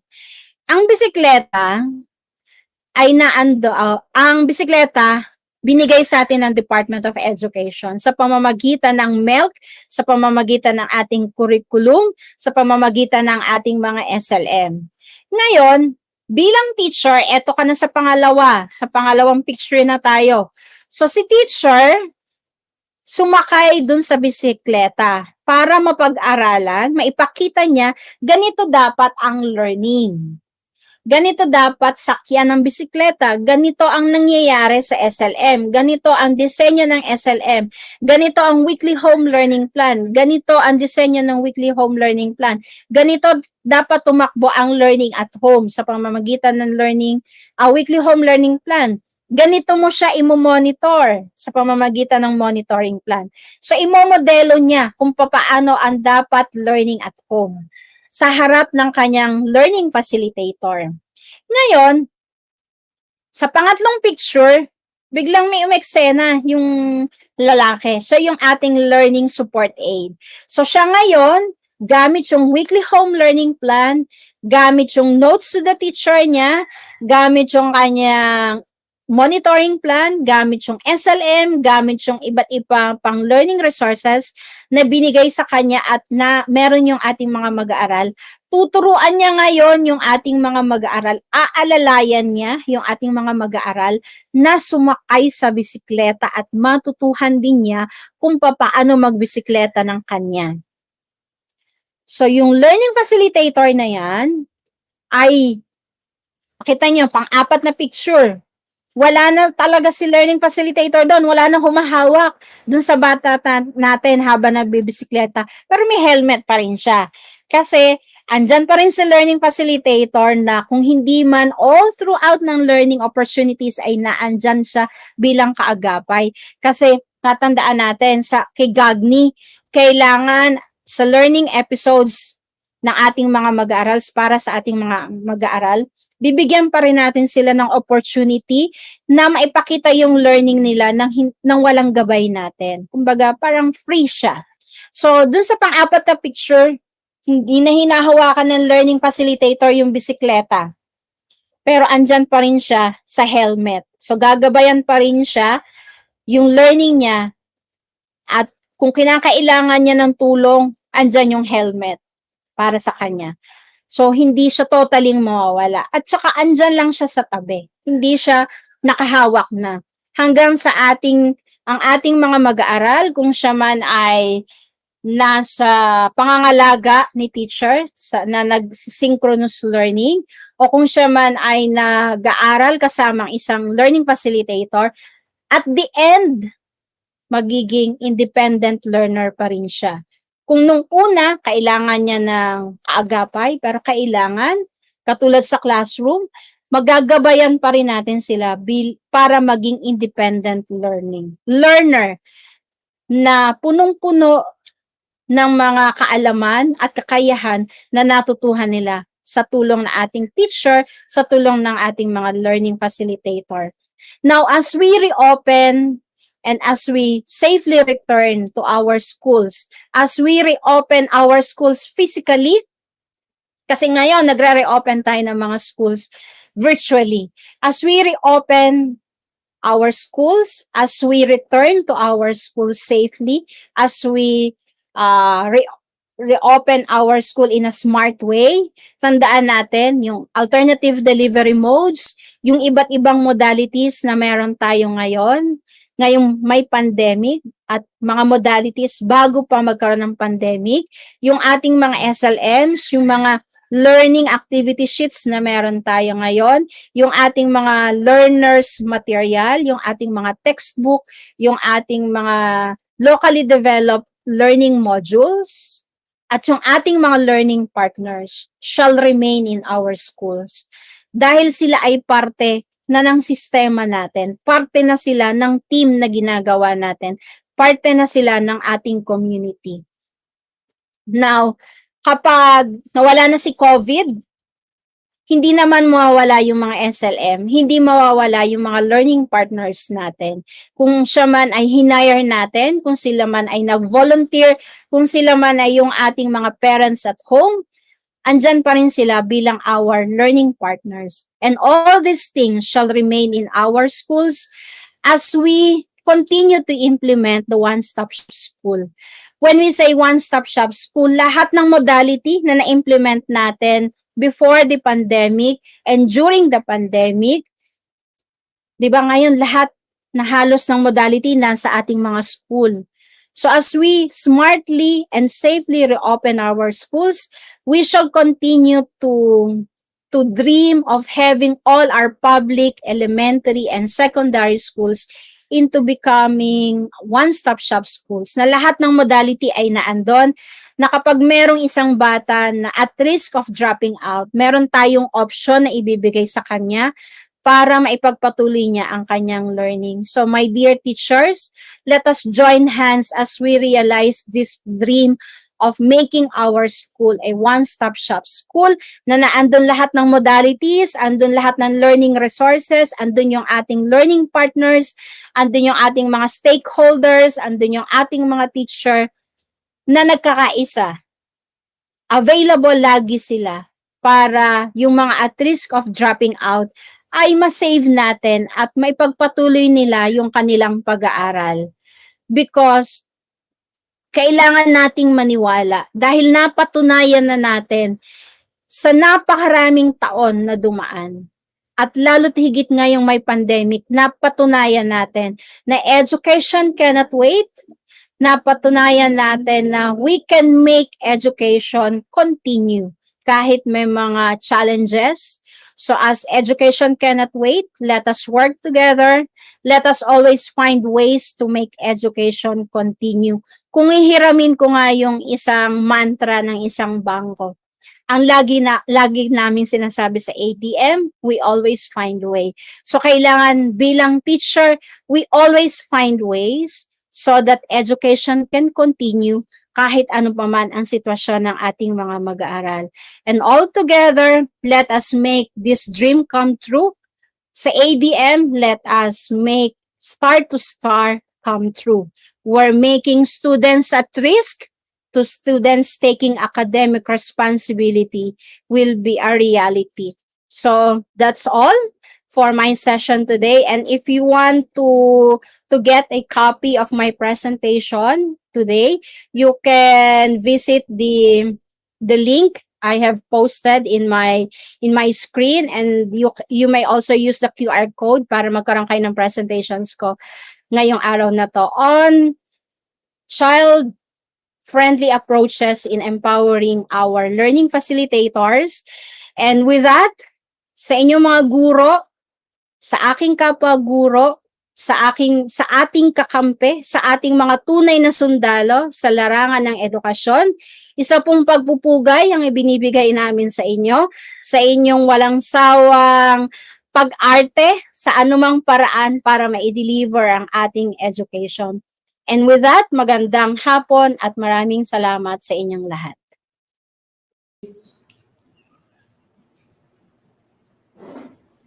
Thank you so much, Ma'am Angelica Habines. Yes, ma'am. Thank you so much po.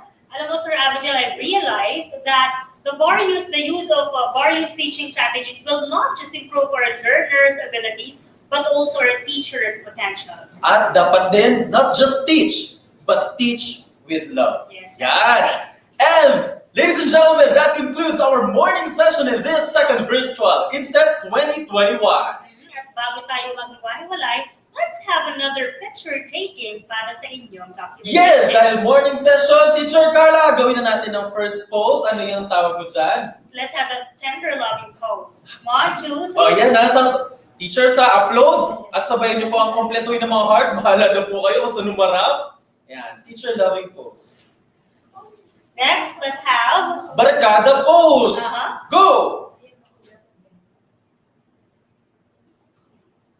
Next. At ang ating bida ka pose.